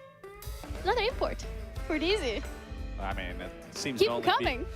I mean, you know, they got a Canadian on there. They got a lot of the UK. So I mean, they're basically not DZ anymore. It's Beans on Toast is what it's looking like. Are you a Beans on Toast hater too? Because I know you hate tier 2, so Who's that's a Beans on Toast liker? Yeah, I mean, let's be honest. Guys, the Brits. I mean, they're probably watching. Irrelevant. Like, I'm telling you, half the EUL is like watching this and offended right now. I'm Mexican. I like beans on a tortilla. You know what? Actually, respect. That's pretty good. Yeah. All right, let's talk about Kangaroo Kenny, another UK member there, and how just the Reload showed them you know, the mistakes that they were making, and it's a learning opportunity, which is obviously what you want from a team. But then brings the question of, can they make the change as quickly as needed? Yeah, I think the biggest thing that we've all known with Dark Zero, they were such a one-dimensional team. They were always stuck to their strats, always stuck to that book. But as this new iteration with Nafe coming onto the roster, removing of Troy, and then Bolo, and all these different iterations, we're starting to see Dark Zero be a brand new team in just terms of their fundamentals and how they play. Whereas before they were very static, now they're very aggressive. And then you're adding Kangaroo Kenny into the picture, coming from EU, knowing how EU plays, and then already having Nafe on that roster, just those two gelling together, working with Panda and NGR. And then they start finding success. They're looking like a brand new team. And this is what we also wanted to start seeing Dark Zero, of not being that one-dimensional play where they can work around the map, they can work around operators, they can work around players. And that is what we're starting to see with each and every single iteration that Dark Zero keeps bringing to the table, whether it's on a coaching staff or on the player side of things. And with the addition of the new ban system, it heavily improves DZ's potential, just because with the huge pickup of getting Spirits and Citizen, Citizen fits into Bolo's spot perfectly. He's very flexible. He can play whatever you want. But Spirits, more specifically, is that X-Factor player. Everybody knows he's one of the best, if not the best shield player in the world. He was the best shield player. And now with the bans, you essentially have to either ban shields because Spirits is going to be playing them. But if you ban shields, that's where the creativity from DZ is able to come out. He was also the innovator of the Ying shotgun in Reload. And we're able to see him on so many different operators, on the Glaz, on the Ying, on the Grim. We can see him on a plethora of operators that not many players are so comfortable on, or as comfortable as he is on. So with the new bans and with how flexible DZ is, they look like the most well-rounded and the team with the most potentials currently in the NAL. That's a huge statement to be making, because, you know, I think Wildcard was someone who highlighted earlier today, kind of like didn't necessarily live up to the expectations. So for DZ, again, would we say this is more their game to lose? Yeah, absolutely. I mean, I completely agree that it's DZ's game to lose. And at the end of the day, when you look at every single player on the team, besides Spirits, it's all very angle holding passivity, very good players. Everybody knows NJR on the windows or on the repels. They have players that are very passive. But when stuff gets moving, that's where they're able to act. And Spirits is that counteraction that is able to light a fire under the other team that forces them to move. And I think it just speaks into the versatility of this now Dark Zero roster than it's ever been before, where every player can jump into any single role if need be, granted if they need to be in the set role. And OXG also had a couple of roster changes, but I think it's really important to highlight as well the journey that OXG has been on over the last year, specifically when we're looking at their top 8 finish at SI. And if anything, it's Unwanted that got them eliminated, which I don't think a lot of people had on their bingo card. No, I mean, I don't think a lot of people had Oxygen on their bingo card to make it as far as they did. I mean, way back when, they didn't find any success for 2 years, and the one time they actually found success was qualifying for SI and making their run, making that top 8 finish, which was impressive to everyone, but it was obviously going to show that they needed to make roster changes after that, because it still wasn't enough to them, clearly already having to make roster changes. And you're looking at those roster changes of Forrest, Adam, and Grix are coming out, losing on Diaz, losing on Hat, and the biggest one for me on that roster is obviously losing out on Newers. But this is what is concerning for me, and always has been Oxygen's biggest struggle, is just them constantly swapping out players one right after the other and not finding success. And even as good personal experience, yes, even as good as these 3 players are, as Forrest, Adam, and Grix are, they all come from completely different systems and structure, where one's super aggressive, one's super passive, one was just a team full of support players, that being Adam, and now you're just meshing that with Yaga and Gomez onto the roster. To me, it's a situation of old Beast Coast where they did not have a foundation. They didn't understand the style of play that they want, and I can kind of see that possibly trending in that direction. Then what are we looking for when it comes to the identity for OXG? If you have all these different systems and all these players from them coming into this roster, what could be the glue that puts them together? Well, that's the biggest thing. It really comes down to the coaching staff having to put the effort to connect the dots, because that's the one constant throughout all the iterations of OXG is the coaching staff. Every other player has been changed besides the coaching staff. So at this point, we're getting new talent in almost every other season. The issue with OXG is obviously the leadership in the server, but a lot of help can be put in from the support staff. And OXG has finally been able to get support staff since that top 8 finish, so things are slowly progressing. But now you have a whole new bag of tricks because you have so many new players. The ideology, Gomez IGLing, now you have Forrest that can IGL too, but completely different styles of play. You have Adam, who's a passive player, Grixer, who's a flex player, but also can do both. You just have to find cohesion amongst everybody, and I believe it's going to take time to be able to figure that out. It's not something that'll happen overnight. I look at it and I see it still as an identity crisis. But then you're looking as well at the side of OXG, and I mean, you've had a chance to look at DZ when it comes to reload. You've had the opportunity to have a bit of a peek behind the curtain, do a little bit of scouting.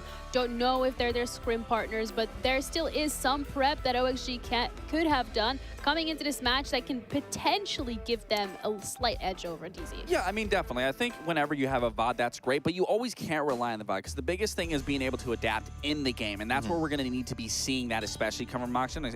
Especially we're going to highlight that there's an identity crisis that already could be potentially there. So it's going to be even more imperative that they're going to be on top of that and being able to identify things faster than normal. But again, it really does come down to the bans here and what map we're going to see, which we're going to see Lair, which this was a map for Oxygen, just from the core roster of Yaga and Gomez. I mean, they did have a little bit better showing. I believe that was their one victory that they got during their regular season when they had a very poor start. So they obviously know the map. Forrest is no slouch to it either, being on SSG. They liked it. He knows how to get into the nitty-gritty of things on this map. But again, what I'm looking at is that they find their identity. They find fluidity throughout their attacks. But as for DZ, I mean, we saw them on this map just in reload. It's a good map for them. It's a great map for DC, especially being able to, that's where we first saw the Ying shotgun come in. So obviously for OXG, it's going to have to come down to the counter-stratting and how much preparation, which a lot of it comes down to the coaching staff. So hopefully we can see that in play. So quick prediction then being DZ.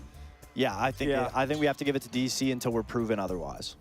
Do we want to give some rounds? 7-3. 7-3. I'll say 7-3, 7-4. You guys are sticking with the theme of today, 7-2, 7-4. We'll see whether or not that's going to be the case. We're going to be heading over to our casters, Jesse and Intero. And from what I've been told, they actually do think that OXG can win this one. I don't know who told you that. I mean, I always think that teams can win this one. I don't ever go into a match thinking it's predetermined or a foregone conclusion, but I think just based on the prestige of these two teams, it's probably a bit of a harder sell to say that OXG is going to come out on top. Do you agree or disagree, young man? I do agree. I think Oxygen have a good shot here. You know, I think Dark Zero have had some stumbles over the last couple of months. They don't look like they're really well put together team that we've seen from them in previous years. And the Oxygen really excites me. You know, they've got some really fun new pickups. Ness talked about it. You know, Adam, Richter coming on to the team for us as well. Looks like a brand new Oxygen, and the desk isn't wrong. You know, we need to see what this team looks like. They're a mystery bag. They could come out of the gate and absolutely flop. But I like the pieces they put together in this offseason. I like the new teams they've brought into the North American League this year, and I'm really excited to see them. I mean, I am too. I'm excited to see how the entirety of the NA League shakes out. We've had some serious upheaval here. Even teams that have long been towards the top, teams like Space Station, for example, Dark Zero, that old Sonics roster, they've made some changes.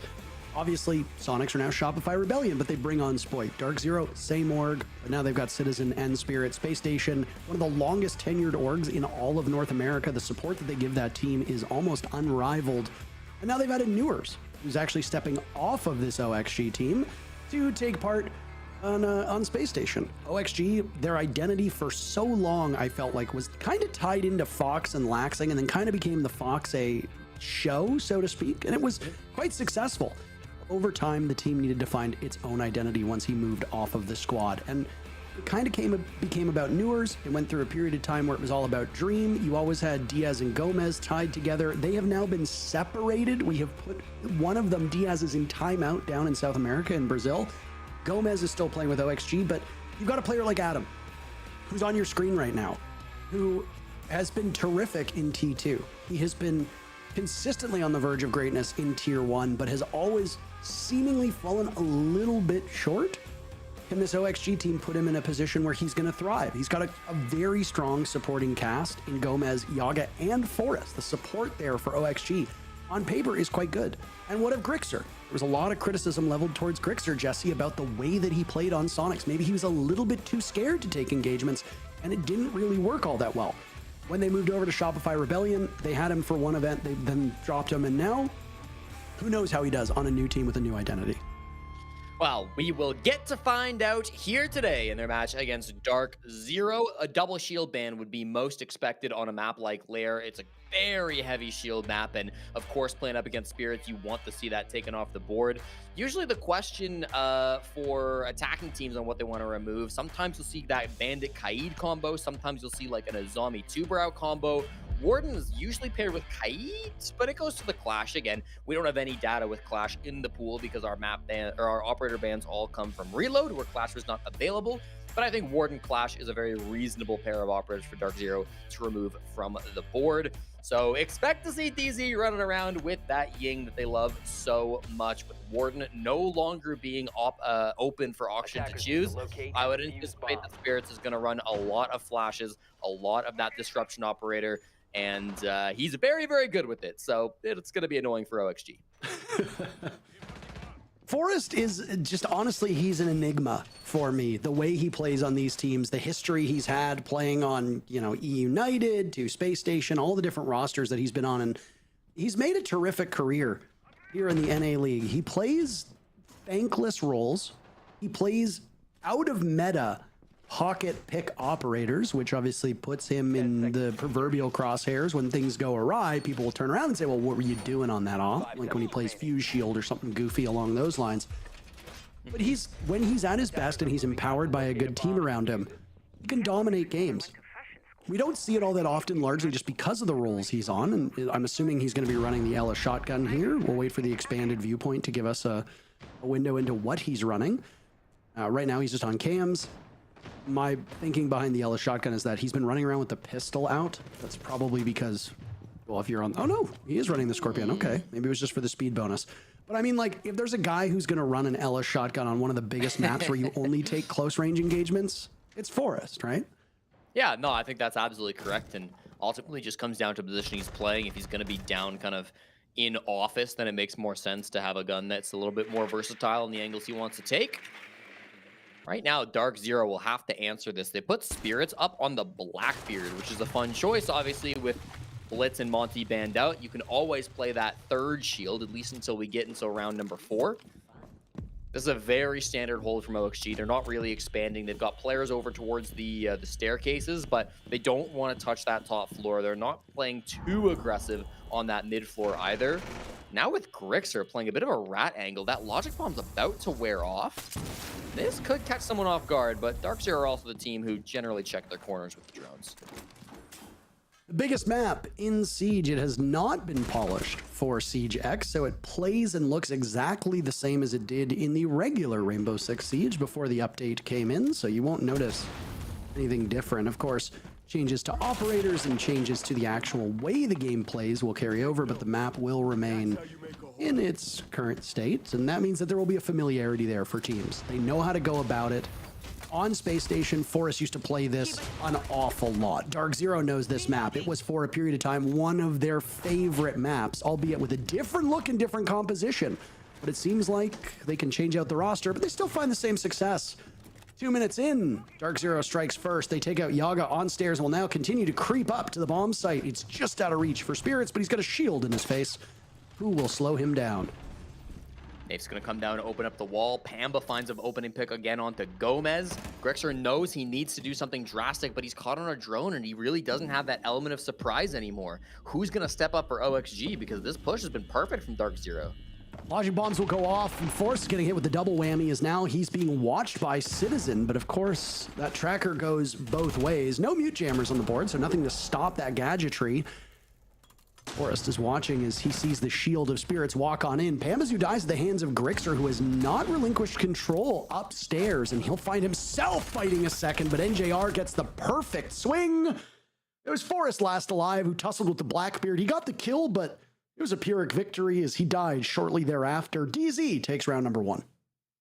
And a decently standard push, I think, executed really well. You know, they take control of those filter stairs. They have full armory control. Didn't ever expect that flank to come out from Grixer, which is a little surprising because they did have the logic bombs, but ultimately they limited him to just 1 kill, and that is good enough to close things out if you're going to be Dark Zero. So feeling good about that round. I like their entry with the Blackbeard. Didn't find the opening Spirits, but Spirits can play two styles of shield. You know, he can play aggressive, getting those frags for himself. Also very good at calling that information to his teammates. Then, of course, late when he needs to be that distraction focal point as well, he is happy to die to get his teammates the round win in that final execute. So, yeah, good stuff coming out from Dark Zero as a whole. Nothing revolutionary on that push, but a strong start.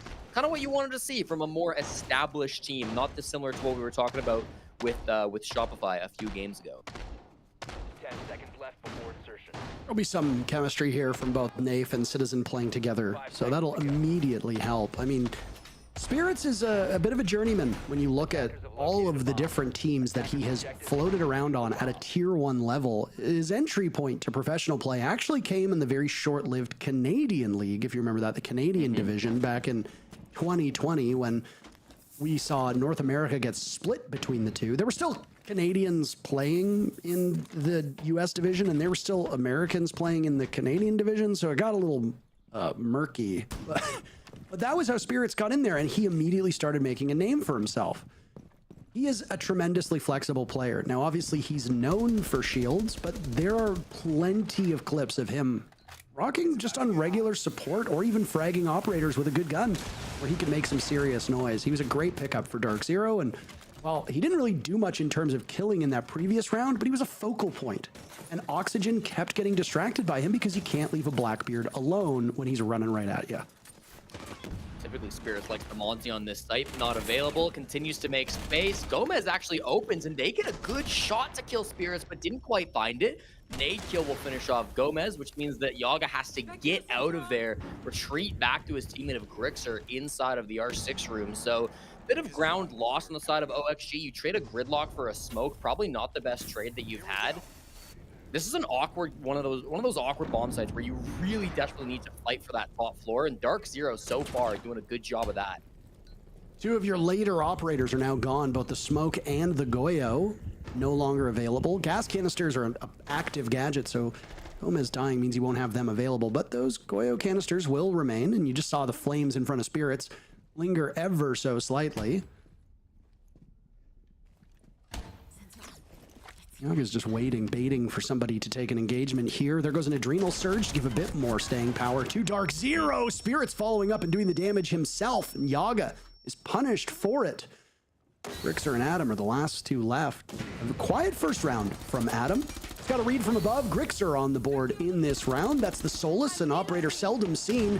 DZ now had seemed to attempt the plant. Nafe will find a second opportunity as it's a play from behind as Grixer punishes Spirits, flips over and takes down Nafe with them. Pambazoo now, hat in hand, completely helpless. He'll have to scramble to get back upstairs and take the engagement head on as Grixer and Adam still remain standing. Grixer's been reduced in terms of HP, but he'll dodge these flames, holding this position with a shotgun in close range. Pambazoo wants the fight, and he might get it, but not in the way that he wants. Grixer seals the deal, and OXG answers back with a round of their own. Very early, but my strong contender for the best Solus play we're going to see this season. Beautiful stuff from Grixer, a rare operator, but gets a lot of play on that main floor bomb site because smoke plants inside the site are so common. Often what you'll see is roaming players up above will play something like a Warden so that they can deny a smoke plant from above. Solus does the job just as well. Now, didn't need to use his gadget in that round to deny a plant, but some excellent work with the shotgun. Managed to find Nave's plant position as well. His teammate up top, Adam, doing a good job of forcing the plant spot to go here, then it's there, then it's there. He had to rotate that plant so many times because of what Adam was doing. Didn't get a kill in that round, but was popping Goyo canisters, was dealing damage to a planter to force him to change that positioning. A lot of really good teamwork coming out from Adam and Grixer in that last round. So Grixer gets the kills, but it's that coordination and that cool little bit of utility that really does settle things down. Really good trust as well on Oxygen. They played their roles perfectly. Adam and Grixer were separate but equals when it comes to their engagements. And, well, Grixer did his own thing. Adam held down the fort, and Dark Zero were punished for not keeping somebody on that top floor. Now, again, Lair is the biggest map in the map pool. There are considerations that Lair has that other maps just simply don't. You go back to the old days of when Theme Park was in the map pool and it was the biggest map that we had, it was very similar, especially when Theme Park had that train corridor in the middle because the roam potential for defenders was unmatched on other maps.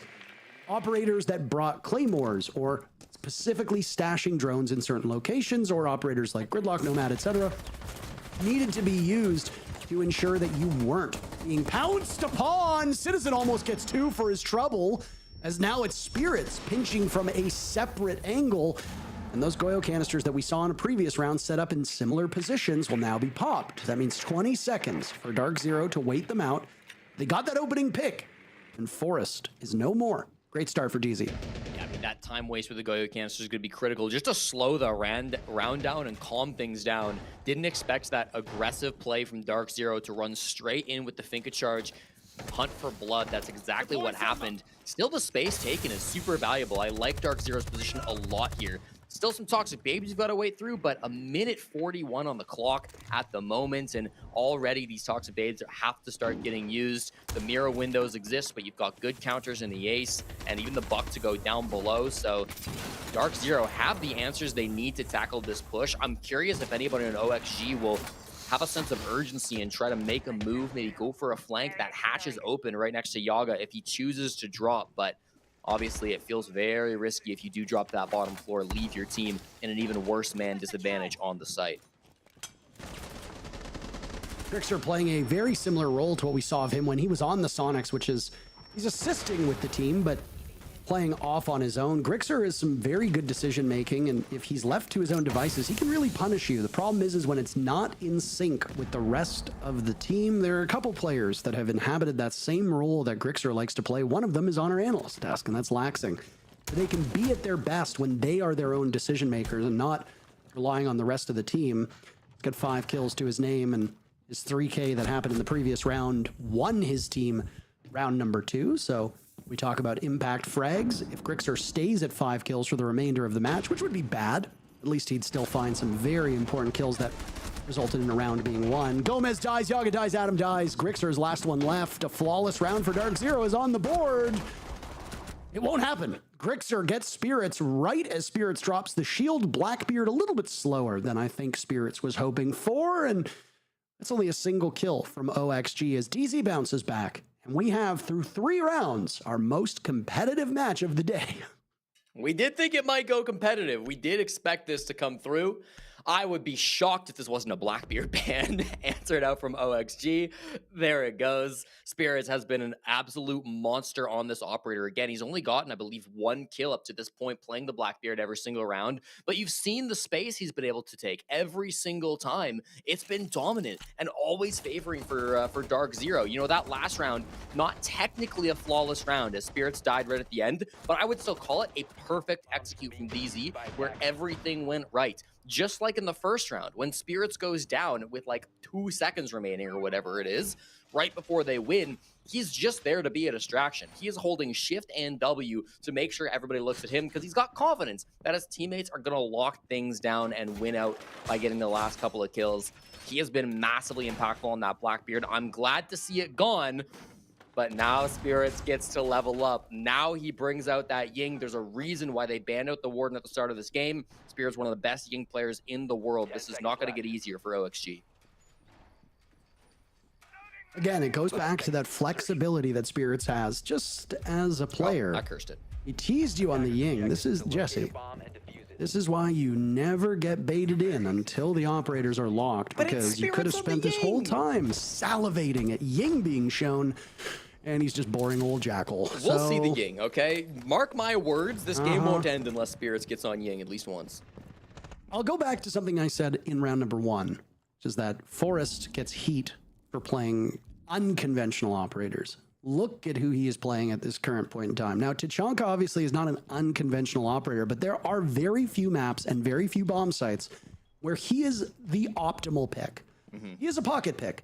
You know, maybe on Consulate upstairs, you could get some big value from him, and banking on some of the basements where the bomb site is right by the door, you could find value for him as well. But Tachanka is not always the best option for stalling out a push or for a post plant. A lot of times you find Smoke is obviously the go-to. Echo can be great. Maestro, Goyo, and Kaid can also be excellent if they're anchoring down a particular spot.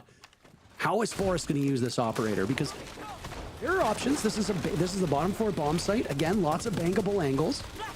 Could find some value here, but Forrest has also been a very early death through the previous 2 rounds. If Tachanka is the operator you pick, you got to stay alive till the end. I don't think that'll be a problem based on his positioning. Nafe, however, will be the first one to go down, and that might be even worse with your ace being the first player to go down on the side of Dark Zero. That's going to be all the hard breach that they brought into this round. Now, this isn't a bomb site that requires heavily on hard breach, but still, you are now going to be able to keep those hatches closed if they weren't already opened. A lot of these roamers still existing on the main floor too. The logic bombs are great, but if Adam's able to shut off that phone as he is, Grixer's still nearby, you've got problems. Mizu finding Adam, Yaga dies again. OXG has a bad habit of all collapsing at roughly the same time. I mean, maybe that's credit to DZ for being so practiced. Grixer again, when left to his own devices, is so successful. Not this time. The mayor himself punishing him on the way to a potentially successful re-election. Gomez and Forrest last 2 alive. Again, we talked about these anchor operators. Smoke and a Tachanka are 2 of the best that you can have with only 45 seconds remaining in the round. Where do you place that gadgetry? Where do the gas canisters go? Do you get aggressive and go for peaks? Because at this point, DZ outnumbers you 2-1. Forrest sitting just off site. Gomez was in the heart of it. And he will now rotate to be a bit more aggressive as he gets hunted down by Citizen's Death Mark. They'll know where each other is, leaving Forrest as the question mark, who's now watching the hatch as a drop will come out. He misses an opportunity, gets the down onto Spirits. Another body could fall too. Gomez picked apart. The drop goes in. Forrest lighting him up, but Pambazoo gets both of them, and DZ wins 2 in a row.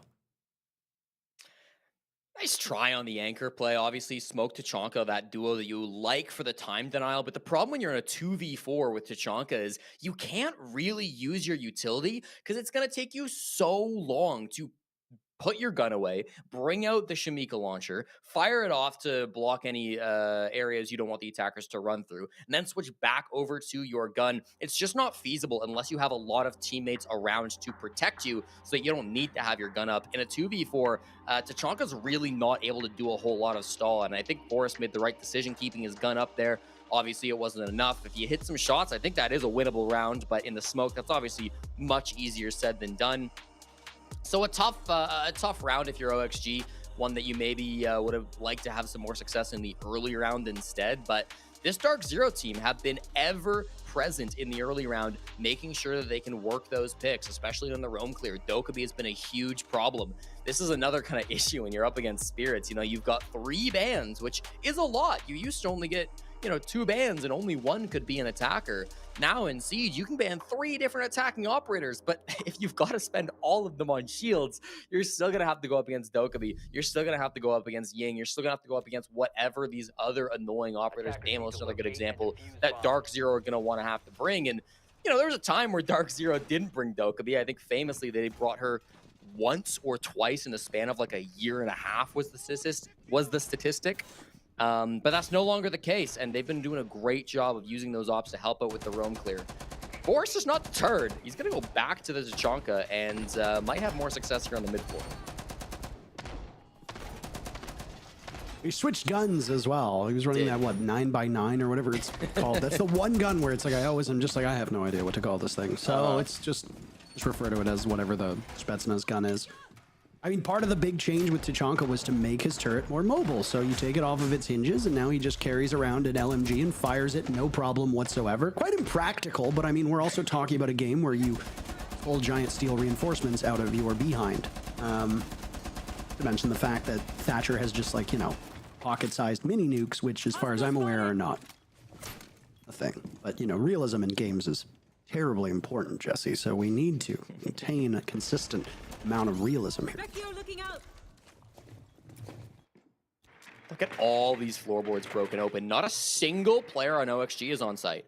all 5 players are playing above the bomb site, and I'm not here to criticize. This is exactly what you have to do on a map like Bunks and Briefing, where the entire bomb site can be denied from up above. There's one little plant spot kind of behind a pillar that is tricky to deny from above, but I'm pretty sure even there you can get some angles. So especially when you add in the Tachanka, there is no safe place to plant. Dark Zero will need to address this top floor, and they've brought out some very scary operators to do so. Lots of smokes, Ying, and a Glaz. It's going to be tough for OXG to exist up top. I'm reloading. Citizen playing on traditionally a lurk role on a lot of his teams has been front and center for DZ. Put up a quiet 6 kills, but he doesn't seem to be the player in the cut and thrust that we often talk about, and that is perfect if that's the role they have him on. Spirits was the one leading the charge in, and of course no shields to be had for him, so he's on the Ying. You said that we would see it, how vindicated you are. Again, I love to be vindicated. I know you, Jesse, you love being right. That's always nice. Okay, so it's not great. Forrest kills Gomez with his own fire. NJR has a read on Yaga playing behind that deployable shield, and he knows that there's a player in that position. That means there's only 3 on OXG that are unaccounted for. Forrest avoiding being cooked himself as he sees the corpse of Gomez not just feet away. Double flash will go in, and Dark Zero will look for an entry point here as the smokes go out as well. NJR in the midst of it, searching for something. Diffuser going down in the hands of Navy's at the halfway point, but nobody's watching Forrest from above. NJR failed at his one job. Because of that, Nafe goes down. Yaga is spotted by NJR. That was an earlier target, Jesse. Now it's Grixer's turn to sustain some damage here at the hands of Pambazoo. Forrest gunning down Citizen, still unshaken from this position above. A 2v2 as the diffuser now successfully put down by NJR. Forrest picked off, and it leaves Adam with just a single kill through these 5 rounds as last man standing. Because of this heavy upstairs hold, Adam has one hell of a job in front of him. He needs to go down to the case, figure out where these last 2 players are. Are they nearby? Are they outside? Are they sitting on the diffuser? What drones or auxiliary gadgets are around? All of those considerations lead him to a bit of hesitation, in which he's punished by the mayor. NJR might have cost Nafe his life, but he bails them out of a bad situation, and Dark Zero extends their lead as they're up 4-1. Yeah, another cool push. A lot of teams might have lost their cool when their initial planter went down. You know, when you flood the site with smokes, Warden is banned. You're doing your best just to get the defuse kit down, and it's not even the Solus upstairs that stops it. Might have gotten the ping for the Tachanka. I didn't quite catch it, but regardless, when you lose your planter immediately into that push, it's easy to lose your cool. It's easy to not be able to respond. But Dark Zero had no issues with that. We're very quickly able to pick up that defuse kit, get it down to the 2v2. Found Forrest as well, who I really thought was going to put up a great Tachanka clip for us. I just talked about the best Solus clip I'd seen all year. Forrest could have done the same with Tachanka, but just wasn't able to find the kills enough on the top floor. So way she goes sometimes, and this game is starting to spiral out of control. If you're a fan of Oxygen Esports, down 4-1, defense on Lair is a tough spot to be. I think a lot of pros have said that this map at a high level leans towards the attackers, because once you get good at it, the attackers have a lot of options, a lot of different ways to take the map. But even still, this is not where you wanted to be if you're Oxygen. They need this next round. Feels like we're in a similar place to where we were in the wildcard C9 game, where it was 5-1, and I was like, they really need this next round. You know, they really need their second round, or else it'll be 6-1, and that's kind of bad. Very familiar territory here. I honestly did not expect OXG to be on this bad of a receiving end of DZ's aggression. 4th map where Lair is inarguably defender favored. For some periods of time, this is a very friendly map for the defenders. So the fact that OXG is sitting with just a single round to show for it, despite 3 shield bans on the board, is really quite striking. There is an opportunity for DZ to run away with this. If they put up a 5-1 first half and then they move as defenders, I think they can probably put us at a 7-1, 7-2. This has been the scoreline that we've seen quite frequently today. Janiro called it out on the desk. Fox and Laxing seem to agree with it, as Well, it has not been as competitive a day as we had hoped. We'll wait and see what happens in our 5th matchup, which occurs after this is all said and done. Team Cruelty, who played in Mexico and are still in Mexico, as far as I'm aware, will be playing up against Space Station in our final match of the day. SSG will almost certainly be favorites just based on the way that these regional leagues have played before, but you never really know. Keep in mind, Cloud9 were not the favorites, yet they still beat Wildcard. Teams coming to not early blows, Jesse, but Grixer dies, Nath dies, and both teams now in a 4v4 with just a bit over a minute to go. Yeah, Nath not in a super safe spot. He died from the vert, but he had a flank that would have killed him about 2 seconds later. Pamba is watching for the flank now and easily shuts it down from Gomez. Was at a tough match so far. The captain of Oxygen Esports yet to really find a lot of impact. Now it's a man advantage with 60 seconds to play with. In this round from Dark Zero, while I didn't love the start from Nath, still has been a dominant position. They've got a lot of players up here on the north. Getting past Forest on this smoke is going to be the next job. There go the Candelas. Forest is prepared and waiting. Before that Candela can go off, a simple shotgun blast to the chest, and it's game over for Spirits. DZ has their 3 top fraggers still standing, so if there were anybody that you would entrust with this round, it's got to be NJR, Pamba, and Citizen. Now it's Pamba's turn to go back down below. Forest has been dropped. Should be an easy secure. I don't know if the Selma works that way. Will it claim him? No, it does not. Oh, yes, it did. He just crawled out of the way. Adam on a single point of HP. Yaga still at full HP, and it's Adam to get the kill with the super. Shorty, Yaga on the board as well, and it's all up to Citizen with 2 seconds left. All Yaga needs to do is hide, and OXG will survive the round. The first half is in the books. DZ putting together 4, OXG 2. All right, big from Yaga to be able to step up and get a couple of those late round kills. Obviously, another one of those players that has been struggling maybe a little bit. It's been on this auction team for a very long time now, but not really finding the scoreboard through that first half. I'm glad that they got that second, though. I mean, that's going to be necessary if you want to be able to turn this around on the offense. We'll see the next couple of bans coming through. A smoke ban is a little bit odd. Again, usually on this map, you would see a Zombie, Tubarao, Warden, maybe some wall denial operators. It's going to be smoke and clash. So clearly OXG have some strong ideas about what they want to do. Smoke, a very famous operator for NJR, of course, so that might be part of the reasoning why they want to take it off the board. But this game, I think one of those games that could end up spiraling out of control from Oxygen, but I don't hate it in their position right now either. I mean, I don't love where OXG is. From all the things that I said earlier, the fact that they will now move on to attack, unless we do see something that is a bit abnormal, which is an attacker-favored layer, which again is entirely possible. I don't know how I feel about OXG's position moving forward. They already called their timeout, so there's nothing they can do to slow this bleeding if it continues. And now they are going to be on statistically what should be the weaker side of this map, up against a team that, as a roster, this is a bit more experience.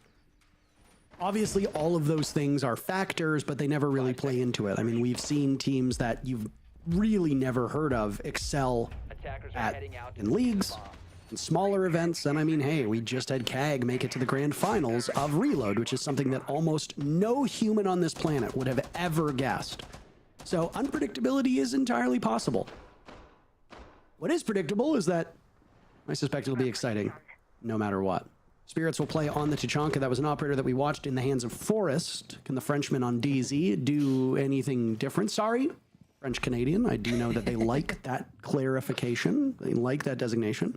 Distinction, some would say. It's kind of funny. Forest was running Tachanka because the Goyo got banned. Now Spirits is running Tachanka, presumably because the Smoke got banned. So different answers to different problems, but I guess the same answer here in this situation. Going to be one of those issues again where it comes to stalling that time. Nobody really on a roam on the side of Dark Zero. Usually you'll see one player kind of lurking in the basement. That was Gomez last round on the top floor, but Dark Zero opting to keep all players up above. Part of that is, of course, because they've got such a strong site presence with NJR playing on that bandit. He's going to be in a good spot to trick things. There's only an ace in terms of hard breach, and then only pocket EMPs from Grixer. And now there's no hard breach. Uh-oh. Adam has really not lived up to the kind of praise and billing I was giving him earlier, as I had high expectations for him in this match. I mean, unfortunately, there's a couple standouts on OXG in the wrong direction. Gomez at 1 kill despite his role. Yaga with only 2 kills, but he tends to play among the safest of these roles. Maybe not on attack, but as a defender, Yaga is almost never involved in the early altercations. DZ will now escape as some more of those Molotovs get shot out. Spirits has gone through half of the magazine at this point, and with 1 minute left, he'll have plenty to blanket the bomb site or the entrances to it. It's up to OXG to avoid them. I like that Kiba on the floor, protect a little bit against Yaga, who's still down below on that buck. Spear's getting lots of use out of this, as you said, on the Tachanka. Will be stalling out time.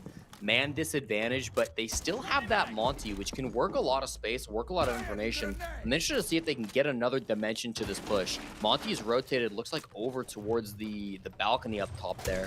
So it'll be interesting to see where he actually wants to make his entry point, because it doesn't feel like there's any easy way in, with Spirit spamming one way, Dreadmines another, and Bandit batteries over here. I mean, that's what happens when you lose your hard breach early. You said it yourself. The job just became infinitely harder. The Monty of Forest will now challenge Pambazoo in this direction. He cuts off a line of sight. Now the Monty will toil all on his own. Grixer drops the hands of NJR. A drop down for Pambazoo, but Forest is the only one standing. He finds a single kill onto Pamba, but he's only got 2 seconds left, Jesse. What is he going to be able to pull off? Not much. He takes down NJR before the timer runs out. And again, clock management is the name of the game. Very, very hard on a map like Lair when you lose your hard breach to get on top of that clock. Once your hard breacher goes and all of those walls remain reinforced, there is almost nothing you can do. You just have to try and work through it. You've got doorways, maybe some soft destruction, as you saw, trying to play below, but I mean, that's sometimes a fool's errand. A really tricky spot for OXG to get themselves out of due to the fact they lost the hard breach early, and DZ benefits from it. Yeah, you're absolutely right. It's really difficult, especially in a map like Lair. It's why we often see the Bandit Kaid ban come out. Not in this game, but it was the most common pair of bans in the first phase at Reload. So you often see teams dedicating a lot of resources trying to enable themselves to open up walls. And here, it wasn't the electricity that was the problem, of course. It was just losing the ace early on. But I mean, we know how big of a factor that can be. Got a small tech pause here between DZ and Oxygen. Maybe a blessing for OXG to settle the nerves a little bit. As we often say, it's not a time where you can discuss strategies, but it is a time that you can maybe cool off a little bit, get out of your own head if you've been in it. I know a couple of players on Oxygen still have yet to really hit the ground running this stage, so hopefully they can settle themselves down a little bit, because these are kind of the games where you're up against a DZ, a team that have looked somewhat weak over the last 6 months. You want to be finding early wins to set yourself up for later in the season. If you're a fan of baseball, you'll know that they play 160 plus games a year. And you'll know that for a lot of fans, if you do poorly in the first 20 games, people just brush it off and say, it's a long season. There's 140 more games to go. But if you go, say, 5-15 in those first couple games, those first 20 games, and you get to the very end, you're 10 games away from the season ending, and you're 1 game back of the playoffs, it's not uncommon for you to go back to those first 20 games and say, if we'd just done a little bit better in the early season, we wouldn't be here right now. And it's really true.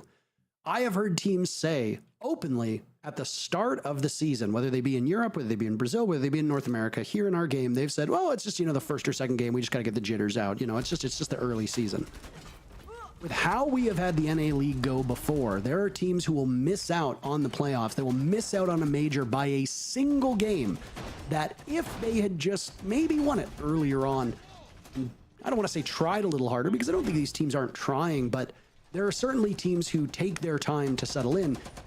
They wouldn't be in a position where they could miss the playoffs. They could miss a major. They could, at some points, go through relegation in the older systems. So I know it's very easy to just kind of hand wave away the early games, but it is incredibly important that teams take what they have done in the offseason, which for some of these squads, the ones not in the R6 share program, the ones who were not present at Reload, it's been a long offseason, especially if they didn't make SI. They need to put the pedal to the metal and start off strong, because you lose your first or second game and you kind of say, it's fine, it's early season.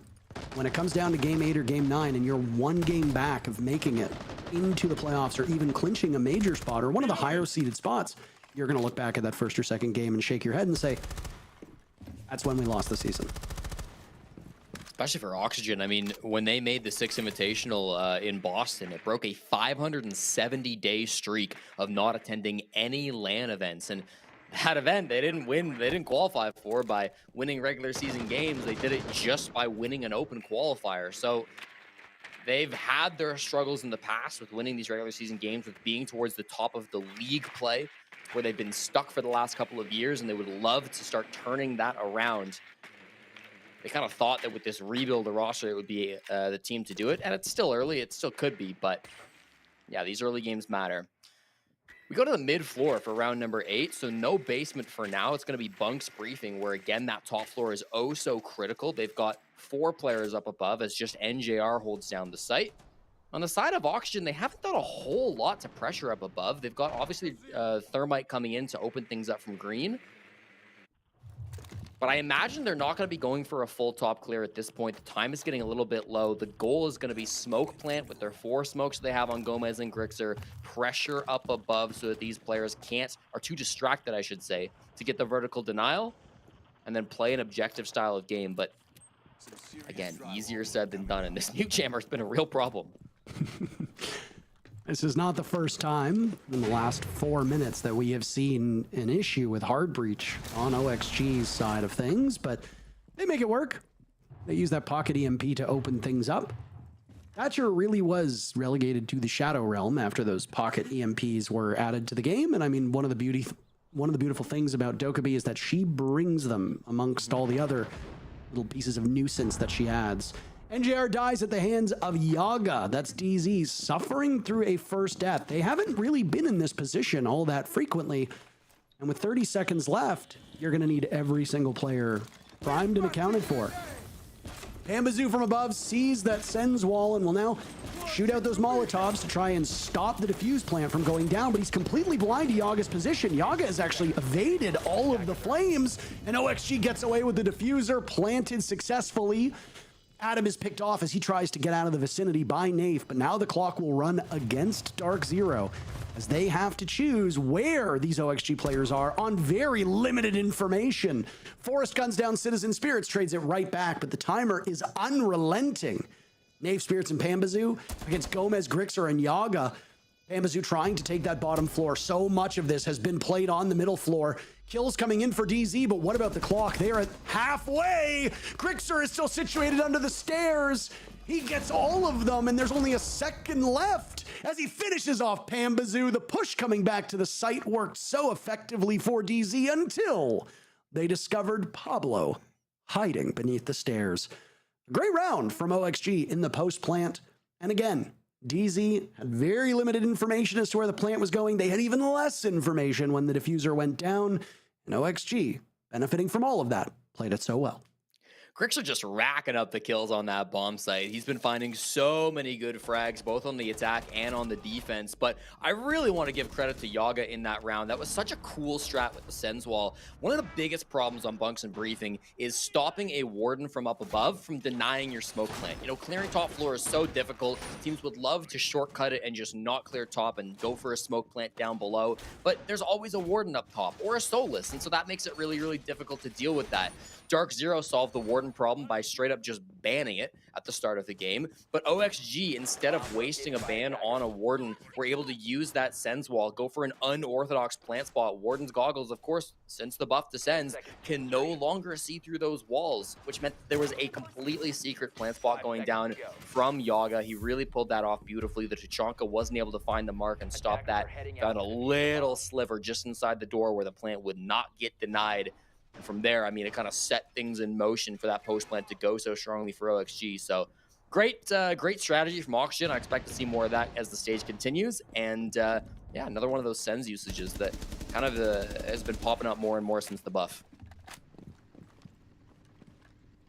If you talk to players about Sen's usage, it's the lack of predictability with his rolling smoke, right? Or their rolling smoke. It's very challenging to know where they're going to go when you throw them out of your pocket. And We have seen teams perfectly line it up on a door frame and then just, nope, it just comes right back to you. And well, there goes the whole idea behind it. Yeah. Unfortunately, you're kind of victim to circumstances that can be outside of your control. But yeah, changes to Warden, changes to the destruction of those gadgets. It's really buffed Sens in a positive direction. And frankly, it's an operator that I would love to see them play a more prominent role in the meta. I've said this before about operators like Ying and Warden and stuff like that, and then they end up dominating the meta and everybody hates it. So I'm just a little bit nervous about talking about Sens too much. I don't know if we ought to be that concerned about Sens dominating the meta, but if we do, Parker, I'll know who to blame. I'll know who to blame. Okay. This is a cool push. This is the first time we've seen a garage side push. Every other push this game so far has come over towards office, which is the more common side to push, but a garage side push can absolutely work as well. You don't need as much top-down control. You still need a bit. You still need to be able to deny somebody killing your planter from above, but broadly being able to take that space on garage side is a bit of a bigger challenge. Doing it with a Blackbeard is the idea from Oxygen, and as he rotates up top, they've got more problems to deal with too. Sprinting out of the way is Pamba, but he's not really going to a spot where he's going to find more kills. He's just wasting time by drawing the Blackbeard out. That guy was on the basement not too long ago, and now he's fighting a player who just retreated to top. Yeah, this middle floor on layer is always so important when you're, or well, the main floor when you're looking at a basement hold, but whether or not teams are able to flush it out, or whether they look at a map like layer and most teams just say, well, we don't have enough time to deal with droning it, so let's just go for maybe a bit more of a linear push. On a map like Bank, you'll get punished for that, for not taking control of that middle floor. On layer, it's just really big. Sometimes you can benefit from just going straight for the throat, and that's exactly what OXG seems to do, by the way. They greet every single member of Dark Zero with a little bullet salute. Nafe and Citizen are the last two left. The British boys, as they have to deal with OXG's overwhelming numbers and a diffuser being planted at the same time. Citizen finding Grixer, what remains of him at least, is now that middle floor we talked about, not controlling it. It's going to hurt the defenders. A bit of a bottle job by Nafe, as now Citizen will need 3 more. He won't even get one. A lockout from OXG, and they are keeping this one close. DZ were well within their rights to win that round, but OXG come out ahead. We have got quite a competitive match on our hands, Jesse. That we do, Parker, and again, it's Adam's positioning that really comes out ahead. He's not had the most kills in this game, but I really like where he's been setting himself up, both on the offense and defense. As you mentioned, middle floor, so important to be able to stop that clutch potential from the British duo on Dark Zero. One more ban apiece. Could be a Blackbeard to come out from the defensive side. They actually banned the Tachanka in a serious match. I mean, that is absolutely being taken out because Tachanka's been a problem. It's been heavily used ever since that smoke ban. We'll follow it up with a tactical timeout to come through. Of course, the Ram being banned on the other side, so I expected maybe a Blackbeard. The Ram was the operator just piloted by Adam in that previous round. So you see that impact that he's been able to have with that operator. Definitely starting to slip away a little bit from DZ. They will call this tac timeout, and we'll see what the third British member of this team can say to try to boost their spirits. He's got Kangaroo in his name. He clearly from Australia. He doesn't have Kangaroo in his name. It's Kangaroo, okay? There's only one A in that name. I'm not passing judgment on his ability to spell. Kangaroo is in Australia. That is very simple math. Kangaroo in the name must be Australian. That's it, done. Feels like more geography than math.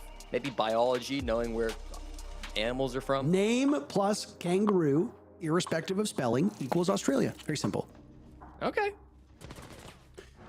This is an attacker-favored layer, by the way. So what I said was abnormal has now come to pass.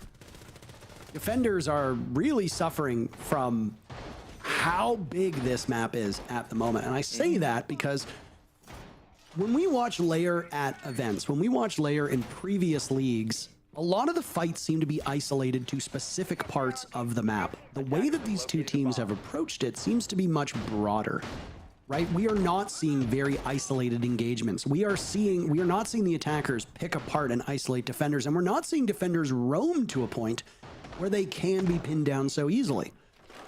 There seems to be quite a bit of reluctance here from the attackers to engage early on. So what do? They drone things out, almost as if they're team vitality from the days of old, where they drone everything 900 times and then they execute knowing exactly where the defenders are and aren't. And both teams are doing it very effectively. Obviously, there are struggles. No teams are perfect. And because this is the early part of the stage, there are mistakes that are being made. There's been some sloppy gunfights, but by and large, you're looking at two teams that are responding quite well to each other and taking the problems head on and problem solving as the rounds are going on. It's made for a very exciting match. Top 4 will be tried again by Dark Zero in round number 10. No Tachanka to speak of anymore, so this time we're going to see just a more standard classic lineup. I said previously we had the Tachanka replacing the Smoke. Now it's the Goyo replacing the Tachanka, even though earlier the Tachanka replaced the Goyo back when Auction were on the defense. So no matter what you do, there's going to be some smoke. There's going to be some fire. They'll have some answer to stall things out, but maybe not in the exact way that they would have wanted. Some roam clearing going down on this bottom floor. You just talked about vitality droning, Parker. There is nothing to find down here. It's once again 5 defenders on the top floor from Dark Zero, but Gomez can't be too careful. He knows his role is to get below and to start causing some chaos with this skeleton key. And if he gets flanked at any point in time, that's going to make things pretty hard, pretty difficult. So he's got to play it safe and sound, but there are no threats actively fighting him. Instead, the pressure will be up above.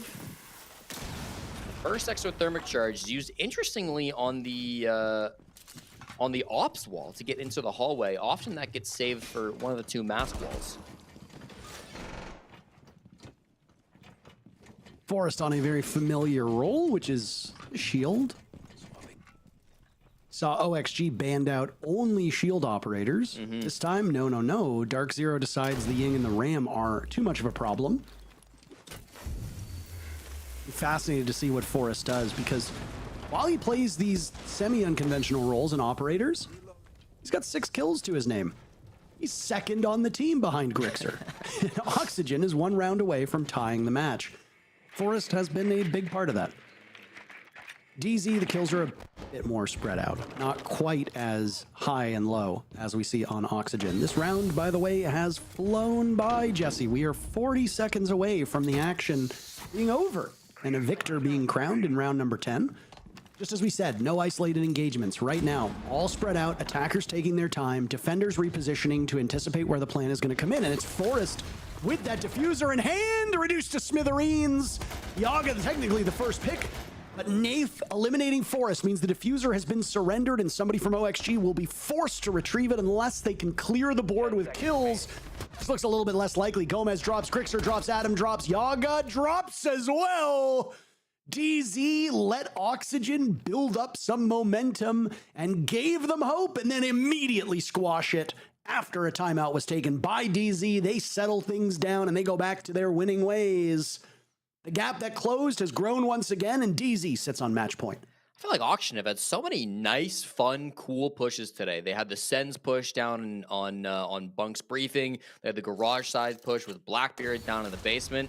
That push just really didn't feel like it for me. It was so focused on the mask wall. The kill down below was fine. I mean, it didn't go the way of Oxygen, but ultimately they really bet everything on just a Monty smoke plant. 1 Nitro coming out from Nave did 99 damage over to the Monty, and then finished it off with a TCSG. I think they wanted a little bit more value out of the glass that they didn't really get.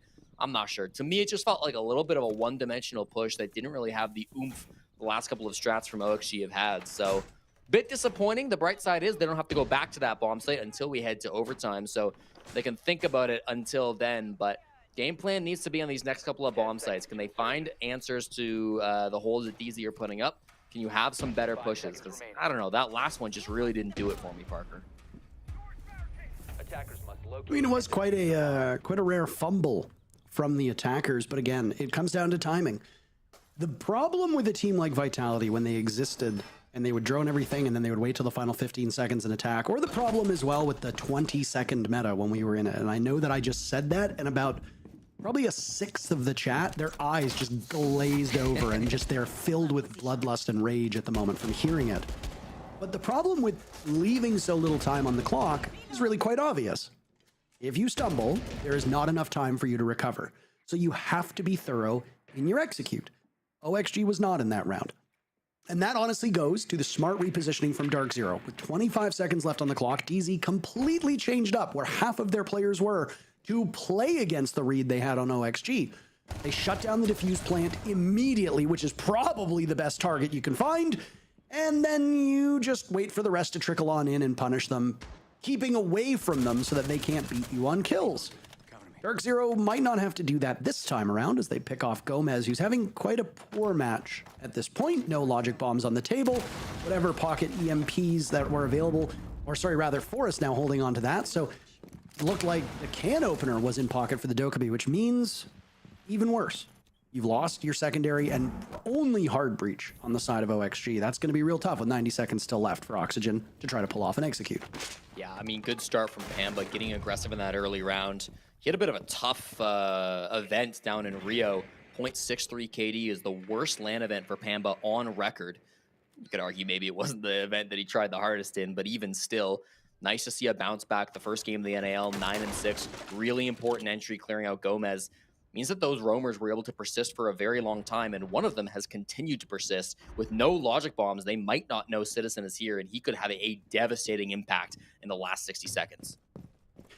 Vintage Citizen hiding in a corner, waiting until the moment to strike. They've got their own Citizen on the side of OXG, which is Grixer. Problem is now the jig is up. Citizen's been droned out over by Medbay, and now he can get out of that position as he'll emerge from medical and now tear ass down the hallway with 40 seconds to go. He just needs to catch one player of OXG off guard. He seems to want to do that. Yaga eliminating spirits. Numbers go back to even with 30 seconds left, Jesse. Now, OXG struggled with the clock last time. Grixer's punished by Citizen, and now the mad scramble for OXG will occur. Adam punishing NJR only after losing Yaga. Forrest will drop, and it's all up to Adam to save the match for his team. He's come online, but maybe a bit too late for OXG. This will be their last gasp at this round, and Pambazoo says enough. DZ wins 2 in a row, and they'll take it without needing overtime. Dark Zero emerging, the big victory in their first match. DZ with their 6th map win in a row against Oxygen dating back to March of 2023. They seem to just dominate this team. Doesn't matter the roster of Oxygen, doesn't matter the roster of Dark Zero. DZ always tend to have their number, and that continues here in 2025 on Siege X. Last push, honestly, didn't hate it. They had some interesting pressure over by Garage. Most of the push actually went over towards Lab. The late filter jump in was kind of cool there, playing mind games on where that push was actually going to come from. But at DZ, we're ready for it at all points. Both teams showing quite a lot of promise, and I don't think they'll be so far apart in the standings when all is said and done. Layer is a bit of a tricky pickle to get yourself into and especially out of. DZ made it work. OXG still got some work to do. Last match of the day is up in just a matter of minutes. Team Cruelty versus Space Station. But first, we'll hear from our winners after this break.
down. Give us down. Machine rotate.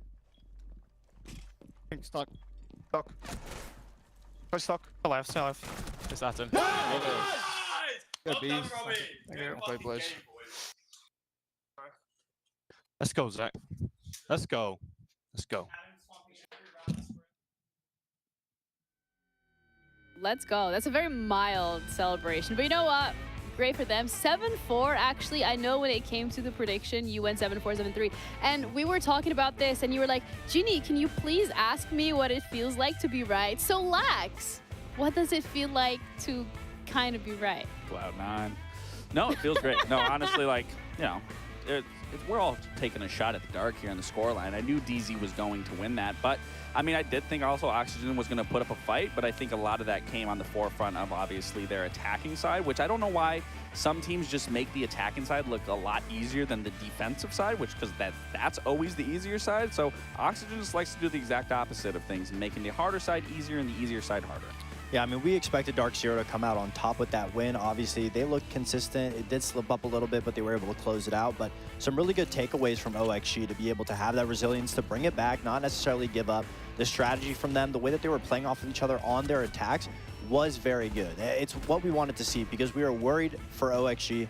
Right, like you said, the easier side is going to be, you know, struggling. But the harder side, once you get the harder side down, the easier side will follow suit. So if you're just able to focus up on those trades, make sure you're securing those round wins, focusing on the execute, and you're able to do the hard part first, then once you get the defense, they just got to iron out the kinks a little bit more time. But I like what we saw from OXG. Not thrilled with it, but I wasn't terrible. I'd agree. Loki, it sounded like you said, just win.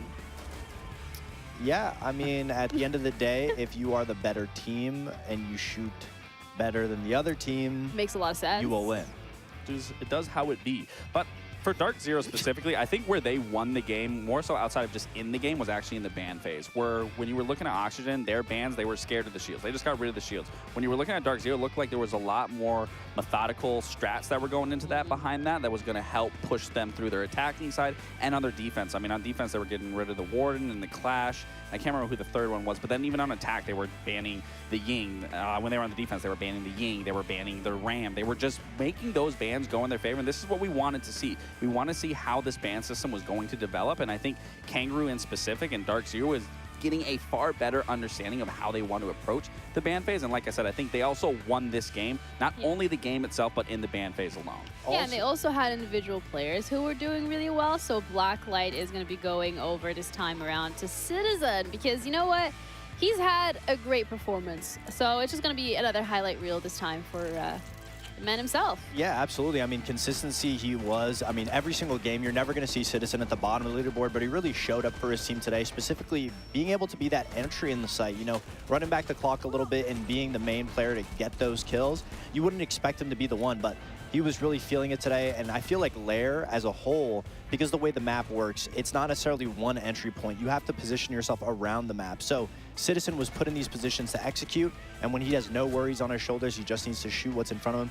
I mean, he was one of the best, obviously, from his road from Na'Vi to G2 to coming to play for Sonics. Now, finally, he's developed so much of a player, and that's why he's so consistent. But when he's put in those positions where he has to show up, he always does for DZ, and that's why he's been a perfect slot in for Bolo's position. It's 9 p.m. Yeah, he flexes everything, he plays everything, and he still has great aim. That's like gamer hours, which means it's 9 p.m. Anyways. It's 9 p.m. Okay, thank you so much for letting us know what time it is. But it also is time to have the interview because Nafe is ready from the side of DZ. So congratulations on your first Playday win here in the NAL. Reload, Thank you. You know, you guys had a performance there when it comes to the takeaways from that event and what it's looked like behind the scenes in terms of learning from those mistakes. What has that been like? I mean, yeah, Reload was, I think, seen as a success from our point of view. Obviously, it's our first event as a team, and obviously, like the way we looked at it as, no matter what the format was like, I mean, it was good experience from us, like to play officials before, like, you know, NAL starts and like the qualifiers for Saudi begins. So all around positive. Awesome. Well, congratulations, Nafe. My question is more specifically for going up against an opponent like OXG. They have a lot of different characters, a lot of different play styles. They just rebuild their team. When you're going up against a team like this, you don't really have much footage. You only know to a certain extent, how players play. How do you prepare for that? Are you going off of old OXG things? Are you just trying to hyper-fixate on individual players? Do you just play your own game? Yeah, for the most part, I think we've just played our own game. But I mean, obviously we scrimmed those guys before we went to reloads. We haven't scrimmed them since coming back. Obviously, like you can pick up small tendencies, which can like correlate like throughout all maps. But no, I mean, as you said, like we weren't going to go back and look at the SI VOD from a completely different team. So we just played our own game. For sure. Well, again, congratulations on the win. My question to you is obviously with this new ban phase and how it was implemented in Reload versus now, I mean, what's kind of been your biggest takeaways? I talked about this and you can reiterate it. I think that outside of you guys winning the game today, you guys also won it in that ban phase, and kind of what's the prep around that look like? I mean, I won't go too deep into it because obviously we have our... There's like stuff I don't want to like go too deep into. For sure. But I mean, obviously, like I mean, you can like put it together. Obviously, like they banned 2 shields. Yep. We banned Warden. We're gonna abuse smokes and flashes. You know, like I think that's what you got to pick your poison against Zach. So No, you do. Like if you want to ban your shields, like I mean, we experienced it from when he was on Beast Coast and like you know the team at SI. So yeah, I can imagine it's not fun against playing against us right now, but. I mean, yeah, I think that's it's just like the small, like it's just mind games playing with people, and like even if like a team, like even if you ban Warden for example, and they ban Glaz Ying, like you could like there's still 5 players you can flash, right? You know what I mean? So like for example, Warden's like an operator you just can't replace. Yeah, no, definitely. Whereas like the others, like you can. You know, actually, I know Lax had a completely different question for you that he was too embarrassed to ask. Well, I thought it was going to be Citizen, but I could have asked Nate. He wanted to ask I can forward the message. Well, yeah, you know, he wanted to ask about beans on toast No, and whether... that's not what I was asking. Yes, There was a rumor going around. Kangaroo told you guys, you and Citizen specifically, if you won today, you were not only going to get a morning fry up, that you were also going to get beans on toast. So I was just curious if that, you know, was coming to fruition now. Well, to everyone's surprise, I'm not a fan of beans.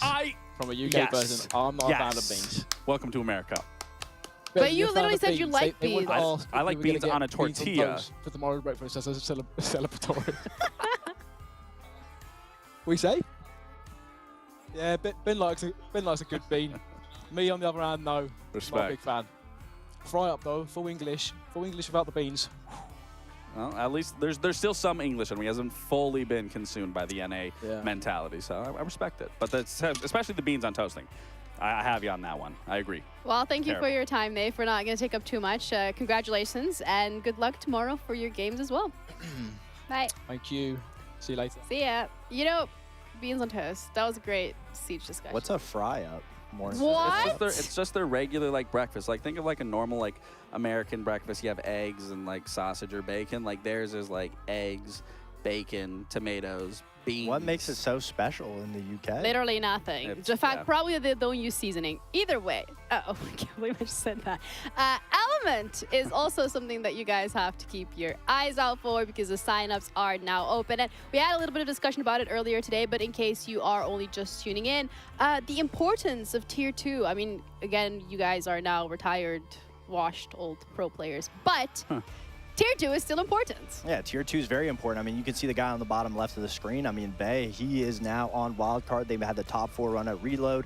Obviously, he had his fair share of Element games. All of Envy came through Element. So obviously, it's very important for you to be able to develop your skills in the lower levels. And even if your team doesn't qualify in a Pro League or at the NAL, you still have the opportunity for other pro teams to be able to view you, maybe test you out, get a tryout. Yeah, I mean, not just that. I mean, to go with what you just said in the end, I think in order to have a strong T1, you have to have a strong T2 in the grassroots, and that's where it really starts. And really to get your name out there, and Element is a great source for that. You get a feel of what competitive feels like, not only for yourself, but also to get that experience against T1. And then to maybe push yourself into the eyes of a T1 roster, because we've seen it many, many times over and over. You get picked up just to be on T1 and get hated on by Lax because he doesn't think it matters. You know, that's if you want to get hated on, make sure that you do that. Either way, we still have one more game left today because 2 teams have yet to play. It's going to be SSG, and they're going up against Cruelty. Both of these teams looking to prove that they've got what it takes, so make sure that you stick around for the final game of the NAL of today,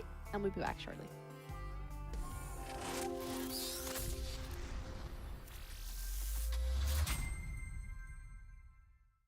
Have you ever wondered what it would be like to have your 5 favorite Siege pros all on one team? Well, I sure haven't. That's why this year I've created the Rainbow Six North America Fantasy League. Here's how it works. I've challenged 6 of my fellow broadcasters to assemble a unique roster of 5 players who will passively earn them fantasy points according to these statistics. Stats will be normalized to 15 rounds, and after 4 weeks of groups, one member of talent will be crowned the inaugural fantasy champion. Intero had the first overall pick, and predictably he chose Siege's biggest star of Spoit to be the bedrock of his team. Having the single best KD in Stage 1 last year and a top 3 KD in Stage 2, Spoit's expected to once again dominate the league with eye-popping stats on his new team, the Shopify Rebellion.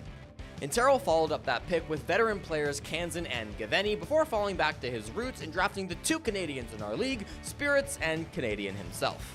Janiro got the second pick of the draft, and she went with the Manchester Major MVP, Gunnar, to lead her team. Gunnar has been reunited with 3 of his Major winning teammates to once again go for a run and try to bring back another title to North America.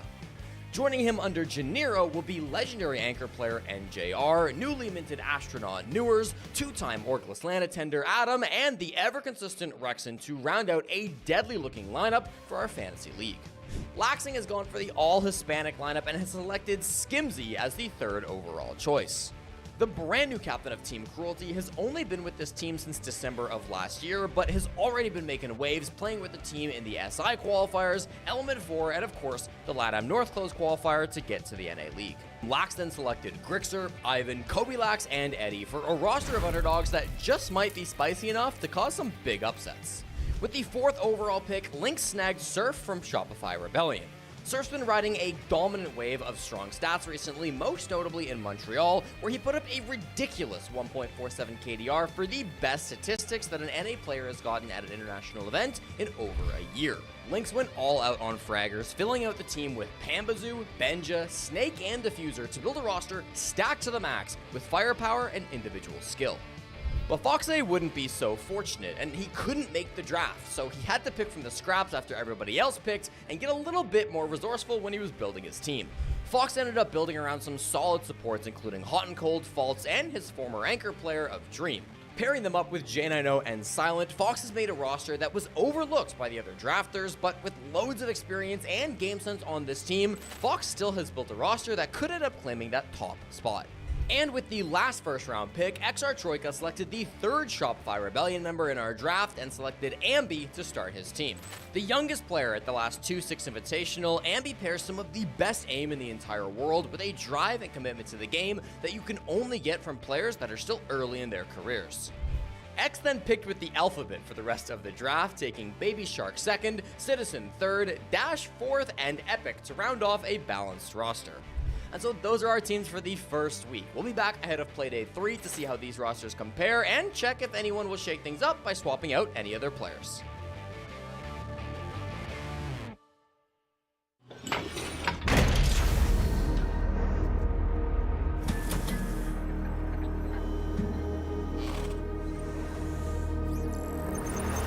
It's a little bit of 1v1, the close end for the ball, win, saves and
You know how they say, it's not the destination, it's the journey? And the journey of 1,000 miles begins with a single step. And you know what? They're right.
welcome back to the NAL, where teams are now actually refusing to have beans because apparently that's not great. But you know what? We have one more game left today. SSG going up against Cruelty. And after that, we would have seen every single team play, which gives us like a little bit of VOD, a little bit of insight. But SSG Cruelty, I think for SSG, when we're looking at how they've done at Reload, it wasn't what we expected. And then Cruelty, I mean, they're looking to make a mark and just like prove themselves.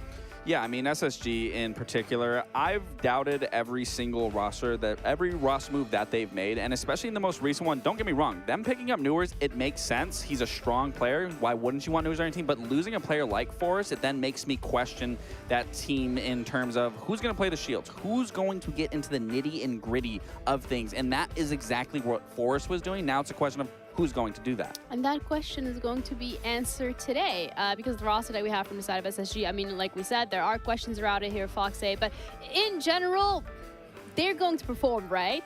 I mean, you'd hope so, especially against Cruelty. It's obviously SSG's game to lose, but at the end of the day, with picking up Newers, the ideology that I believed in was hopefully SSG, like, gets Newers on their level and not that the whole team has to accommodate Newers, because Newers needs to be developed into the playstyle, into the mentality to be able to succeed with SSG. And obviously in Reload, we saw it. They even said the team was trying to build themselves around Newers. They weren't necessarily worried about getting him situated, but them situated with him. And of course, he's an amazing talent, and he performed exceptionally well at Reload, but the rest of the players on the team struggled because of the uncomfortability of them being put into different situations. And we talk about versatility, and I don't think this is a roster necessarily in terms of versatility speaks that into existence, because where we've seen Ashen time and time again, he's always popping off. He's always been such a big performer for SSG, but in Reload, we saw him pivot onto that shield role, and I can tell you it was not a pretty sight. So I hope they learned from that, and we are not going to see him on the shield. Yeah, I mean, we're even hearing it from the coach specifically, the fact that, you know, they have adjusted their system to Newers, and it was a failure when it came to Reload. So they're looking to overhaul everything, which then to me brings the question, like, has there been enough time? Are they going to be able to do that? I mean, I'd say for Reload standards, there wasn't enough time, but now there surely has to be. They tried something, trial and error. It doesn't work. If any team is going to fix and correct mistakes, it will be SSG, because they have a very strict regimen, a very strict system. And when it comes to outside of the server, Newers has assimilated with the team very well. He's working out with them, doing everything. Yeah, everything that SSG is known about, everything that they're known to love, he's doing it. He's a part of the system. So I can see the effort there. I can see the potential. They just need to be able to figure out the roles around him, and hopefully they've had enough time to do that. Yeah, and what a way to start it off as well by going up against Cruelty. I mean, when we're looking at Cruelty, it is a roster that, you know, it has promise. Yeah, that promise, I mean, I like that you kind of say that with like a lingering question mark, promise, because I think it's definitely true. I mean, you know, back in the day, I've scrimmed these guys, I've played against Skimzy and scrims, and realistically, the MXPL teams, there wasn't a lot of hope. There wasn't a lot to gain from playing these teams, and to even see where they were matched up internationally, it wasn't great. But again, they did crawl through the Challenger Series. They are here. They clearly have put in the work to make it. Now it's just a matter of, like I said, indoctrinating an NA sort of play style, maybe take something also from Brazil, keep their MXPL style a little, you know, just bouncing it around, being able to change play styles when it's needed. But that comes up starting today against SSG, which to me, that's going to be a strong opponent to be able to try to do that against, because sure, they might be used to that aggressive play style that they win against in Brazil and in their own league, but SSG does it even better in a more fundamental sense, but that also is kind of their crutch on that back end. Yeah, for Cruelty, in my regard, in my opinion, with them specifically, is they have a very big ego, and I feel like that could bite them. Hopefully they come into this obviously being confident. You have to be confident at the end of the day, but the general consensus with the MXPL teams is because they scrim the NA teams, they're constantly going back and forth in scrims, and they have a lot of confidence built up on that, but scrims aren't necessarily the end-all be-all, and when it comes to the server, I hope that the confidence isn't overconfidence. Yeah, we have the map video ready as well, which is going to allow us to actually pinpoint where exactly this best of one is going to be taking place. So far today, we've seen a little bit of a combination of, you know, standard maps or maps that do give you a lot more space. So when it comes to this, when it comes to SSG, a team that we've already seen competing at Reload, it also gives Cruelty a little bit of a maybe leg up.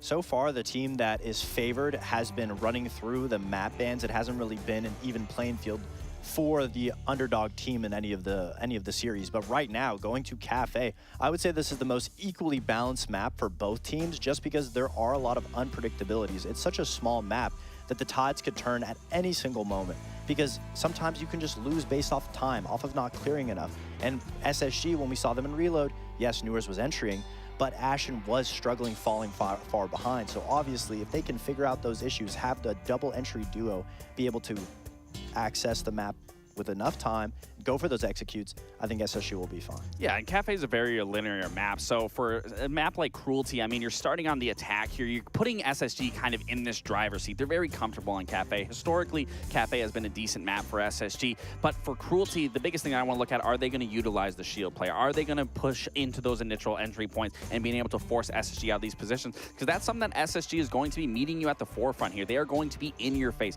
They are going to be making sure you are not going to be finding your stride, pushing into the site. So you're really going to have to work for that control on all floors of the map. So for me, again, Cruelty, I really want to see what the ban phase looks like, but also to see how they perform as a team, being able to take that control and then work that into the mid to late round. This could potentially be the most equal match that we've seen today, but I'm still going to have to ask both of you to throw a prediction. Still SSG, I mean, All right. until Cruelty proves us otherwise. Yeah, it's either going to be Cruelty or Cruelty, so for that alone, I'm just going to pick SSG. Oh, you're making jokes. Cute. Either way, we're ready to be heading over to our final game of today here at the NAL. Cruelty going up against SSG, and we have our lovely casters in Taro and Jesse that are going to be putting you through it. Thank you so much, Janiro. And honestly, it's been great watching the three of you in action. It's nice to work with you all again. It's been quite a while since we did the NA League, and I think today maybe hasn't lived up to as competitive a billing it could have, but it's still been a good look at all of these teams. Now the question, Jesse, is what to expect from Team Cruelty. I think it is fair to say that they are going to be the story of this match. They come in from a region that is widely regarded as being a little bit below the main quote-unquote regions across the globe. Cruelty has stood out in the past, but how are they going to match up against one of the more notable and experienced North American teams in Space Station? Well, it'll be a tough task ahead of them, Parker, but as the first ever fully Mexican team to be competing in the North American League with other US and Canadian teams, I'm sure they will be up to the task. We'll get straight into the bans here on Cafe Dostoyevsky with an immediate zombie ban at Rio that was most commonly paired up with Castle, but we saw Mira sometimes, we saw Mute sometimes, and yeah, okay, it'll be Clash, of course, not available in the previous tournaments. Some kind words from Ashen, a player probably most famously known for his trash talk. Encouraging, at the very least, at the start of this game, up against Team Cruelty. Okay. I shouldn't speak before I let them. You can't say that. You can't say that. Not allowed to say that word on television, so. Oh, brother. We're in for a fun game, Parker. It's always fun with Space Station. You know, they do lately. They've been doing more of their talking in chat than in the server. So, I mean, at least we know in which direction it's starting off. Team Cruelty come in with, you know, their hands full. And I will say, call-outs transparency regarding the way that the team played, specifically around Newers, that was noted on the desk, is very refreshing. Callout has always been somebody who I've really appreciated his candor, and I've really appreciated his honesty. Fabian as well. Some coaches are notoriously guarded. Others believe in letting it hang. And I gotta say, like, Callout has always been very honest about his team. And I think that if they struggle against Cruelty, he will dissect the problem and be honest about it as well. Ashen opening things up with a spawn peek attempt, and he will get it the second time around. Skimzy from the rappel will fall. That's a Nomad off the board. So, I mean, we talked about backing up the trash talk. Ashen certainly wasn't able to do so in Rio, but starts things off with a opening pick on the defensive side of Cafe. Tough draw from Cruelty to have to start on attack. Cafe, one of the more defender side of maps that we have in Siege as well. Already coming in as the underdogs and already with an opening death is not going to get easier as this game progresses, but they're a better team than I think the community sometimes gives them credit for.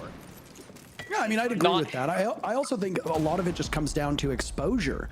People don't watch some of these smaller regions, so they don't know what they're capable of. I mean, I think you could ask probably half of the people who watched the North America League last year and say, how many team cruelty matches have you seen? And most of them would probably say none.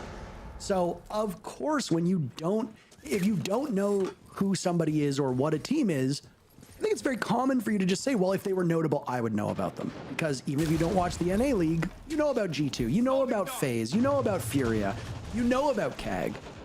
If you don't watch the NA League, you probably don't. Or if you didn't watch at the time the Latin America League, you probably don't know about Team Cruelty. But hey, they get a pick.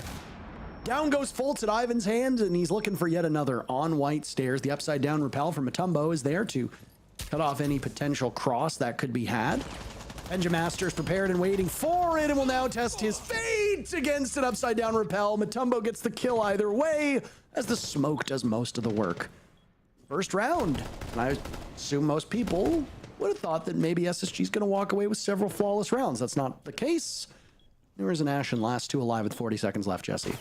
Yeah, good positioning though, and catching Fatal completely off guard, but loses it anyways. Good trade from Newers, now a 1v1 up against Matumbo. He's got the drop on him and also has the mark as Fatal's gonna crawl. They're hoping for a pickup, and with 20 seconds left, I think this is the right read, but they're being spam pinged through the wall. Newers gives his position away, and now the Capitao and Matumbo crouch next to that soft wall. Could he swing? Newers doesn't know where he is. Fatal bleeding out. The para will rattle away, and now the bailiff goes in, and Newers plays it so well on the door frame. A scary round for fans of Space Station. But Newers acting like there was no other outcome to be had but a victory at his hands. Space Station takes round number 1. Yeah, again, I mean, in the 1v1, obviously anybody can win, anything can happen, but the intel advantage massively favoring Newers. Constant red pings on both the downed player who probably couldn't have ever gotten picked up there and the player that was still up in Matumbo.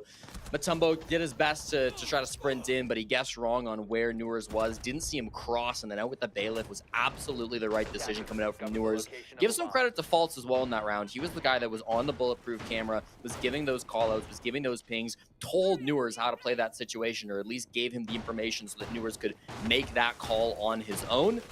Really important. That sometimes gets overlooked, but the information that comes out from that bulletproof camera also vital in that round. It was nearly a team ace, but with Newers getting 2, it will be SSG still up 1-0 after the first round. 10 seconds left. Good stuff from Team Cruelty to get active. Pyro and Skimzy kept off of the score sheet. Objective is to defuse a bomb. That's tough when they're in back bar. It's tough when you're with a Maestro because, I mean, he's just got an endless amount of bullets, but then he's also got the bailiff close range.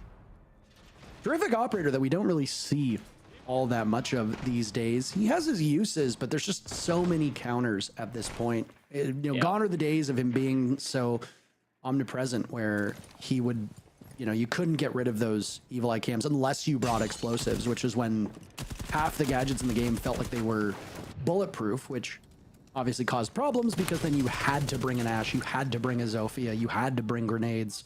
You were really locked in as an attacker. And I mean, they made some changes. It weakened Maestro, but I think it really did help the overall health of the game because people like Goyo's shields were attached to those. His canisters were attached to those shields, and Malusi no longer became must picks for the defenders. Good spot, but obviously our Italian defender suffers a bit for it. One of Italian defenders, because there's 2. Ashen a quick rotate out by jumping out the window to make it down the red stairs. He gets back to the bottom floor very safely, and we're going to a standard situation in Siege where the attacking team will have the full top 2 floors. They're going to be going for a freezer execute. Most likely, you'll sometimes see teams go full top down into bakery. It's actually becoming a little bit more popular recently, so that's an option for Cruelty, but I'm looking at the Ram, I'm looking at the Buck. It does feel like it might be a just straight top down through freezer, which is what you would expect. Watch out for these Goyo canisters, placed by Ashen late into the round. They'll be placed in and around the freezer to stop a plant coming out from that direction. Fault's currently playing behind Whiskey Bar with Toxic Baits, could cause some problem. J9O is going to be holding that Fraser hatch from VIP, so there's a lot that Cruelty have to deal with. They've got time and they've got plenty of utility to work through these problems, but it's not an easy puzzle. Just because they have the map control right now, you can see a great overview here, it doesn't mean it's going to be an easy drop-down execute. Interested to see what Mutombo gets up to over by the front door. He won't be the brunt of the push, but could be that kind of side spear that really deals some damage. Much calmer round now as SSG doesn't show that same unbridled enthusiasm with getting an early pick. Never mind, I say that right as Ashen deletes Mutombo from the face of Earth. Skimsy follows seconds later. Benja, the only casualty at the moment, but Newers will join him at Pyro's hands just a second later. That's a great round for both of these teams, but it's fallen apart, and now Fatal is left all by his lonesome. 10 seconds to go to find Fultz and Ashen. Ashen, who's now tucked into the closet, and he sees him, and Ashen wins the duel.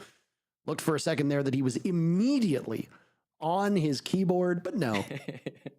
Business as usual, 2 rounds in a row for SSG, and boy, oh boy, I will say, SSG are winning, but there's some sloppiness here, and I do wonder if they're not paying their opponents the respect that they deserve.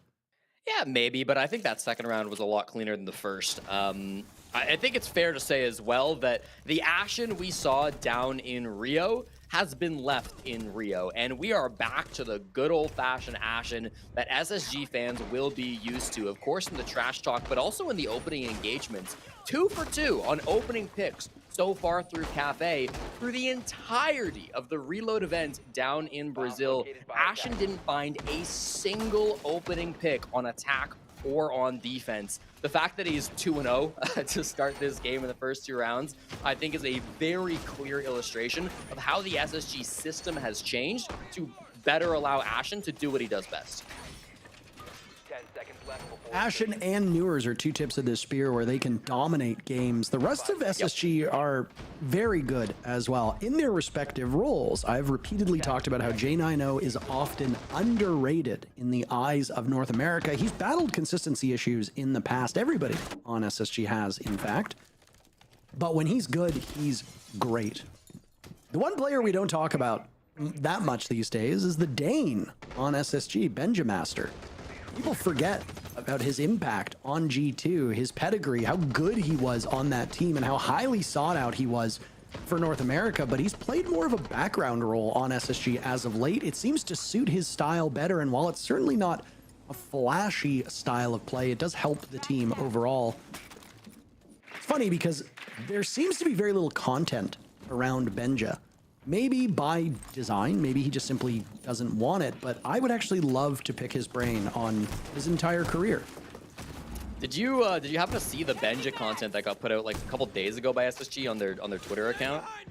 I do not really go on Twitter, so no, I did not. They've got basically Benja and then a couple international players on their Rocket League team and one other esport all in one house together, and they got into some shenanigans, to say the least. It's a good content piece if you want to check it out. It's on SSG's Twitter, but there's some Benja content in there. I like it. I mean, the focal point here. Oh, I mean, when you've got people like Ashen on the team, and now you've got Newers as well, who was one of the stars of OXG, you don't necessarily need to be the big name. I mean, not that I'm going to speak for all Danish people, but most of the Danes I've met are quite bashful. They don't want to be the star of the show. They are very happy doing their job and doing it well. Ashen dies to Ivan, as that's the very first pick for Team Cruelty here in round number 3. So far, Cruelty has struggled to win a round, but we are still early days here of Cafe.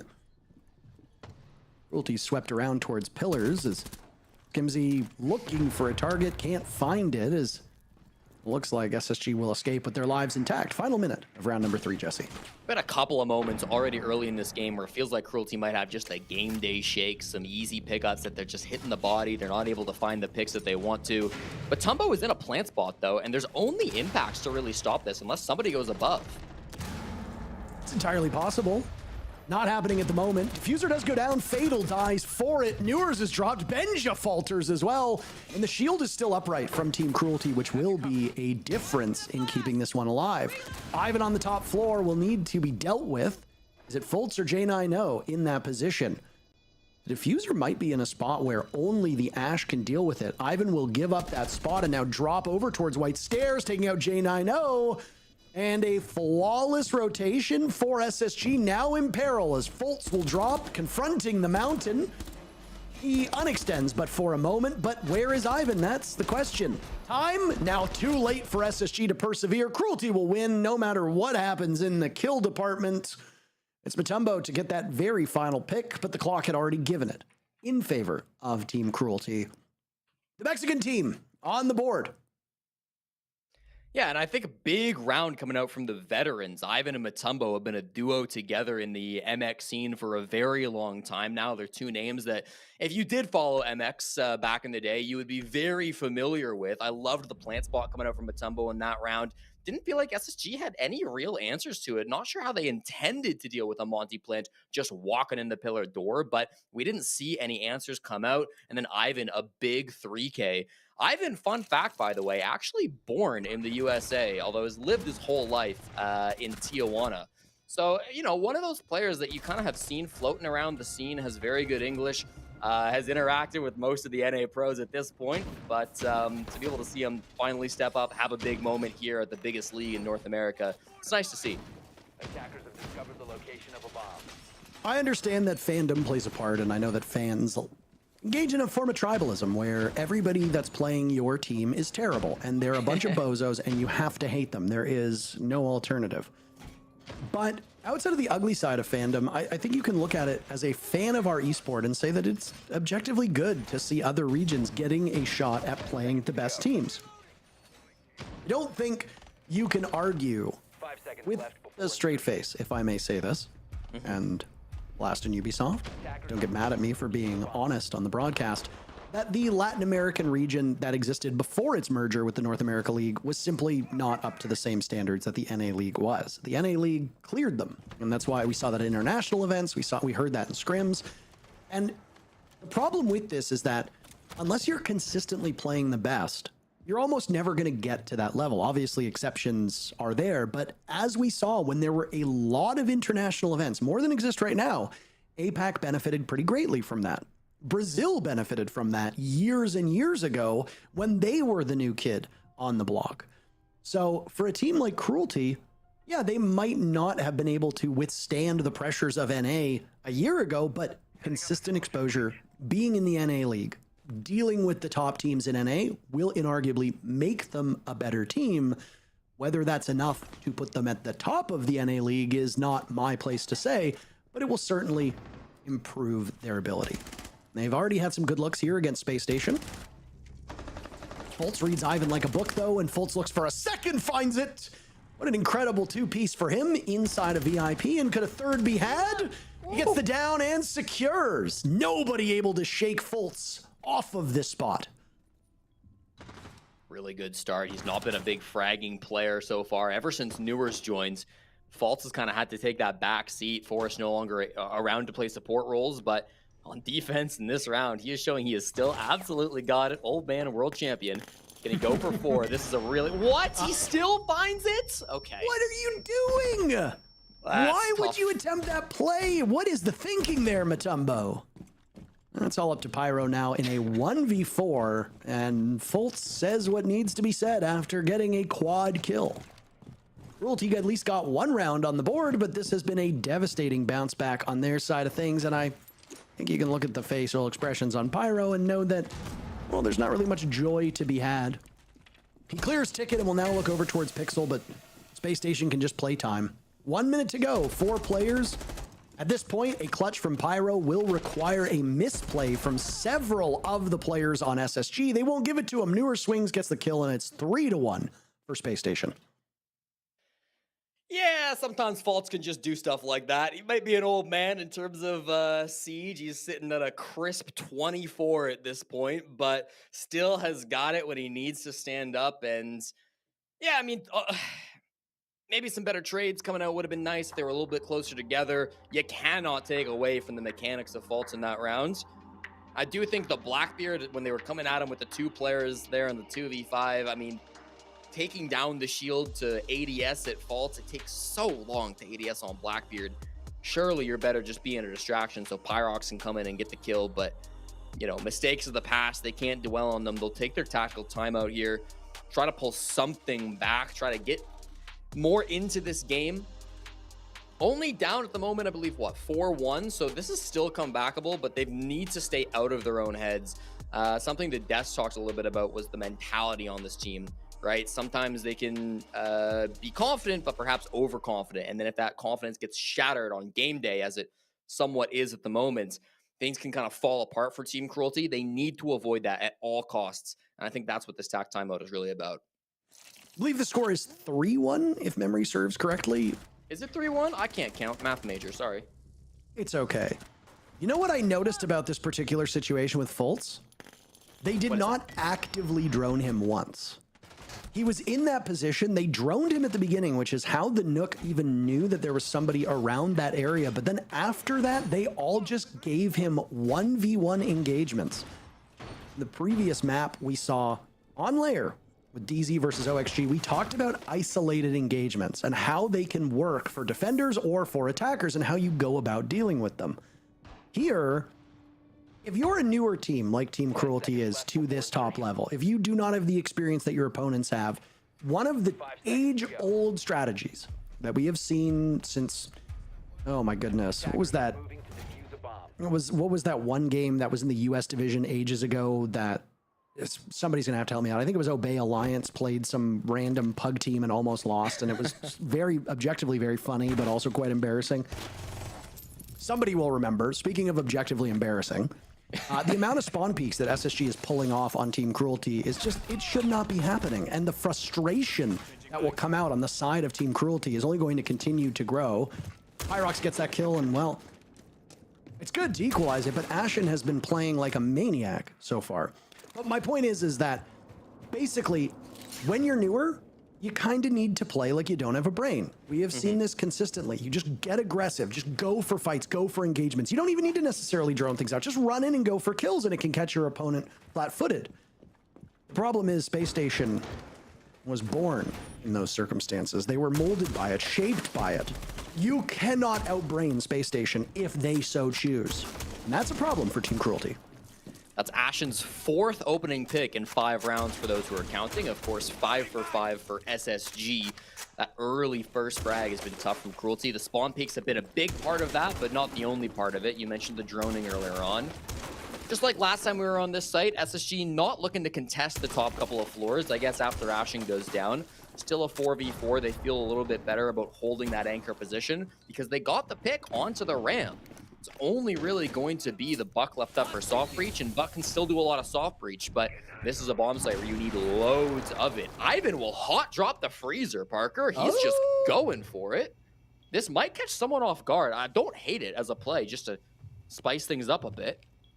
You know when I said you can't out brain dead SSG? This just might be the thing that proves me wrong. This is such a ridiculous decision by Ivan. It works for one, but that's all he's going to get because Fultz shuts him down. But I mean, the cojones to drop into freezer for Team Cruelty is really just something else. Kudos to Ivan for pulling it off, but I got to say, it's something where if it works, we call it brilliant. If it doesn't work, we go, what were you thinking? Pyrox with a kill onto Fultz. Fultz has been shut down. He's having a great game. 8 kills through 5 active rounds. And now it's Skimsy waiting for Benja inside a coat check. Benja's the last one left. He's watched his teammate die. Trying to control the recoil on that 416 is really quite a heady task. Now it's Matumbo to reposition, and Pyrox finishing him off. Benja was in a bad spot. There's not much he could have done other than give his position away, get a single pick, and then, well, the jig would have been up. Team Cruelty wins their second round. Okay, say what you want about the hot drop from Ivan. It got a pick, and it also distracted. It pulled a lot of the attention from SSG over towards that freezer side of the map.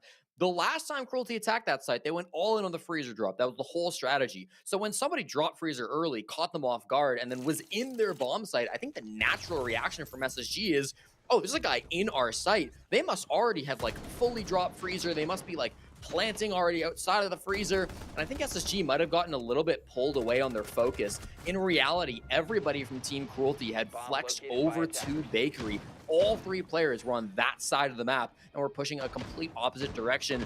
That kind of ping pong of the attention to force SSG to look at Freezer, then go back and look at Bakery, I think was key to Team Cruelty working in some of those picks. Obviously some great shots from Pyrox there too, but it's that ability to manage what your opponent is looking at that the best teams in the world can really excel at. And I don't know if it's something that Cruelty have mastered at this point, but I thought that round was a really good example of it.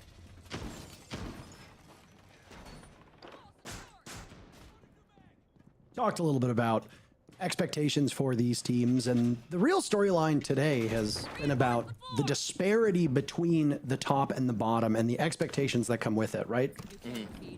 Shopify Rebellion are a very experienced and well-known team. They go up against LFO/Orgless. Where are the expectations there? Got the Rebellion win. M80 goes up against Envy. Same story. What are the expectations there? M80 wins. And that's exactly what happens. We kind of subverted expectations a bit with the C9 wildcard game, but then things went back to normal with DZ versus OXG, and now I think the same thing is here with SSG and Cruelty. The assumption is that SSG should walk away with a victory just based on their abilities. Cruelty is hoping to throw a spanner in the works. So far, through this first half, I'd say they've done a pretty good job. 2 rounds, holding SSG to 3. We saw 4 1/2s. We saw 5 1/2s so far today. In terms of competitiveness, Cruelty, if they win this round, it will be the most competitive first half we had all day. And to their credit, I think they can pull it off. They start by eliminating the Fenrir Benjamaster. Fatal on the board first. Cruelty pulling off these upside down repels and really abusing it is a great thing to see. Now it's Matumbo in the midst of the smoke with Diffuser at the halfway point with 1 minute and 35 seconds still left on the clock. That is a gutsy play. Ashen and J90 will equalize the numbers back to a 3v3. Newers and Ashen have lost a lot of HP, so in terms of the health of these teams, Cruelty is in a great spot. And Pyrox is outside the building on the glass. He'll be a tough operator to challenge in a 1v1, barring, of course, a misplay from Pyrox, who now fires away towards that diffuser. He's got SSG scared to run out, but Fatal greets them. Ashen hops on to counter defuse, but he's washed away by Skimzy. It's all up to J90, who gets shut down by the bearing of Pyrox. And we have it, Jesse. The most competitive first half in the first play day of the North America League. Welcome to the NAL, Cruelty. They have drawn even with Space Station through 6 rounds.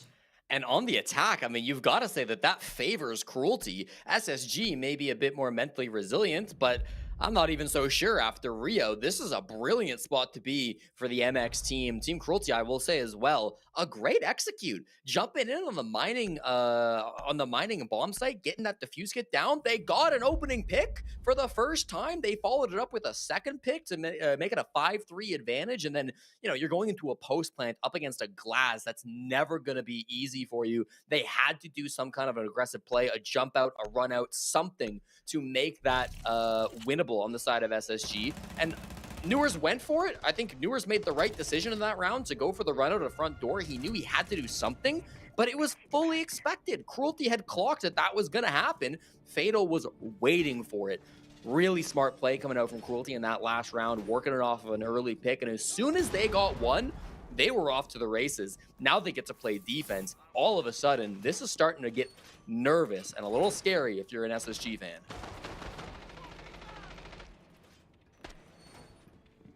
I don't know. I mean, I try to maintain no bias here, so I don't actively root for teams. It's a very common question that we get asked at live events is, who are you cheering for? What team do you seem to like? And I feel like it's a bit of a cop-out when I routinely say, well, I don't really care which team wins. I usually cheer for the storyline. In most matches, there's a good storyline to be had for both teams. I think SSG has the weaker story of these two if we're just going from a narrative perspective. But I mean, that's not the purpose of the matches. We're not casting for the story. We're casting for glory, frankly. And I mean, Cruelty is doing to SSG right now what SSG did to them, which is playing fast and loose with the spawn peaks. SSG has walked away with the very first kill. Down goes Fatal. Now Ivan joins as well, and Pyrox realizes maybe I should not be the third person on my team to die in a reverse spawn peak. SSG has made this a 5v3 with 2 minutes and 20 seconds left, all because Cruelty challenged on early engagements through spawn peaks and lost. Something about the word ego was thrown around on the desk, and I mean... No idea what you're talking about. They were feeling a little confident coming into the second half. You go for a couple spawn peaks, and it gets shut down pretty quickly. Pyrox not done with the aggressive plays, and I don't hate this. Again, once things start going bad, you got to start taking more and more risks. Still loses the fight to Ashen. There's going to be some typing after this round, Parker. That's my prediction. Ashen feeling himself, and after such a disrespectful defense round from Team Cruelty, they like to send those words. They avoid a flawless defeat on the side of Cruelty. It's not going to be easy. No, I mean, they've softened up Ashen and Benjamaster to boot. And Skimzy's now being watched from the window, from the drop over towards red. He's worried about Piano, and he gets punished from another upside down repel, something that Cruelty was doing to Space Station. A flawless start to the second half for SSG. And again, as close as this match has gotten, you have to ask the question, is SSG playing to their full potential? It seems a bit, dare I say it, cruel to ask that question. But we have heard from teams in the past that when they are playing up against opponents that they deem to be weaker than them, some teams will not play to their full potential. And frankly, why bother? Why try your hardest and maybe use strats and all that jazz that you might want to hide when you don't necessarily need to if you think that your opponents are not worthy of it? These weren't even spawn peaks. These were just them running out of the building and getting picked off. Those were... I can defend spawn peaks going the wrong way, but honestly, like, what was that? It's so weird, this game, because I don't think SSG, like, maybe they've been spawn peeking more than they would against some other teams, but, like, for the most part, I don't think SSG are playing this game, like, disrespectfully. Like, I don't think they're playing a worse version of their game, other than, like, maybe they're spawn peeking more than they otherwise would on defense. But, like, for Team Cruelty, it's like round 6, you get this brilliant execute onto the mining bomb site. There's smokes. They're ready for every run out. They've thought of every possibility. And then you get round 7 where it's like the strats go out the window. We're just trying anything at this point. We're trying to roll with the momentum. Team Cruelty, through these rounds, have put up very different looks. And for me, that's kind of been a difference maker on how these rounds go. This is unfortunate. Never mind. That's kind of been a difference maker for Team Cruelty, but you know, if they can lock in and they can play a bit more of a serious style of Siege on the defense, be a bit more respectful themselves, I think they're still in a good spot in this game. I mean, a lot of those were errors, very obvious errors, that if they're hoping to set a pace and set a tempo and they want to knock SSG off their stride or even go after SSG the way that SSG can go after them, which was something I talked about through the first half, then that's not a bad strategy. I understand the thought process behind it. SSG just needs to play their game, and in that previous round, they didn't really have much of an opportunity because Cruelty kept swinging them, but there's still plenty more rounds to go. At minimum, we will have 3 more rounds here on Cafe, but if the first half is any indication, this one could be a little bit tighter, going deep into the second half. Ashen hunting for, I believe, his 6th opening pick. He's hungry for it. Was a second too late to find a zombie. You see the barrel. He saw it on the right side of his screen. The guy inside of the back bar. Not sure if he's going to be able to find that. He makes a move in through the bathroom instead. There are plenty of targets to find, and SSG slowly making their way through this top floor. They need a pick soon, because this clock is starting to get a little low, given the bomb sites below. Now, 1 minute. These have been very quick rounds. Usually we see more action at this point. Fatal will die at the hands of Benjamaster, who's been quite quiet. He dies after Pyrox drops. J9O trades him right back, and suddenly Cruelty has been reduced to just 2 players. Make that 1. Skimzy last alive yet again, as all of the guns from Space Station seem to be online at this point. Ashen the exit kill, and SSG are cruising at this point. A close first half, but SSG 2-0 after the side swap. All of what we said about this being close is still possible. But SSG, if they continue to have rounds like that previous round, it might not be much longer for us to find a conclusion. First time this NAL season that we've actually gotten to see SSG go for a clear, because the last round didn't really require one, but it was beautiful. I mean, they get into piano. Look how close together these players are. Ash and J9O playing as a duo. The Habana opening up an angle so that Ashen can go for a swing, even though he didn't necessarily find the pick. Everybody clearing through that top floor as one unit really is what kind of did in Team Cruelty. Not able to work any of the opening picks themselves. They had an Azami playing up aggressive there, which I liked, but unfortunately it wasn't really doing enough to stall things out or work a pick for themselves.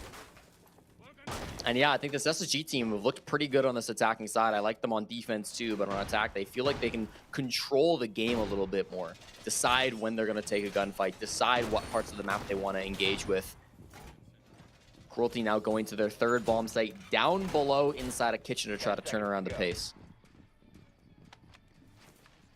Throw everything at the wall and see what sticks at this point. And I mean, I mean that quite literally. SSG's doing the same thing. Every single player swapped to a different operator. So they assessed the tools that were being brought by Cruelty. They saw the lineup and they made some very obvious changes. What has become quite common on a number of maps, and particularly on some bomb sites on those maps, is to forgo a traditional hard breacher. If you don't need a Thermite, Hibana, or an Ace, just bring some can openers. Got two of them in the pocket of Grim, and there's some ops that are very, very key parts of the meta who bring those secondary hard breach gadgets. Fultz will do that, and he tends to play on a safer role. He's also got the diffuser, so the assumption here is that he shouldn't be in early action. But the tools that they brought, a sledge, a buck, and a ram, oh my goodness. Enjoy having no ceiling over your head. Yeah, this is the thing, right? This is a really smart operator lineup from SSG, because for soft breach, you've got J9O on the ram. And if the ram dies, then you've got the buck. And if the buck dies, then you've got the sledge. If the sledge dies, then you've got a bailiff on the Grim. And if the Grim dies, you can open up the floorboards with Flores drones from Benja. And if the Flores dies, well, I think you've got bigger problems than the floor. Again, another round not punctuated by much action early on. We're going to see one of those destructive elements as that pipe is going to burst and out go the flames. It only lasts for a couple seconds and disappears, but a lot of players don't know exactly when it's going to burst, so instead of taking some serious damage, why not just let it go? Whereas a Goyo canister will last for 20 seconds, that fire only goes for about 2 to 3. Enough to be a distraction and enough to maybe stop a push, but not enough to keep you at bay for a long period of time. All this work being done now on the middle floor, the second floor, aiming for the bomb site, and SSG are looking for a back take. Yeah, this will be very standard, similar to the first time Cruelty pushed this bomb site. It's going to be a 5v5, last probably 45, 30-second execute as they drop through the freezer. Looks like they're in now as Ashen starting to make a move. Takes out Ivan. Numbers will be even. Calm before the storm at this point. 45 seconds left. SSG now striking more than once. 2 unanswered kills. And again, this back take is still to be had. They've got a read on the Fenrir of Pyrox, who now needs to scoot out of that position inside a freezer. Kochek being cleared by J9O, who only flashes himself. No targets to be had. Pyrox was spotted earlier, finished off by Newers. And now it's Matumbo and Skimsy as the last 2 remaining. These are the 2 support players you tend to see their names in the cut and thrust of an execute. Only impacts in their pocket, so no worry about a nitro cell. And as Cruelty tries to get closer to the bomb site, they get punished by the bevy of SSG players still upright. Matumbo did get 1 kill to his credit, but he gets finished off shortly thereafter, and SSG are in full control of this second half. They are skating to a resolution. They've won all 3 rounds on attack, and they sit on match point. We'll see what the bans come out. Team Cruelty, I don't know if there's any specific attacker that's really been causing you problems. They've been using a lot of IQ on the side of SSG. We've seen a bit of Dokkaebi, obviously a lot of soft breach coming out. They'll remove the Grim that was run the last 2 rounds as well by Fultz and Newers. So I think a fair op to remove from the board. SSG will take out Azami, who it's honestly kind of shocking Azami lasted this long in a cafe ban phase. But with Clash as strong as she is, and with Miura also probably being the second best operator on defense on this map, think it does make sense. That last round, again, I mean, I feel like it just came down to how quickly they had the VIP control. They worked down the vert. SSG looking really comfortable. You see it every time they win a round. They're laughing, they're joking, they're having a good time. You were a little bit worried after it went 3-3. Do they let that get to them? You know, you just dropped a 3-3 half to an MXPL team. A team that everybody's supposed to be dominating, if you believe the narrative, but didn't seem to rock SSG. Their experience is starting to show now, and just one round will separate them from their first win in the NAL. 10 seconds remaining. Cruelty plays in match number 2 tomorrow against OXG. Both of those teams having, or at least, well, we haven't finished writing the book on this particular match, but with the way that the last 3 rounds have gone, I think we know that the conclusion is trending in a certain direction. Cruelty will play OXG, and both of these teams having disappointing first matches, so I suspect Cruelty will look for a big bounce back in the second match of the day, but I mean, there's not really an easy road for them. It's not really an easy road at any point when you get to this level, right? If you're playing in Tier 1, expect to play against the best, and no match should be a cakewalk. Hear from SSG in their exit interview, should they win, as to what they thought about this particular match and how they approached it and prepared for it. Not get ahead of ourselves, though, as there's still just a little over 2 minutes left, and it's absolutely possible that SSG can bottle this. Yeah, they haven't lost yet, Parker. Team Cruelty still in this game, although it's not been trending their way. Not a lot of map control to start from SSG in the first minute. They got Fault in on red, and everybody else still outside the building, but that's not untypical from Cafe.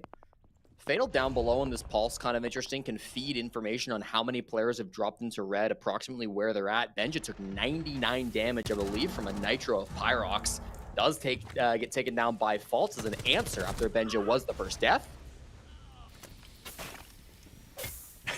SSG does trail here, suffering both Benja and J90. After the round has expired, they'll find Ivan, who's been dropped, but is he just baiting them in? No, he was trying to crawl for safety. Down goes Skimzy as well, so Fatal and Matumbo are left alive. That's an ugly one, but it's Matumbo and Newers in a 1v1. Newers, the newest addition. Callout said they failed him at reload to build the team around his abilities. He's had a pretty good game so far. And Matumbo very close in kills.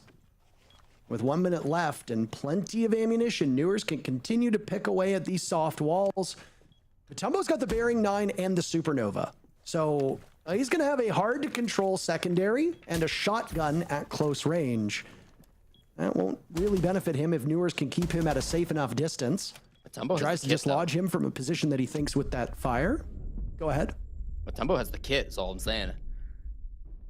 You think he's gonna? Who do you think wins here, Matumbo or Newers? Newers won the last time they had a 1v1, top floor. That's not an answer. I think he repeats. Well, Jesse says Newers is gonna win. Can he accomplish it? Tearing some strips off of the Echo, who now knows he has to go for a swing. Newers is hitting all the common spots, and with 9 bullets left, it's just a game of chicken at this point. The shotgun, so damaging. Newers just saw it. He saw the suppressor. He knows where he is. How do you not see him against the wall, Newers? Come on now. There we go. Jesse, you were right.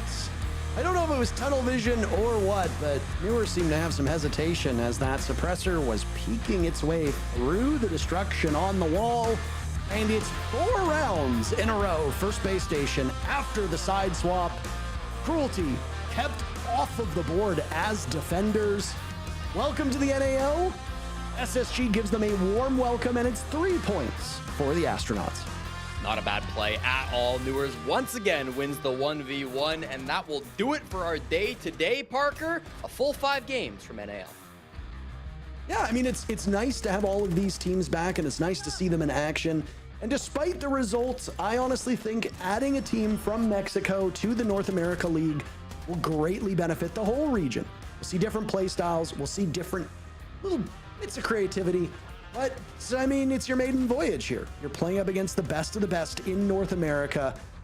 And unfortunately for Cruelty, they end up on the wrong side of a 7-3. That's it for our matches, but we've got the post show for you. We'll be back in a couple minutes after this break.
saw his barrel on the wall. That's his barrel on the right, on the wall. Oh, you're too clean. You're too clean. You're too clean. Too good, bro. You're too clean. What the fuck, dude? God, you're clean. It's just barrel is just sitting. Just crew. Just crewing it up. Just crewing. Easy, my boy. Get us out of here. Good work. Good shit, boys. GG, guys. Fultz, they're asking for you for the... Well, I guess SSG answered some of the questions when it comes to whether or not they have been successful with this overhaul. A 7-3 win against Cruelty. That's a great way for them to start things off. And they hit the ground running like we said we wanted them to. They did. I do really want to talk about that last round in a 1v1. Those 1v1s are typically super intense, and sometimes you get multiple people making that same call of, you see the barrel on the wall, but like I actually kind of laughed because it was so quiet. It was allowing Newers to focus, and you just hear Ash, and just a simple call out, calm and concise. You see the barrel. That was it. I can actually really respect how composed everyone was in that situation. Absolutely. It was very calm, cool, and collected. I really liked what we saw at SSG because I'd say out of all the teams today, the map didn't necessarily favor SSG as the other maps favored the other winning teams. I really think they put themselves in the lion's den, and they ended up coming out on top. They played very well, and to have an amazing defensive-sided split attacking-sided split was very impressive. Obviously, I do want to commend Cruelty, the 3 rounds that they got being on attack, going for those aggressive plants, going for the plants and the smokes. Those are plays that I didn't expect to see out of Cruelty with that much confidence, but that's what we were saying going into it. The confidence can be taken as overconfidence, and once the sides swapped, that's where SSG took reign. That's what we wanted to see. Ash and Newers entering, them getting that first pick, pushing people around. Once SSG got that kill, they would just focus on going for the execute, and it was lights out from there.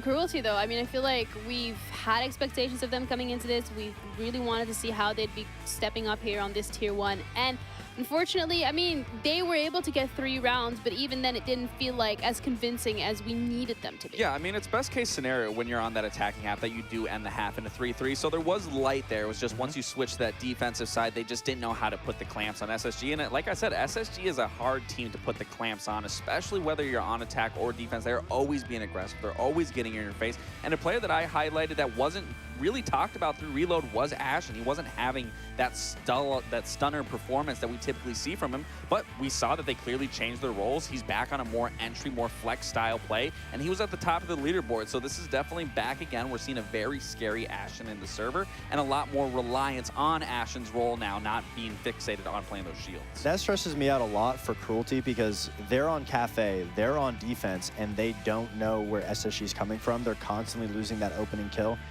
On a bigger map, it would have looked way worse against Cruelty. So obviously, that's the main focus that Cruelty needs to fix going into tomorrow, going into the future. Yeah, and SSG had a really good performance, and the players also stepped up individually. So the blacklight detail is going to be going over to Fultz, specifically when it comes to how these rounds have been approached. Yeah, I'm really happy Fultz turned up because he's on my fantasy team, and you know, I'm glad to see him do well, but obviously Fultz has been such a consistent performer for SSG. I mean, he's been on this roster for a long time, ever since they lifted the hammer themselves, and his evolution as a player is unparalleled. Obviously, going from that entry to now being that support, and then going to the flex position, and just making sure that everybody else on the team is so comfortable and still finding success in those roles. Yeah, and you know what? We also have Fultz for the interview, so that works out perfectly. Because he also had this highlight. So congratulations for the win here against Cruelty. When it comes to, I'm just gonna wait and see whether or not he's actually around. Fultz? So, Fultz, hello. Called it a night. Oh, great. You hear me? Yes, awesome. So when it comes to preparing for a team like Cruelty, how was that looking like from your side of things?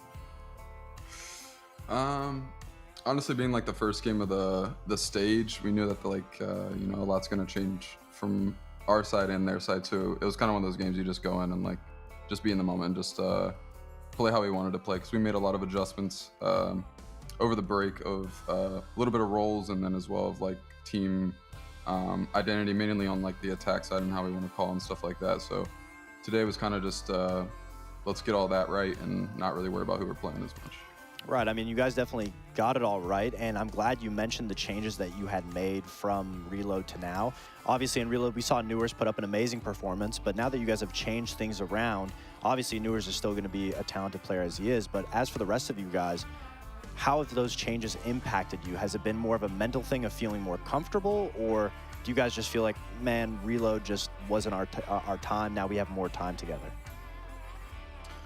Yeah, I think it was like a little bit of it was roles, but I think the majority of it was like kind of just learning like our new, like how we want to call and like who needs to step up more, because losing Brox did help out a lot with the communication aspect, so and the shield play, so like kind of figuring out those two things were really our biggest issue, and just staying on sync, because like we have so many gunners, bro. Like if we just stay on sync, even if we're doing something dumb, like it doesn't really matter. Like we just need to all be on the same page, so that's been our main focus. Yeah, and a big follow-up question. I spoke to you very briefly during Reload after everything was all done. Obviously, the transition from losing Forrest to then gaining Newers, obviously Forrest was that forefront for you guys, kind of that backbone of being able to take initiative, get into the nitty-gritty of things. Who's kind of taking on that role now? Or is it not even just one person? It's kind of all of you just reading that scenario, and then who's ever in that situation will kind of take charge at that front? Yeah, I think that's what you said at the end is more what it is. It's kind of like we talk so much as a team as what like the expectation is in certain scenarios. Everybody is capable to like, you know, go get nasty. We don't always throw somebody to like the same guy to the wolves. Right. It's kind of like shared for the most part. For sure. All right. Well, thank you so much for your time and congratulations on today's game. Good luck for tomorrow. We're going to leave you to it. Good night. Thank you. See you guys. See ya. I love Alec. That was actually like today when we're looking at the score lines in general, it's been 7-2, 7-4, 7-3. I think some of the games we expected them to be a little bit more close, but that just wasn't the case. I mean, I think when you look at all of the games, the overdog, the expected winner came out on top. I really think Cloud9 was the expected winner? Well, I was going to say that. Yeah, I said the only one that besides really Cloud9. was the big like shock factor, I think, was the wild card versus Cloud9, but it kind of spoke into existence of what we already like talked about prior, Packer just not leading that charge where he did. Yeah, I mean, we have the schedule review as well, just to double check and, you know, refresh everybody's memory on what today's games looked like. I mean, you know, you said it yourself, for most games, the ones that were expected to win did, and then the Cloud9 was kind of like the only upset, which makes me excited for tomorrow as well.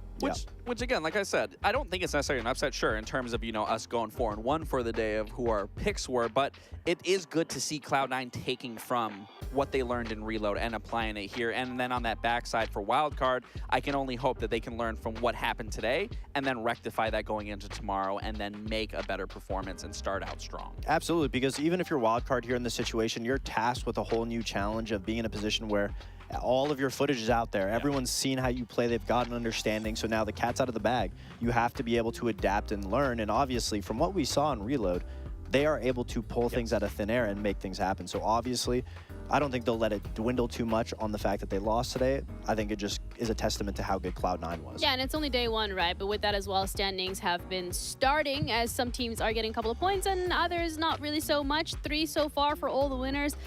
We can't make anything out of this because it is literally day one, play day one, first game, BO1. So we're going to be finding out tomorrow which teams are going to be more consistent when it comes to keeping up the pace and locking in and getting some more points on the board.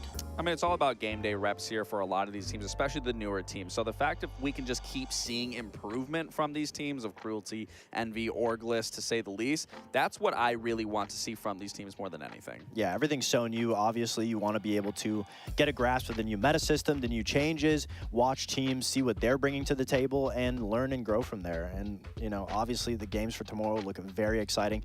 After today, I would say Cloud9 M80 looks like the game of the day for tomorrow. Okay. Yeah, you know, I still want to look and see what Orglis is going to take. I know I was a little bit of a hater, which, I mean, to be fair, it was warranted, but I do want to see what they're going to do against Dark Zero. Now getting their foot in the door, feeling what T1 level feels like, I definitely want to see what they can bring to Dark Zero. And then even for Dark Zero sense, you know, see how they're going to play against a team with an unpredictable sort of play style. Really? You want to see Orglis Dark Zero? Yeah, definitely. Yeah. I think Cruelty OXG is also a sleeper game too, because they are on the same playing field. I mean, like at this point, we're going to be naming every single game, which to me, it just means that you guys are going to have to tune in tomorrow because every single game is important and every single one carries just as much weight as the teams are looking to lock in top 6 at the very least to be able to head to playoffs in top 4 because that is great for SI points. Thank you guys so much for sticking with us for the rest of this evening. We're going to be back again tomorrow, same time, same place, so make sure you stick around or at least drop drop a follow. We'll be back tomorrow. You can refresh the page. Have a good night.